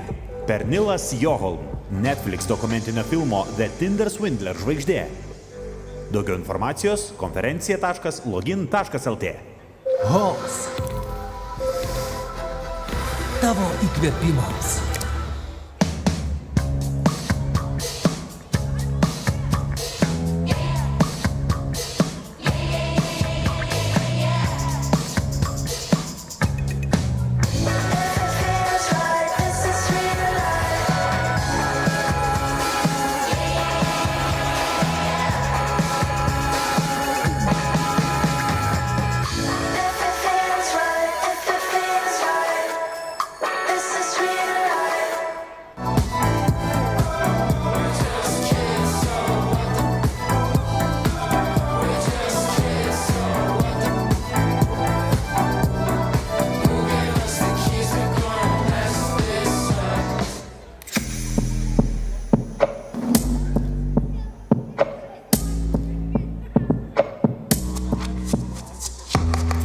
Kurti, eksperimentuoti, imti medžiagas į savo rankas ir paversti jas sprendimais. Kartu atrasti, bandyti, kurti ateitį.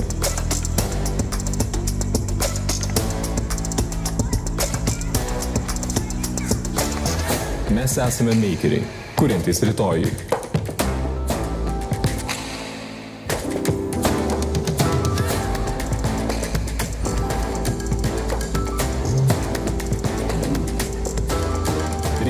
ateities studijas technologijų universitete Vilnius Tech.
That was too epic. That was too epic for this. That was way Just too epic. 3 guys coming and sitting down, and it's just like the hardest dubstep you've ever heard.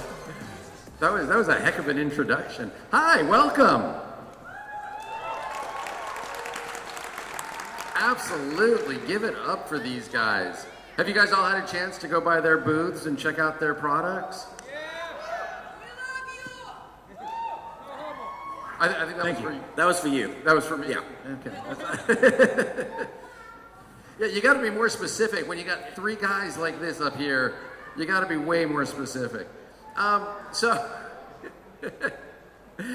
welcome to our panel. What we wanted to do today was something a little bit different. If you guys have seen the panels before, Tom and Reza have talked quite a bit this weekend about their comics and their animation. And we can still talk about that, especially if you guys have any questions or anything. But what I wanted to do was kind of change it up a little bit and talk about where they're going and some other art forms that they are pursuing. One of which, if you've been like by Reza's booth, is City Monsters. Anybody pick this up yet? There's a hand waving in the back. I see you. We thank that one person. But what this is it's a graphic novel, which is a long form story, and I think that's kind of where things are headed in for a lot of reasons, a lot of ways.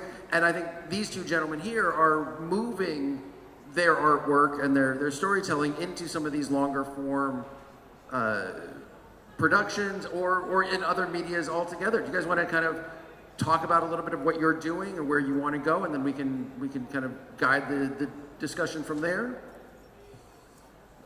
Is that too open-ended? Sure. Yeah, so for me, for the majority of my career, I've been doing short-form comics, which typically consist of like 4 to 25 panels. And what I found in doing those is that sometimes I like to take a single idea and expand it out into many pages. And sometimes there are ideas that I feel could be much longer stories. And so I've started exploring that recently, and the most exploring I've done with that was working on City Monster, my first graphic novel, which kind of started as a very small idea, and then I expanded it out into a full story. I really like the idea of telling longer stories that are still humorous and building character and plotting out tales that are interesting and engaging. And yeah, that's what I want to continue doing with my comics and animation as well. Well, go ahead, Tom. I mean, I really want to break into longer things, but I've spent so many years like focusing on making the shortest possible things, like trimming every bit of fat, every unnecessary second of every single. You know, when I'm script writing, I'm literally like deleting individual words. Just so for some reason, I'm obsessed with making things as fast as possible, and it's really rotted my brain in terms of like trying to make something long form. Like I desperately would love to make like a comic. Like we have so many ideas that we haven't developed. So I'd love to make comics or like long pilot scripts and stuff, but I'm just like stuck really being able to only focus on kind of like 3-minute long things at kind of max. Do you feel like that's a result of the way the internet pushes us? Maybe like using bite-sized things are very easy to consume and reshare.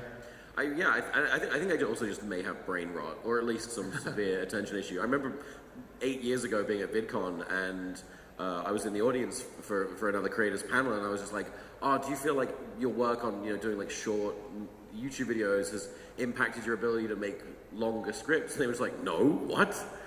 And I was like, "Oh, it's just me then." Okay, cool. Well, but I think we have a point here that one of the complaints about our generation or the modern generation is the lack of a attention span, and so. We can talk, we also want to talk, you mentioned animation, so we absolutely want to get back to your animation projects, both.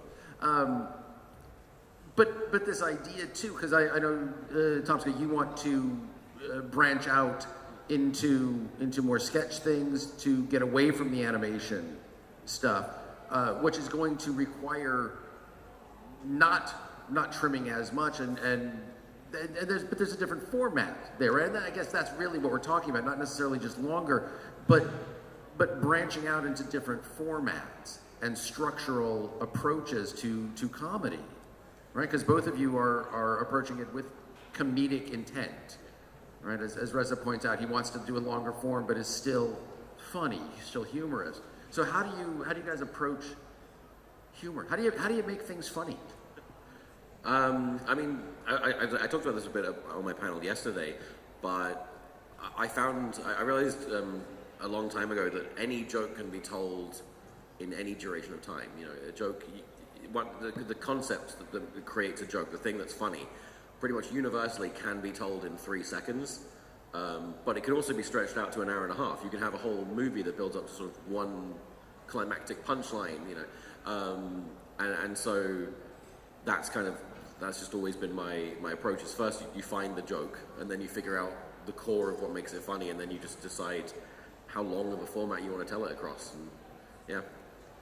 And one of the challenges that I found in doing longer form work, and this is something I touched on in my workshop earlier that some of you might have seen, is that with short form comics, all you really have to do is come up with a gag, but in long form comics or animation or movies or TV, it's less about the gags and more about character development and character interaction and conflict between characters and plot development. So there's a lot more than just gags, and then you have to weave gags through all of that to keep it funny and to keep people engaged, if it's a comedy, of course. Well, I found this is kind of a total tangent, but I find that comedy and horror are identical in terms of structure. Like horror films have like these same kind of arcs and beats and payoff as a joke. Like it's like that kind of setup and punchline and build up and like callbacks. Like it's the exact same structure. So anytime I think of anything longer form, for some reason it always lands on horror because it's just like this format that I understand. Well, but also, I mean, there's a number of horror films or horror parodies that work, or comedic horror films. But also, you know, in a horror film or mostly films, right? You've got this idea of buildup of tension, release of tension, which is where humor comes from as well, right? This idea of the music builds up. And the protagonist is walking, and then the cat jumps out. And so we're all very tense, and then the cat jumps out, and we realize that release of tension causes laughter, almost always. Yeah. Right? And then the monster jumps out and gets you. Right? But it's also a subversion of expectation. Right, exactly. Key factor of comedy. Right. Subversion of expectation, for those of you who don't know, is one of the primary theories behind humor, is taking something and twisting it ever so slightly into a different place. It's pretty much just every joke. Like the concept is you expect one thing to happen, and then it doesn't. You know, like so. Talking about like how you can make any joke really short. You know, like if I just give you a shot of just a cat, like what you're going to now expect is for the cat to say meow. So if the cat then says hello, like that's subversion, and you can kind of you could put that in 1 second and still get a laugh out. Yeah, and that's also one way that longer form character development can be helpful and can contribute to humor. Like, one thing that comes to mind is the American TV show Parks and Recreation, where one of the characters is this kind of hard-ass boss character called Ron, and he's pretty much a hard-ass throughout every scene you see him in. And then at one point he sees a pony and he just becomes incredibly giddy and over the top like a child. And it's like one of the funniest jokes in the entire series. And it's because you've had episodes and episodes of character development laying out that this guy doesn't really laugh at things, and then suddenly he laughs, and it's like a very funny moment. Well, but also, right, that's one of the things you talk about, where you talk about the idea of setup punchline. It could be done any time, right? The cat saying hello. But when you have characters, then your opportunity for humorous interactions, right? The entire idea of the sitcom is the situation comedy, where it's the situation itself. So the characters become, or the comedy becomes dependent on the characters, as opposed to the joke, where it doesn't really matter. It's just a joke, right? And so does that kind of affect how you think about it when you're structuring, when you're plotting out something like this? Do you do you think about the characters and how they themselves can be funny as opposed to, you know, like with the situations as opposed to the joke itself, if that makes sense? Yeah, I mean, well, one thing about longer form work is that you get to know the characters and they begin to feel like friends to you, or like they're a part of your family or something if you're watching them on a weekly basis. So that is definitely the character traits that you come to know lend themselves to jokes eventually. And then if you work with characters for long enough, the jokes kind of start to write themselves based on how a character would react to a specific situation or something another character has said. Yeah, I worked on a webtoon called Eddsworld for many years, and at one point, like, I barely needed to do any work to write it because we kind of knew the characters and what they would do in any given situation so well that you could just put them in a scene and you just kind of they'd talk to me. Like in any other context, if you said you were hearing voices, someone would give you professional help. But in that instance, the characters would just kind of like would guide me through a scene so completely, and it was really interesting. But then you also got to be cautious of not Flanderizing your characters, which is in reference to the Simpsons character Ned Flanders, who, as the show progressed, became more and more just a one-dimensional character. And sometimes if you're too aware of the tropes of your character, you can end up limiting the amount of things they can even do. You stop having them even surprise you. It's just like, they would always react this way. I did a writing course, and one of the thought experiments the teacher kind of said was just like, what would your character do if they found $1 on the floor? And if you can kind of answer that question, then you know your character well enough. Like, and it's like, yeah, what SpongeBob is going to do if he finds a dollar on the floor is very different to what Homer Simpson's going to do if he finds $1 on the floor and stuff. Sure. And then, but then, as you say, right, the other side of that, this Flanderization, right? We notice that if a TV show or a comedy series runs too long, that they become the catchphrase, right? How many times can Joey walk in and say, "How you doing?" before we just go, okay, that's what Joey's going to come in and do. Yep. Right? And so how do we avoid that? How would you, if you were writing a longer piece, how would you try to keep things fresh in a longer running thing? I mean, how long has Poorly Drawn Lines been running? 1 season. So I haven't had a chance to Flanderize any of my characters. Okay. But I think, especially in comedy, there's a real risk of turning your characters into fools, because that's like an easy characteristic to fall back on with a character, is that they're a bit of an idiot. So I could see that happening with my characters in the long run, potentially, and that's something I would try to avoid by, I guess, just subverting expectations as much as possible. I think it also boils down to sometimes choosing to disappoint your audience, ideally in a way that they'll be pleasantly surprised, but in the same way that a good parent needs to make sure their kid eats vegetables sometimes. Like, you can't just give them the thing they want over and over and over again, because it will be to diminishing returns. So you kind of need to, not have the character say the catchphrase every single time. Like, I have my Astor movie series, which is my most popular thing, and what people would happily have me do is release an episode every week, every month, but I've kind of stuck to one a year, so that it doesn't burn itself and me out that super quickly. Sure. Let's talk about the animated show for a minute. Tell us all about it. Yeah, so I've always wanted to work in television writing.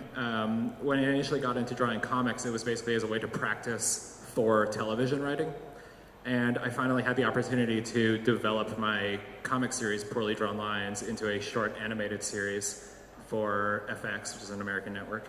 And that was a lot of fun because I got to take my characters and expand on their worldviews and their behaviors and try to get to know them better outside of just gags and try to put them into different situations and longer form stories. It's been very rewarding and also very difficult because it's like a completely new skill set that you have to learn, basically, writing a 15 or 30 minute script as opposed to a 4-panel gag comic, which has kind of been my bread and butter for most of my career. So how did you go about doing that kind of translation? Just a lot of practice and a lot of notes from the network. Yeah, they helped me along, definitely. and kind of told me what they would expect from a television series as opposed to a gag comic. And yeah, I just kind of came to it by practice, by watching a lot of other TV shows, by reading what other TV writers have written about how to write stories. And yeah, I think it's really just practice and absorbing as much media as possible to try to understand story beats and character development. See, that's something that I really struggle with, like, taking something and putting it into like a 15, 30-minute format, because I'm a gag writer. And that's like my bread and butter, and I'm always drawn to a gag. Like, I can't get 3 lines of dialogue. If I've written 3 lines of dialogue where characters have just been like, oh, what are you doing today? Oh, I'm going to go do this. Like, that third line has to be a gag. And then the hippo shows up, And every time I've tried to write like a pilot for a TV show, the feedback has been, there's too many jokes. This is exhausting. Yeah, you need to cut out like half the jokes. And I'm like, but I don't want to. Yeah. And then, and I just, I'm like, as soon as I'm reading anything I've written and there's just not gags, like 3 gags a page, I'm like, this is bad. What's the point of this scene, And then I cut the scene out and leave the ones that are just gags in it. And then I realize I should just write comedy sketches, and then I do. Yeah, sketches are fun to write because they're contained. They begin and end, and you don't have to expect to develop them into anything else. I also found that I was trying to consciously not put too many gags on a page. I think there's like an accepted number. It's like 2 to 5 gags per page of a sitcom script or something like that. And I found that at times I would also try to cut out gags to make the story progress, and then I just find myself reading boring dialogue without jokes in it. Yeah, I've really struggled to find that balance in a healthy way. It's either, like you said, it's either just a boring progression of the narrative, or just gags and just endless distractions for which the audience will get bored of. But isn't a boring progression of narrative, isn't that storytelling? Yeah, that's what they call a book. But take that, books. Oh, fair enough. Okay. So, all right. So then, Tom, what do you want to do? We talked a bit yesterday about sketch comedy. So, how do we take what you're doing and make that into sketch comedy, which is a bit longer? It's not necessarily long, but it is a bit more than just the line gag. Well, see, sketch comedy I do understand, and that's why it's just the thing I fall back on is sketches follow a very specific formula, and you get to create this world, kind of milk it for all the comedic value it has, and then exit it inside of 2 to 3 minutes. And yeah, the pacing, I don't know, it makes a lot of sense to me. Because like in the same way, instead of it just being like, oh, here is like a 2-second joke, you kind of can explore all the variants of that joke. You have a simple concept. There is a cat that can talk, and instead of it just being the joke being, look, the cat talks, you can now expand it into like, here's all the things the cat could say and all the ways that would be surprising, like, the cat talks, and oh no, he's forgotten to do his taxes, and now he's having to explain why he's committed tax fraud to a tax agent, but it's really funny because they're just distracted by the fact that it's a cat. You can kind of expand it and exhaust it, basically, and then as soon as it's overstayed its welcome, have a big punchline and then leave. Okay. I personally love the idea of a script with too many jokes. I would love to read whatever you've written. Because one thing I love about your Asdef movies is that it's just like constant like onslaught of jokes, and it just keeps you on your toes, and it's the exact opposite of boring for me. But and thank you. But it is also exhausting. Like I've had a lot of people reach out to me over the years, like big studios, being like, "Oh, we love your Asdef movie series, and we want to see you do. We want to expand that into a longer form thing." And first of all, they're lying. These are like 50-year-old suits. They don't love the series. They love the numbers the series gets on YouTube. But every time I have to explain, like, you could not take this pacing and expand it into a 20-minute show. The audience would get nosebleeds. It would be overstimulating. It would be exhausting. So that's why it's like, oh, you get 2 minutes every year, because any more and it would just be like, this is too much. I want to throw up.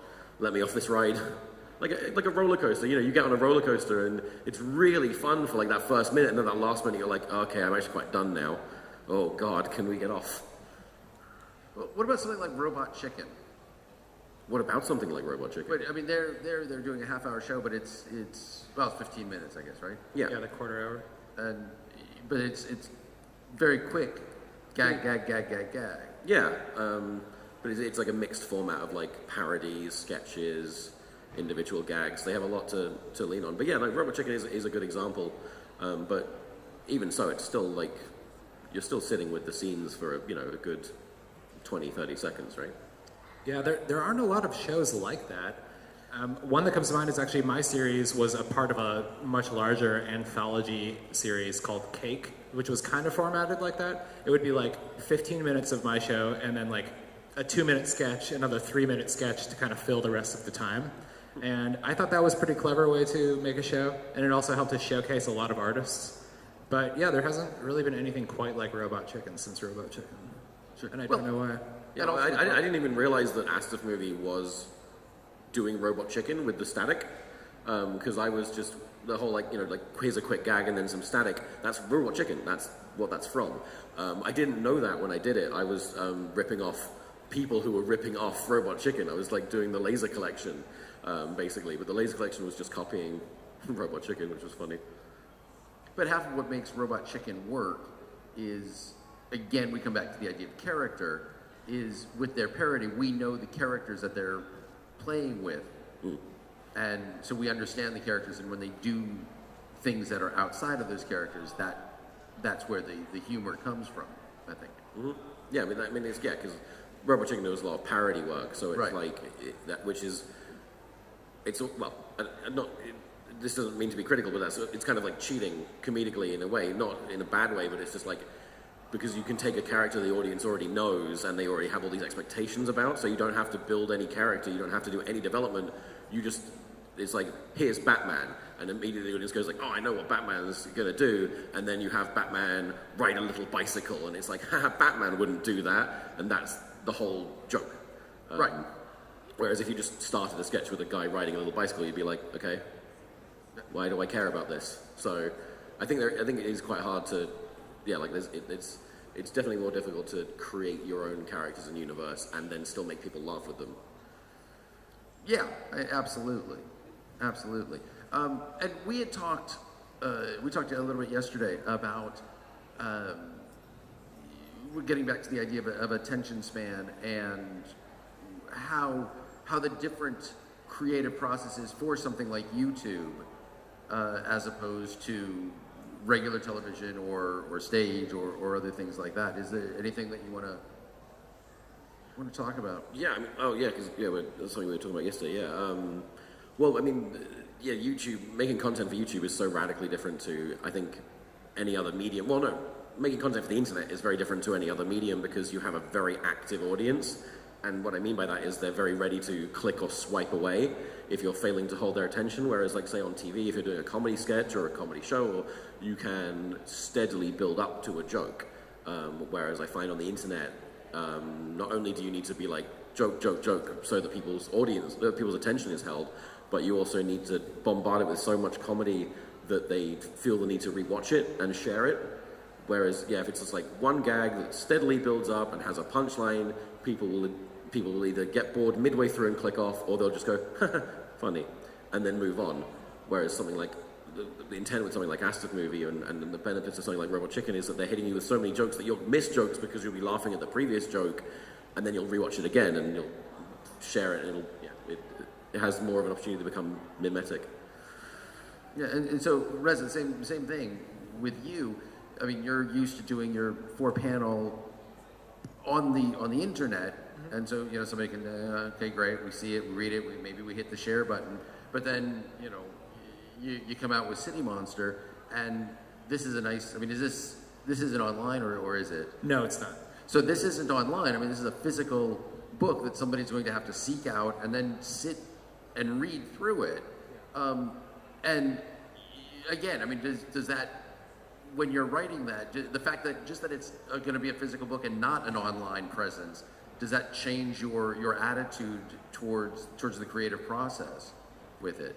It's different. Well, for the most obvious thing is that it takes much longer to write. It took me about a year to finish that, whereas my comics take me like a day or less.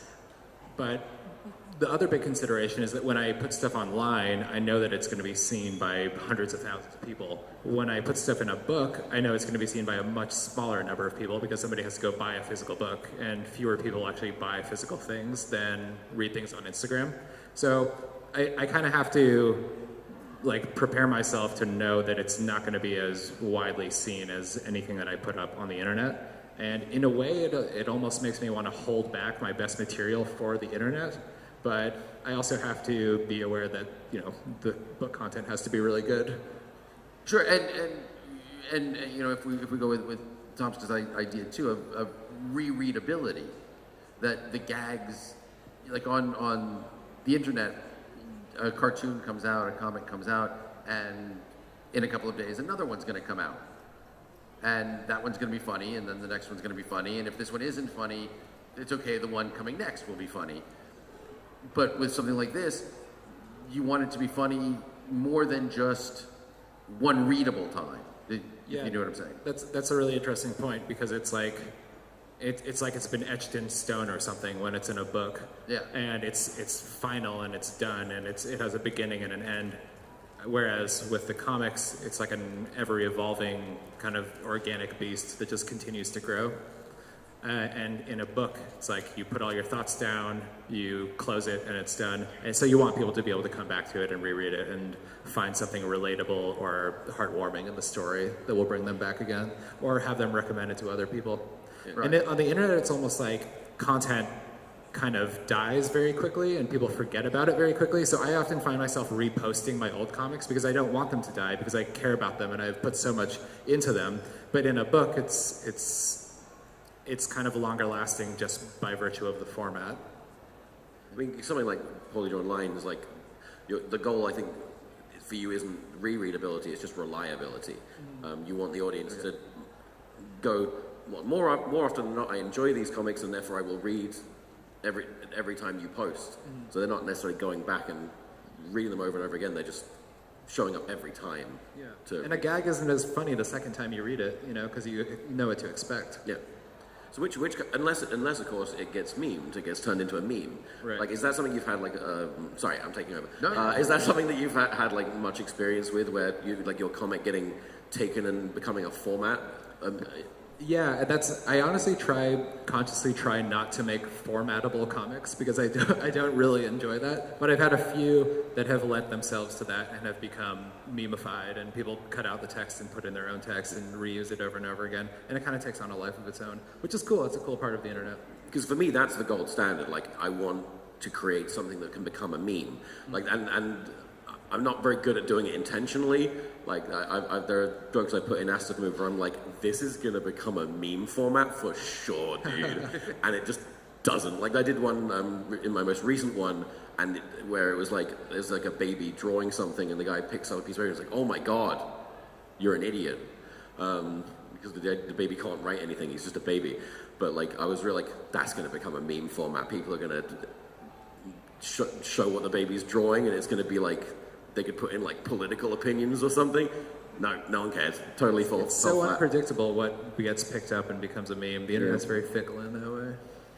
Maybe we can get a Poorly Drawn Lines that just has thought bubbles or dialogue bubbles with nothing in them. Yeah, I could do that. You know, I know like Cyanide and Happiness made some kind of a website where you could randomly generate panels that would make new comics. And then I think they eventually turned it into a card game, which I thought was a pretty clever way to kind of take advantage of that inherently memeable format of webcomics. Well, what's going to get memed with a webcomic as well is probably going to be one or two panels. It's almost never the whole comic, is it? Yeah, you lose the context. It's like either one, it'll be like two panels and you can just like corrupt it and and that's how it gets memed, or it's just like one particularly notable like frame or drawing, like a comic like Fussjal did that meme where it's like that guy. That was just, I think it was just like lifted from like one panel of a comic or something, and well, like, you know, Pepe the Frog, like it's just removed from context, and I've seen a lot of Pepe the Frog here, like a lot. Yeah, I see him like 5 times an hour. Totally, he's very popular here. Yeah. Does anybody have any questions? We can sit up here and talk for hours. Does anybody have any questions? If you do, I don't know if we have a microphone. If we don't, come up, I'll give you mine. Does anybody, we have a question. I feel so sick. There we go. They're bringing a mic out for you.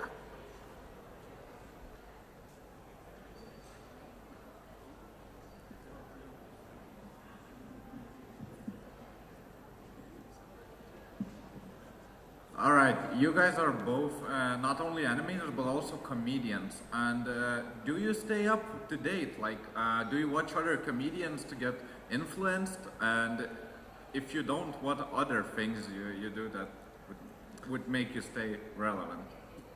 Yeah, I kind of go back and forth on that. If I find a comedian I really like, I sometimes have to avoid their work because I don't want to become too much like them. But it is also important, I think, to constantly be consuming other media because it sort of goes through the filter of your brain and it becomes your own comedic style eventually. So I think it's important to consume, read a lot of books, watch a lot of movies, watch a lot of TV, listen to stand-up comics, and be inspired by those things without directly lifting the style. So you kind of have to like remix those styles in your brain to build your own style, basically. I think any comedian is basically a mishmash of their favorite influences, pushed through their own internal filter and with their own spin on it. So yeah, I try to keep up with other comedy and other comics as much as possible without being too overtly influenced by them.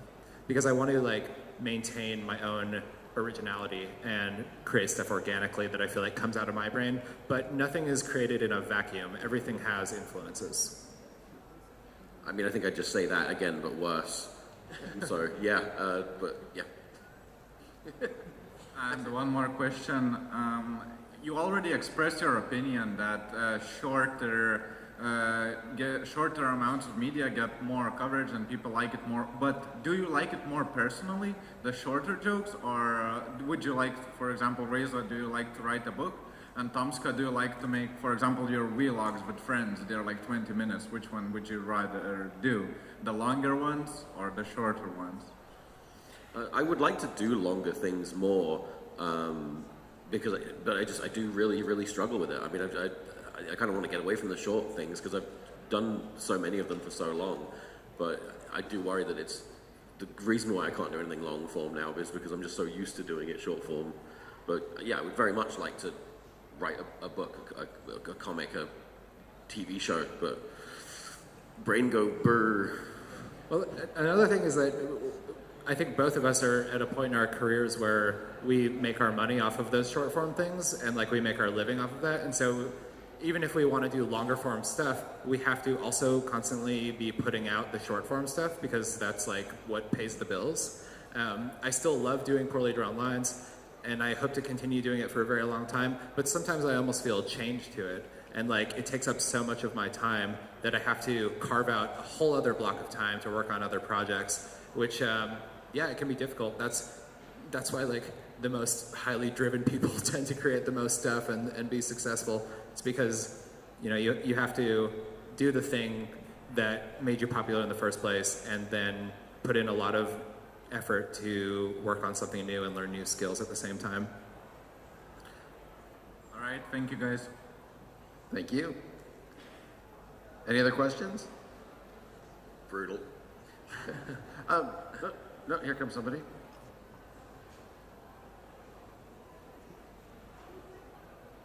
So I have a question for both of you. It's kind of a big question, like what's the thing you've always wanted to do but never got a chance to? Let's not come to Lithuania because now you've done that. Lose weight. No, I think I've kind of I did just mention that in terms of like I would love to make a show, and like have a whole season of it. You know, even if I only got one season. Hell, I'd like to get commissioned to make a show that I knew was only going to be one season, so we could just tell like one complete story and just kind of break away from the things I'm used to doing, but haven't done it yet. Really should. Really got to get that going. Was that for me as well? Yeah, for both. Something that I would like to do that I haven't done. Yeah. I would like to write live action. I want to work with actual human beings at some point. I think that would be very fun. And direct actors and write something that feels like my real life. And haven't actually even tried to do that yet, but I would love to at some point, either television or film. Right now, television feels more natural to me, and I think that we're in a golden era of television, and it's a good time to be working in TV. But I also really love films, and I watch a lot of films, and I would love to do that eventually, write a film. Yeah, live action is a lot easier to work with. It's not a coincidence that I abandoned animating and illustrating in 2006 when I got a YouTube account, because it was a lot easier to just have my friend wave his arms than it would be to animate someone waving their arms. That makes sense. And so I just had this 2-year break where I did only live action, because I was like, I'm not good at drawing. It takes too long. Yeah. But thank you. Thank you. Thank you for the question. We've got a couple more. Hello.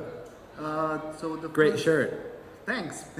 Courage the Cowardly Dog. Cartoon Network classic.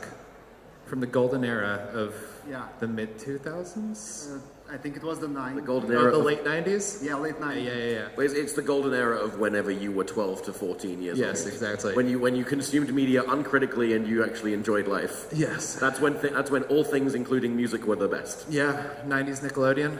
It'll never be as good. 90s Kids Unite, I guess. Yeah. So, this one goes for Reza. So how long did it take to develop your own style and to get recognized online, basically?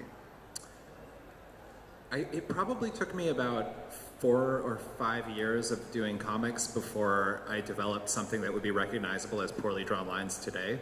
Before that, I worked in a few different styles. I had a similar color palette, but I had like big bulbous eyes on my characters, and now they're just like little dots. So yeah, I'd say about probably 5 years before I really settled into a style that I liked to work in, that worked for me, and that I felt was funny enough to kind of lock myself into. And I also still feel like my style is continuously developing. Like I felt like I've had the same style for the last, I don't know, 6 or 7 years, but then I go back and look at stuff from 6 or 7 years ago, and it's actually a little bit different. It's a little bit sketchier. The text is a little bit different. And another thing I mentioned in my workshop is that I don't copy-paste elements of my art, and I haven't made a font out of my handwriting yet, because I like my art style to be continuously evolving and getting better, I guess. So I still hand draw everything every time. All right. And the other question would be for Tom. Which skit is your favorite out of all of them? Yeah, I'm going there. In like what category, I guess? Well, like the live action ones or within Aston movies? Live action, yeah. Like the whole Sniper Pug and those it's I always have to give the same answer because it's true, and it's my sketch Horse, because it's the only video I've ever made where nothing went wrong. From the point I had the idea to the upload, there's no compromises. It went, everything that went exactly as planned. No other video, no thing I've made other than that has had that experience. Like basically, the creative process in my experience is you have a perfect little idea, things go wrong and you make compromises, and then what kind of flops out the other end is this poorly tattered, whimpering mess. And you're like, well, I'm sorry, idea, I betrayed you. Whereas Horse is the only one where it was like, Father, are you proud of me? Yes, little child, you've grown well. All right, thanks. Thank you. Thank you. Hey. Hey. So the question is, do you have any work, is it in the format of comic, sketch, whatever, that you either regret doing or got some unexpected backlash? Yeah. Which one of you wants to answer that one? How many times have you been in hot water? I don't know that I have that. I mean, I've had like a few lines that I went back and changed because somebody complained, or like I inadvertently offended somebody but didn't mean to. But I guess I generally try not to make my comics like mean-spirited, and I generally try to have like an undercurrent of hope and optimism in them. So I tend not to ruffle too many feathers with my work, but I have had comics that I think is, a comic that's very funny that I post that doesn't do nearly as well as I thought it would. And I wouldn't say I regret that, but I always look back and I'm like, oh, I could have made it better in X, Y, and Z number of ways. But then once a comic is out there, you can't really go back and do it, and you can't really redo a joke. Well, in my case, until, you know, maybe a few months later when people have forgotten about it, and you can take another crack at it. See, I'm kind of the opposite in that, like, I don't want to make mean-spirited content, but I really do like writing a fine line and creating content that feels like it should be offensive. It feels like it should be a problem, but it's actually totally safe. You know, like, and I'm amazed I made this joke when I was 19 years old and it's aged pretty okay. But there's the joke from Arce's movie 2 where the guy's like, "Doctor, I think I might be a homosexual. How can you tell?" And then he vomits a rainbow, and it's just like, I think that joke feels like it should be not okay, but it is safe and it's fine, and I guess it's the difference between like trying to, you know, joke with and or at a group of people, because yeah, that's what I like often try to do. Like I did another joke in a more recent Astif movie where I wanted to like play with the themes of gender and stuff, and I wrote a joke and I ran it by like 5 different trans creatives that I knew, and I put it in, and yeah, I know I was happy with it and proud of it, but still there were a few people that did interpret it as being mean-spirited and a joke at, not with, or, you know, not made with love, which it was, and that's the jokes that I guess I do sometimes regret, because if I haven't done a good job of telling a joke that is supposed to make everyone feel good and have a nice time, if I made a joke that's made someone feel bad, then I failed, I feel like, because it's way too easy to do that. But it is hard to make comedy that everyone gets to enjoy and feel included in. So yeah, the jokes that I regret are the ones that I didn't do a good job of keeping safe and inviting and stuff.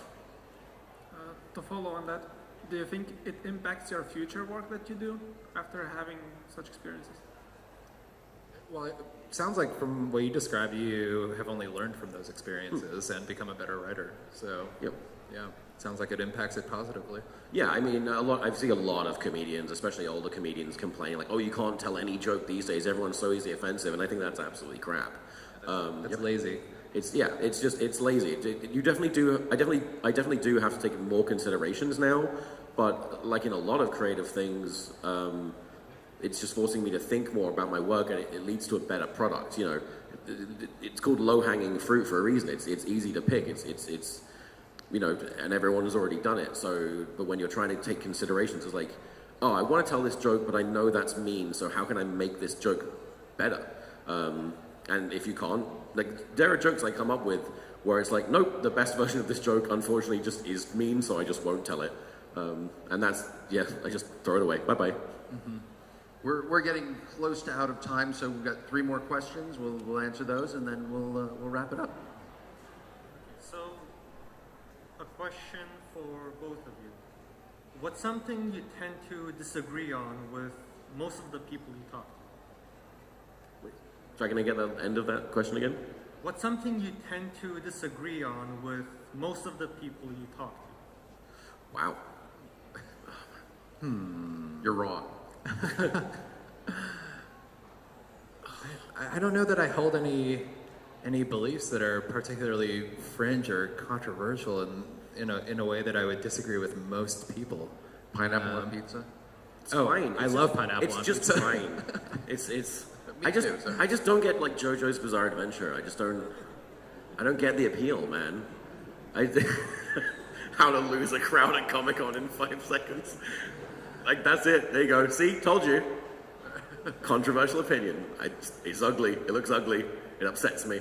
I would take it a step further and also add feta cheese to the pineapple with the pizza. Whoa. So you get a little sweet, salty, and salty. You're out of control. That's it. Off the stage.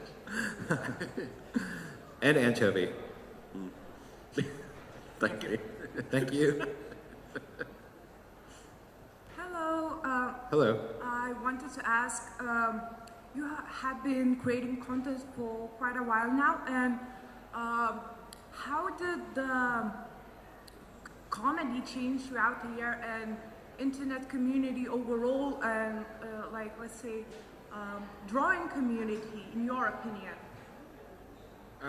Well, one of the biggest changes I've seen happen in the time that I've been drawing webcomics is that in the beginning, everybody used to have a website that they would direct people to, and now internet content is completely dominated by social media outlets. So YouTube, in your case, Tomska, Instagram in my case, and yeah, so it's good in certain ways in that everybody's kind of hanging out in one spot, and you can kind of find all your readers in one place and give them content all at the same time.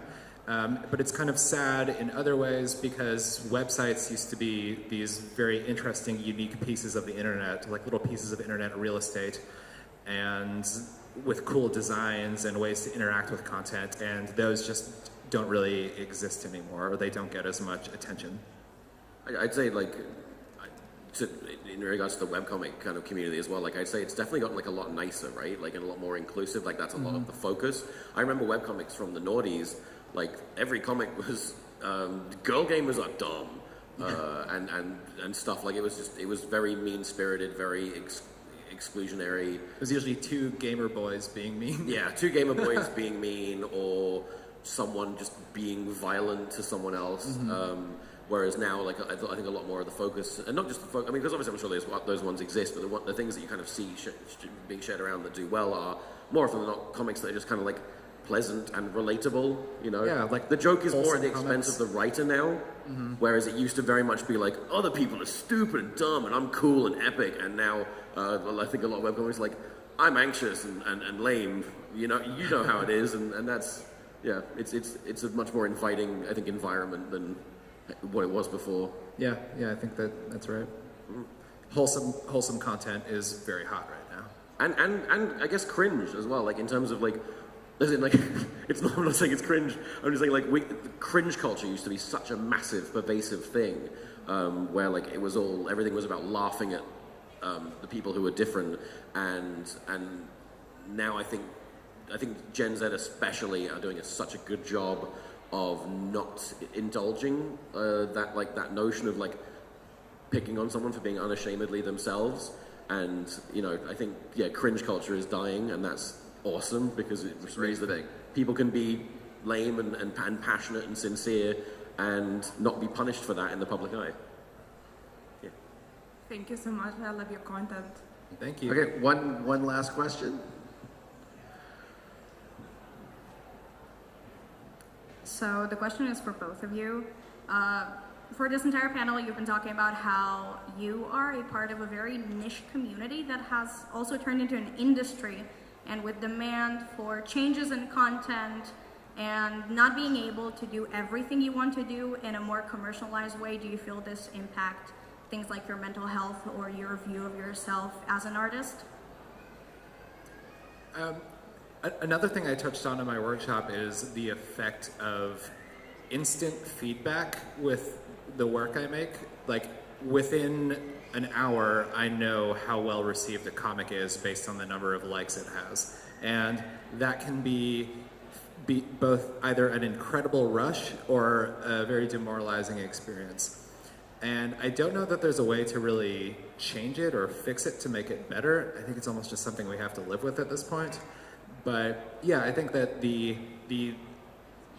quantification of what's good based on numbers that you see right away can definitely have an impact on an artist's mental health. Yeah, it's awful. Like, my mental health will literally, and it shouldn't be, but it's almost hinged entirely on the performance of my most recent video, which is ironic though, because if a video performs badly, I will not be motivated to make the next video, and then I'll get stuck in a stupor for even longer. So like, yeah, I'll release a video, if it does really well, I'll be like, oh great, I'm so happy that's done well, I'm gonna get cracking, I'm feeling inspired, I'm gonna work on the next one. And then if I release a video that tanks, or not even tanks, just like, oh, it only got 1 million views, like brain rot, I will be like, oh, my career's over and I'm a worthless goblin boy, and it'll be like, I should work on a new sketch. What's the point though? I'm a failure and I'm dead. And I'm currently in that state. Like I released a video and it didn't do as well as I'd hoped, and I've been in a bad mood for like 2 months. Oh man. And it's like, and I need to make a new video, but like I'm just like, oh, if that one does badly as well, I'm just gonna have to leave home and live in a box. Well, one way that I found to kind of offset that is by looking at my work as an entire body of work rather than individual pieces, and accepting that not everything is going to do like extravagantly well, and that in order to make really like quote unquote good or popular things, sometimes I have to get some not so good ideas out. And I love my not so good ideas as well. Nah, that sounds way too healthy and well adjusted. I'm gonna keep punishing myself for like nothing. Oh, I'll do that too, trust me. Thank you. Thank you. All right, can we let them know that we want to see their next comics? I want to see. Yeah. Now, how about Tom? Okay. Thank you all for coming to our panel. Please enjoy the rest of the con. Thank you. Thank you.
do like me and you do like me and you. And ain't nobody know what me and you do. I've been hitting on the vibe like you, got me sky high too. Every second is a highlight, oh, with a love like you. I've been looking for a love like you, for a home like you. Got my rhythm and it's all brand new now that I found you. Oh, I can see it. This time I believe it. You live like we got nothing to do.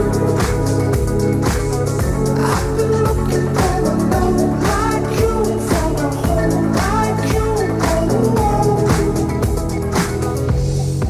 Ain't nobody quite like seeing you, like feeling you. Ain't no alibi like being true, like you and I do. Tying back the years like younger days, like younger days. Crying happy tears like summer rain, like summer rain. I've been looking for a love like you, for a home like you. Got my rhythm and it's all brand new now that I found you.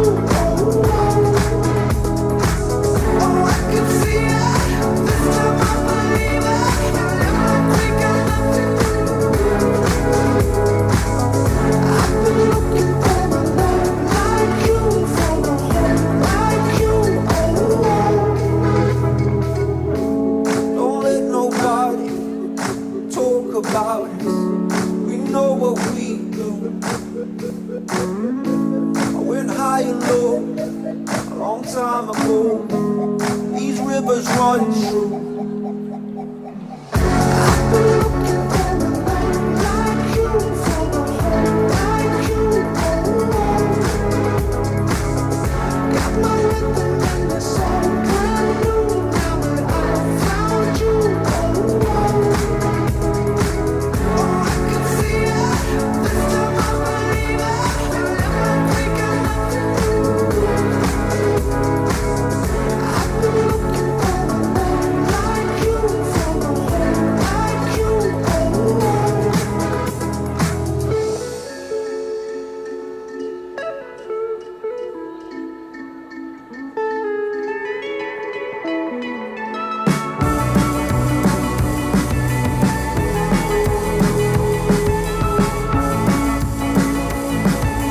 Holding me back, gravity's holding me back. I want you to hold out the palm of your hand. Why don't we leave it at that? Nothing to say, and everything gets in the way.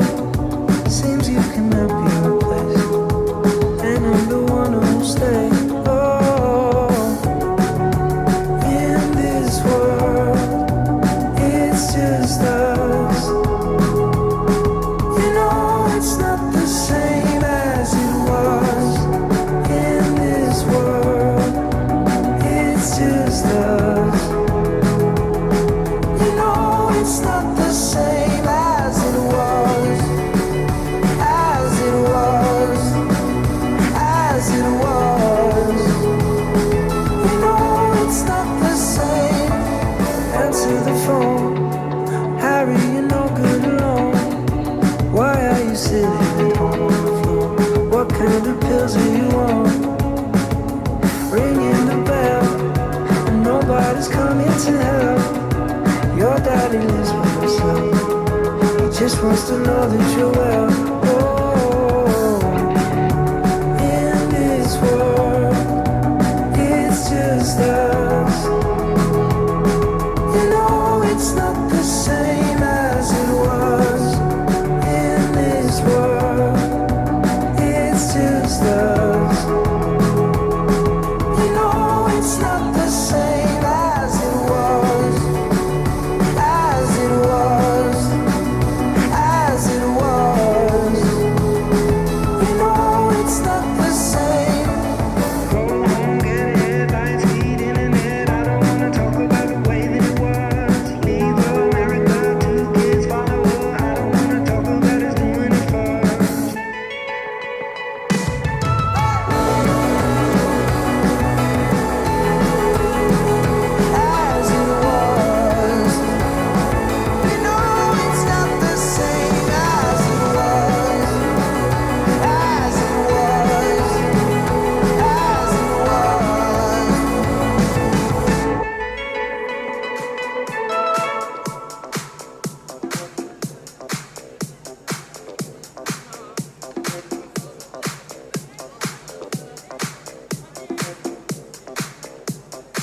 the night.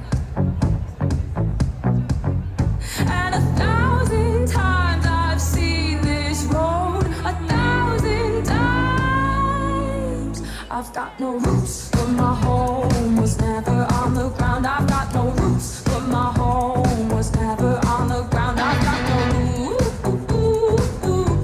I've got no roots.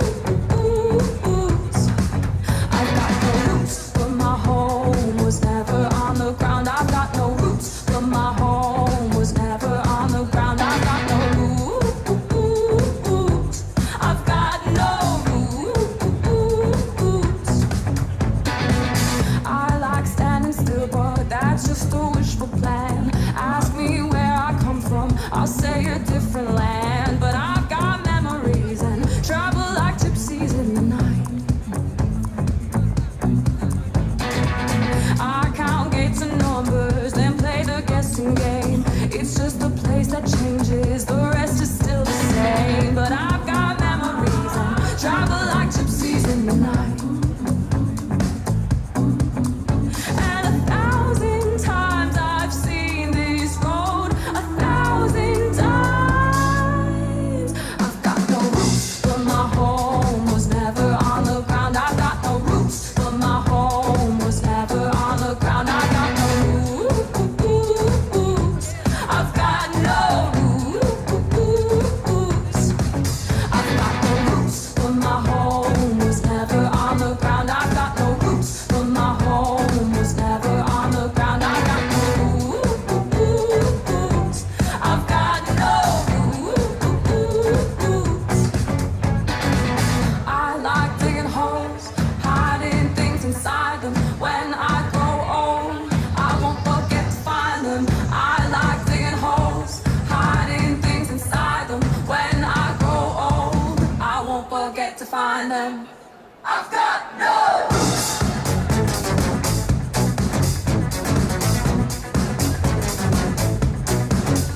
No roots.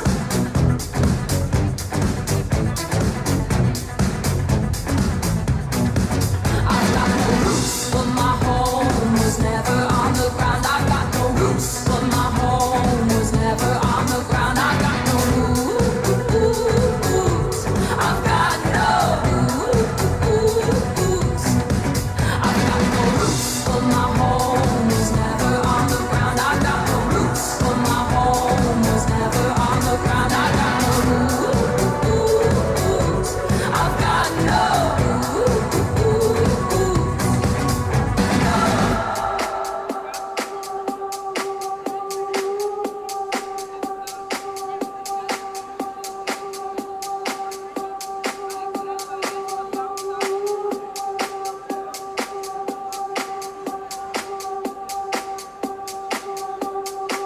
They think I want it, but they don't know. They think I'm feeling for it, but they don't know. They think I got it, but they don't know. They think I'm feeling for it, but they don't know. They think I want it, but they don't know. They think I'm feeling for it, but they don't know. They think I got it, but they don't know. They think I'm feeling for it, but they don't know. Oh Lord.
welcome. Sorry you have to wait for this long, but you are lovely people, and please give yourself a huge round of applause for sticking with us.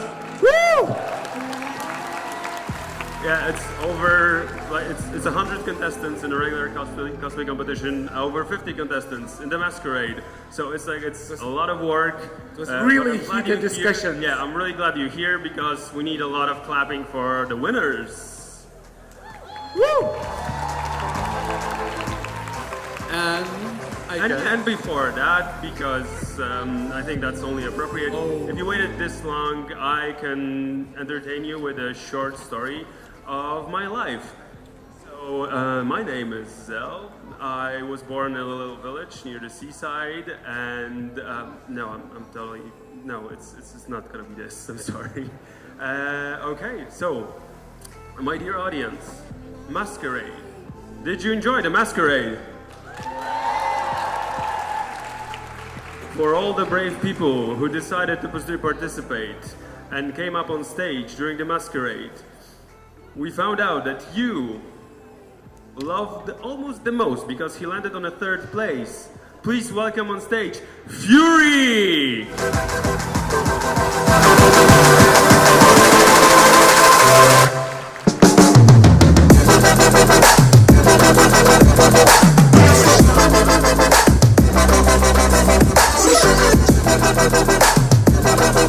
It might be he has a long way through the expo halls. So maybe I should announce who placed 2nd in Masquerade. What do you think? All right, so let's go with the 2nd place. So Comic-Con Baltics 2022 Cosplay Masquerade placed 2nd is Catwoman.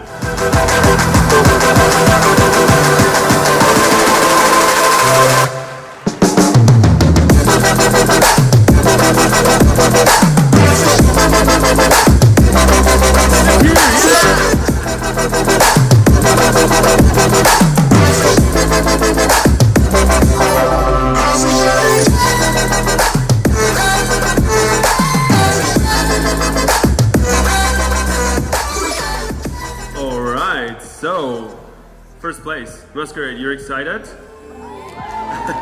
I have an idea, could you like stomp like that? So, yeah, let's build tension. First place in the Comic-Con Baltics 2022 Cosplay Masquerade goes to Nurses!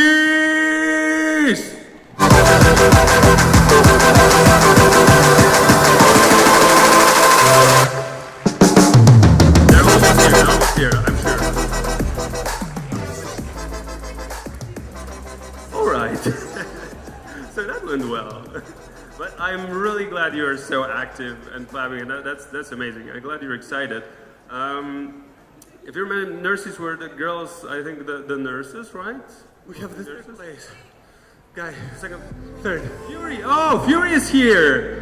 Let's welcome Fury! Yeah!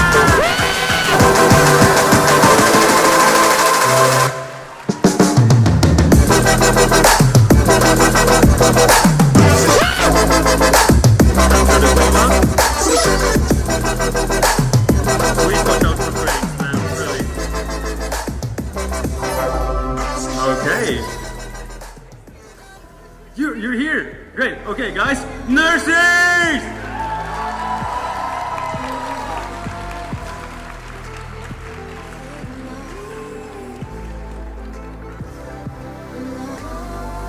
All right. So that was Cosplay Masquerade, and let's wait for another. Like. So. Yeah. Breathe in, breathe out. He's running all over, so. Yeah, but it's fun. It's fun. Smart is healthy, I guess.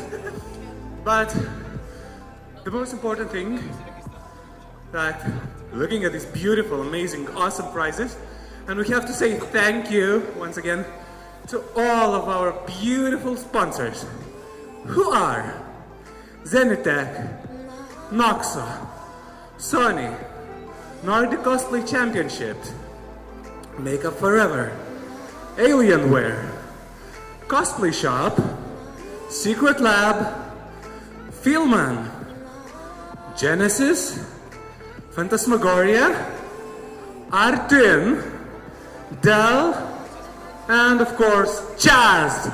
Big round of applause for our beautiful sponsors! Woo!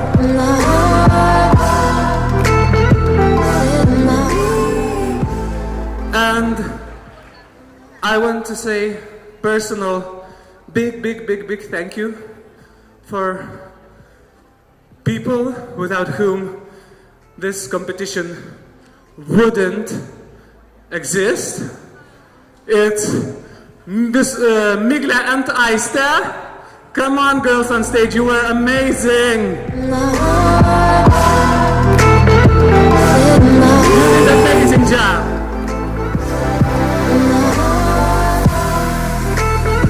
And then, of course, all the other volunteers, come on stage, guys. Show yourself to the public. Thank you. Hey, where are the others? Guys, don't be shy. Okay. Done. I'm not finished yet. More thank yous. Yes, thank yous. Okay. Thank you, Zal, for being here on stage with me, helping me out, fixing my mistakes, and being just super handsome guy. Thank you so much.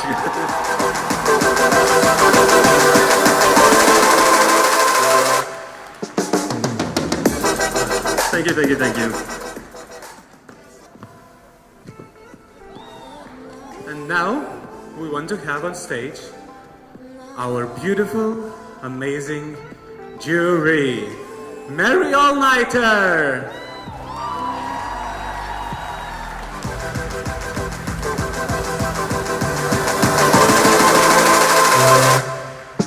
You want to say something? Well, it's been an amazing show, and judging everyone was very hard because the level is very high. So yeah, it's been an incredible cosplay show that you have here. Thank you. And next on stage, huge thanks for all the work, Visual Aya and her amazing hat! Woo!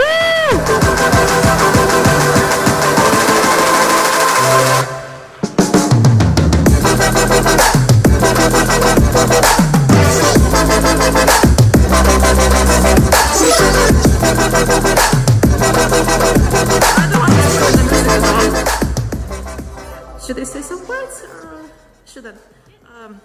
It has been amazing judging you all, guys, and it has been a great honor to be a judge. And what can I say? You were all amazing, and I have no words. Thank you. And now, the one and only, the beautiful cosplay couple, Zybartas and Skymon!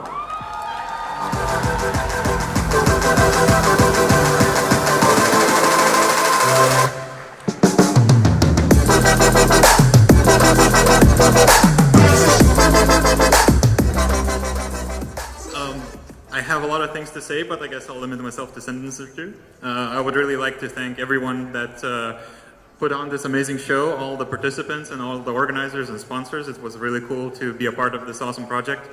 And yeah, hopefully many more to come. Thanks.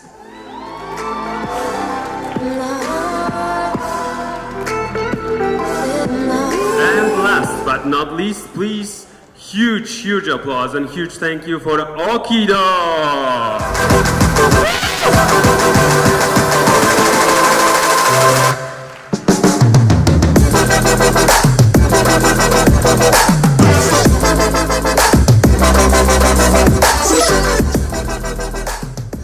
Well, so it's been 2 hell of a days. 2 days cosplay competition is not like, everywhere, so be really proud of your convention and your cosplay contest because it's been amazing. All huge, diverse pool of cosplayers, so it was really tiresome, but in a good way, so thank you, and it's been an honor to be here.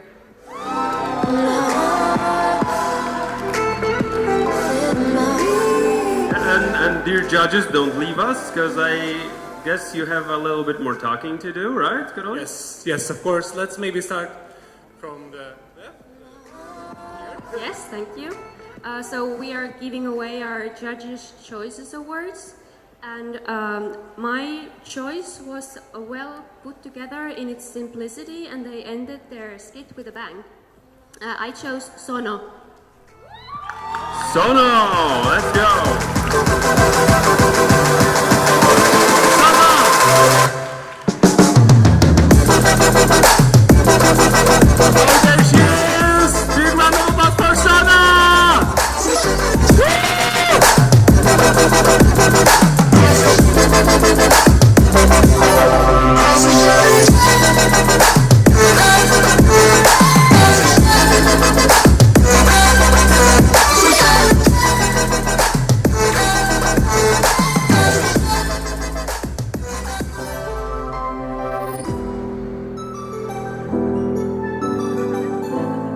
Okay, so my judge's choice is for a fine lady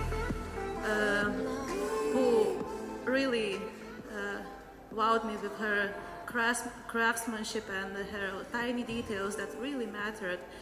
So, and her nickname is the same color as her costume, Shiroi.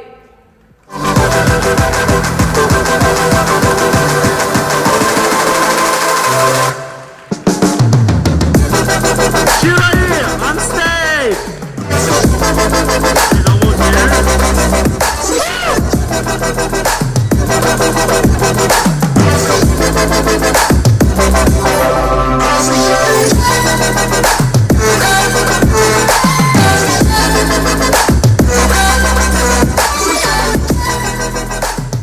My turn. It was really hard to choose my favorite because there were so many awesome people. But I chose someone who both did a really good job with their costume and also had a really good presence on stage. Svajone? Svajone.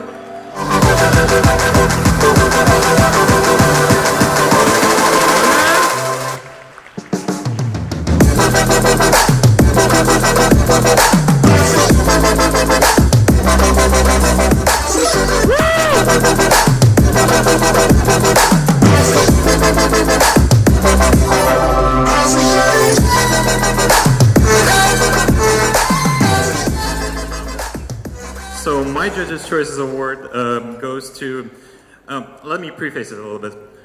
So cosplay is about costumes and performance and everything and craftsmanship, but it's also about heart.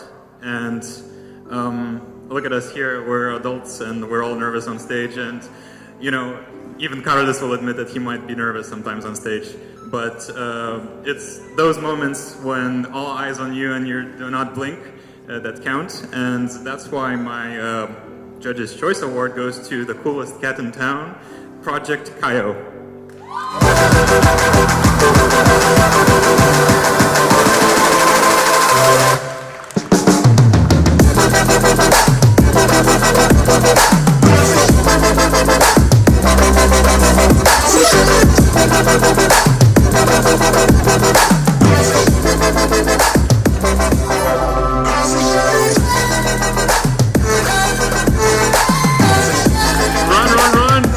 Almost here.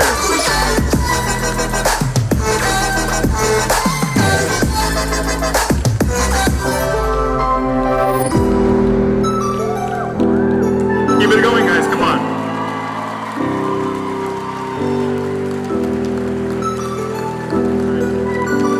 Come here, Ram.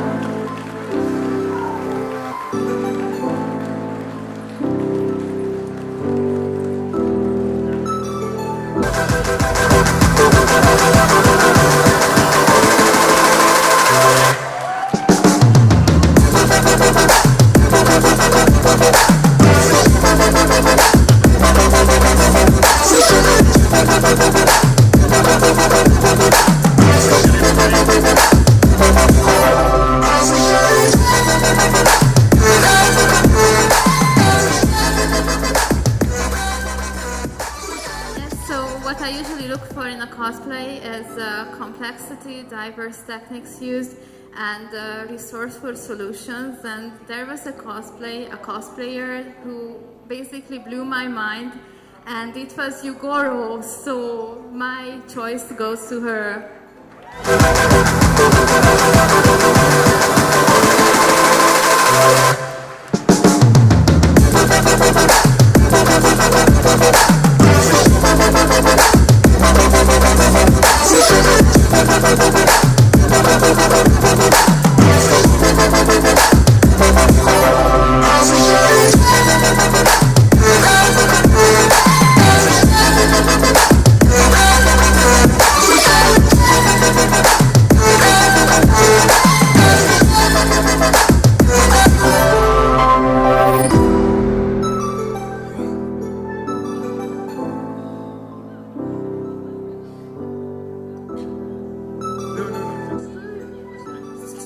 Stay, don't leave.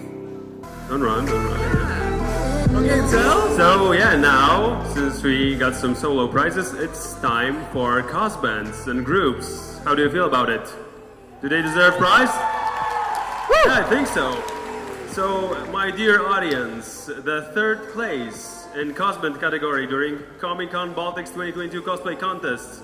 Please welcome on stage New Moon Waxing Gibos, third place.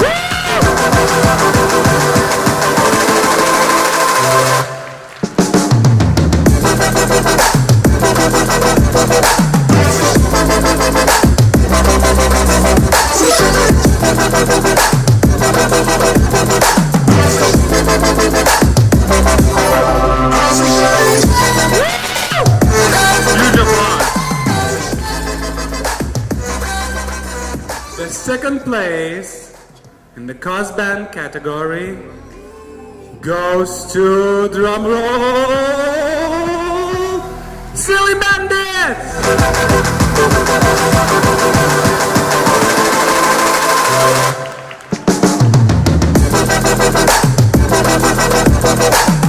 Silly Bandits, get over here!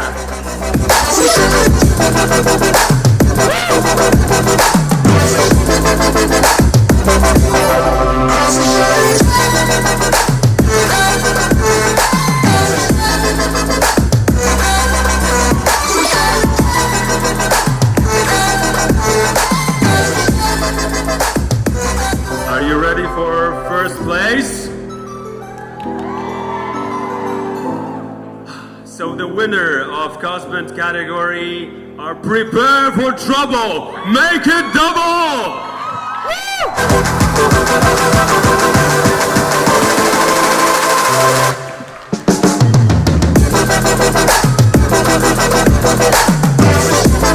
They're so excited. Give them a time.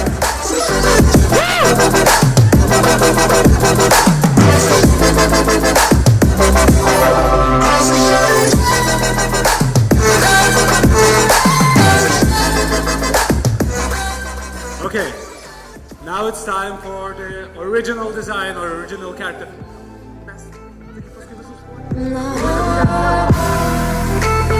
So, original design, third place goes to Dudonia Tribe!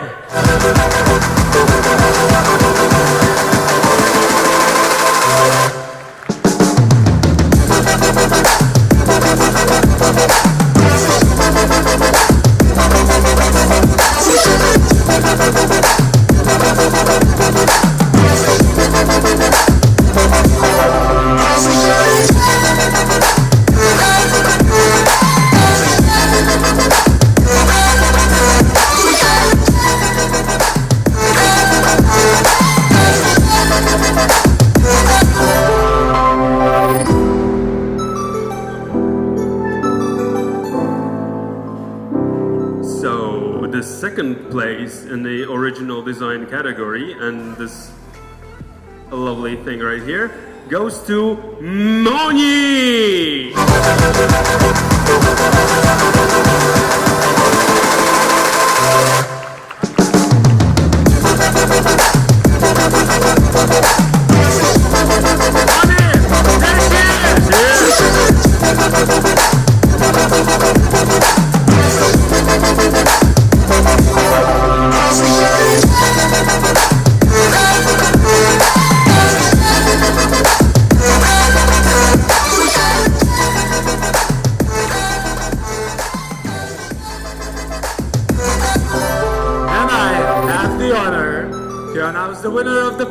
place in original design character category. And the winner is... Pom-Pom!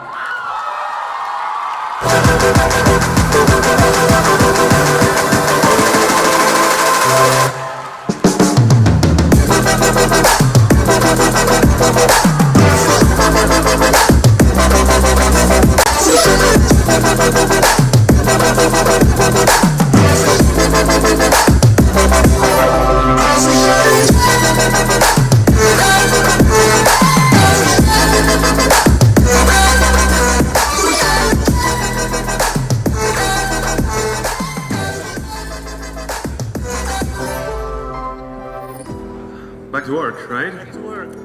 Okay, my dear audience. Third place in solo anime manga category goes to Enchanted!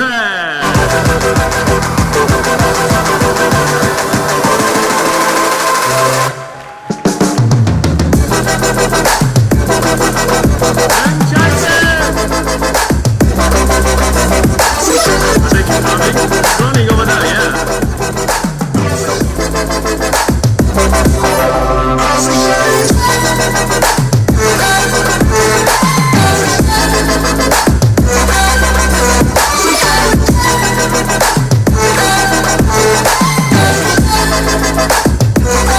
The second place in solo anime manga category it goes to Yukimin!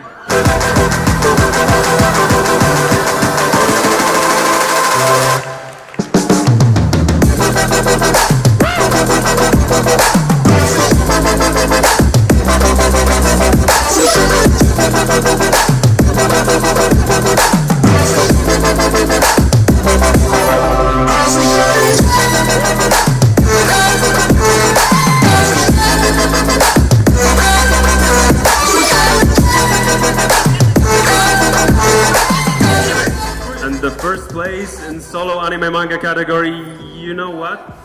It went really well on Saturday, so I hope you still have some energy left. Let's try it again. Sasageo. Sasageo. Sasageo. Natsumi Pon, first place anime manga category. Let's go!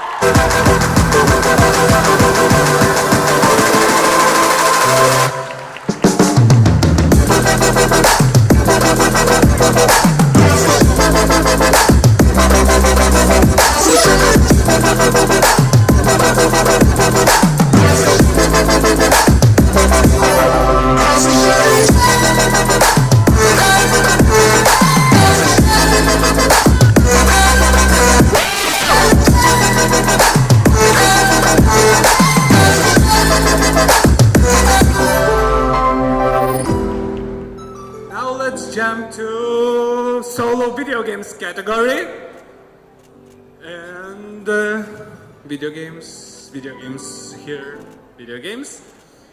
First.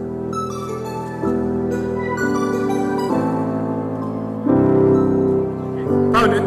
So, the third place in this category goes to Vic.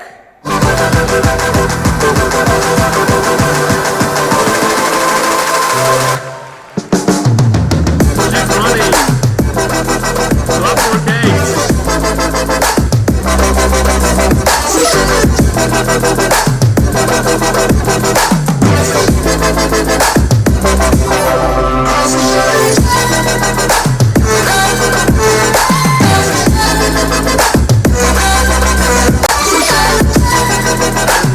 Second place in solo video games category goes to Ravenate!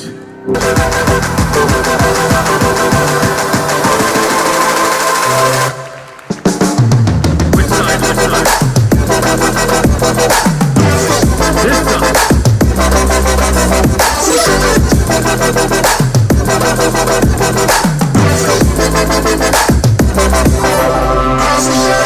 And the first place. So category goes to, drumroll please, Cabbage Man, I mean Jack of all trades, Vega!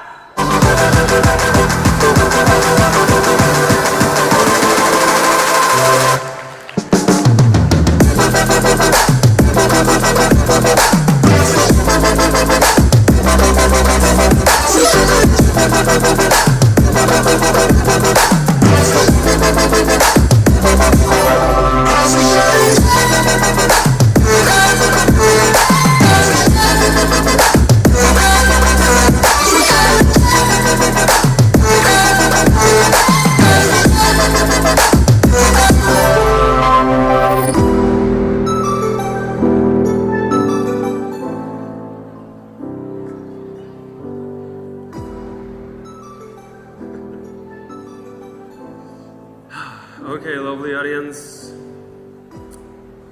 It's solo category for comics, books, and movies. And placing third is Arcade!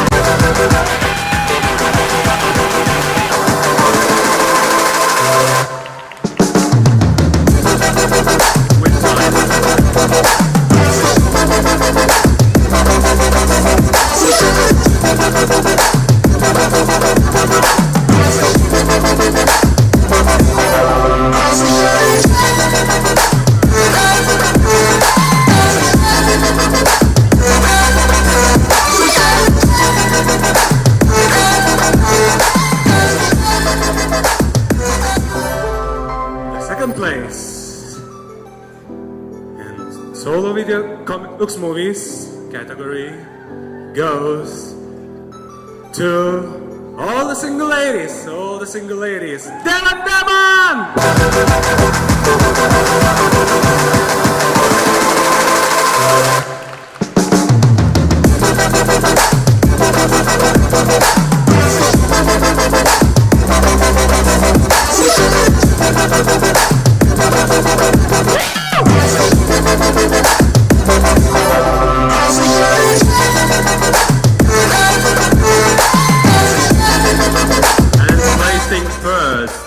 In comic books and movies category, please welcome on stage Cosplay Mama!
We have only 3 diplomas.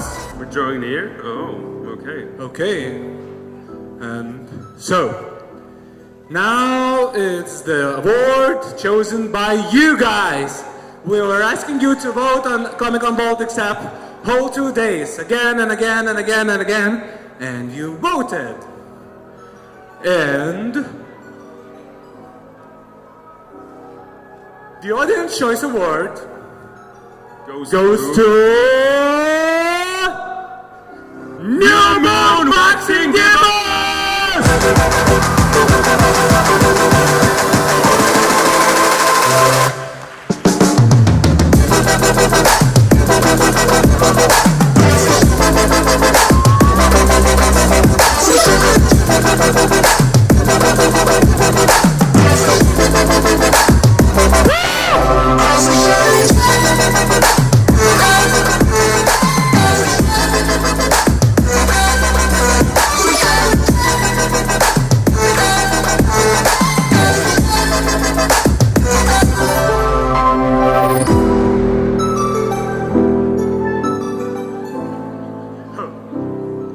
almost give out the secret. Almost. So, now we will announce the person who will go to represent Lithuania in Nordic Cosplay Championship. It will be next year, and the person who goes to Sweden is, drumroll, Frida M!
Best of the best. Which was chosen by you guys and our amazing jury. You guys had 50-50% and you both decided. Your both voting was very important. So, the best of the best of Comic-Con Baltics 2022 is Demon!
amazing competition. Amazing 3 days, but 2 days was cosplay competition. Thank you once again for a beautiful jury, for amazing cosplayers, the best audience here, and also super, super, super good volunteers. Thank you all, and see you next year.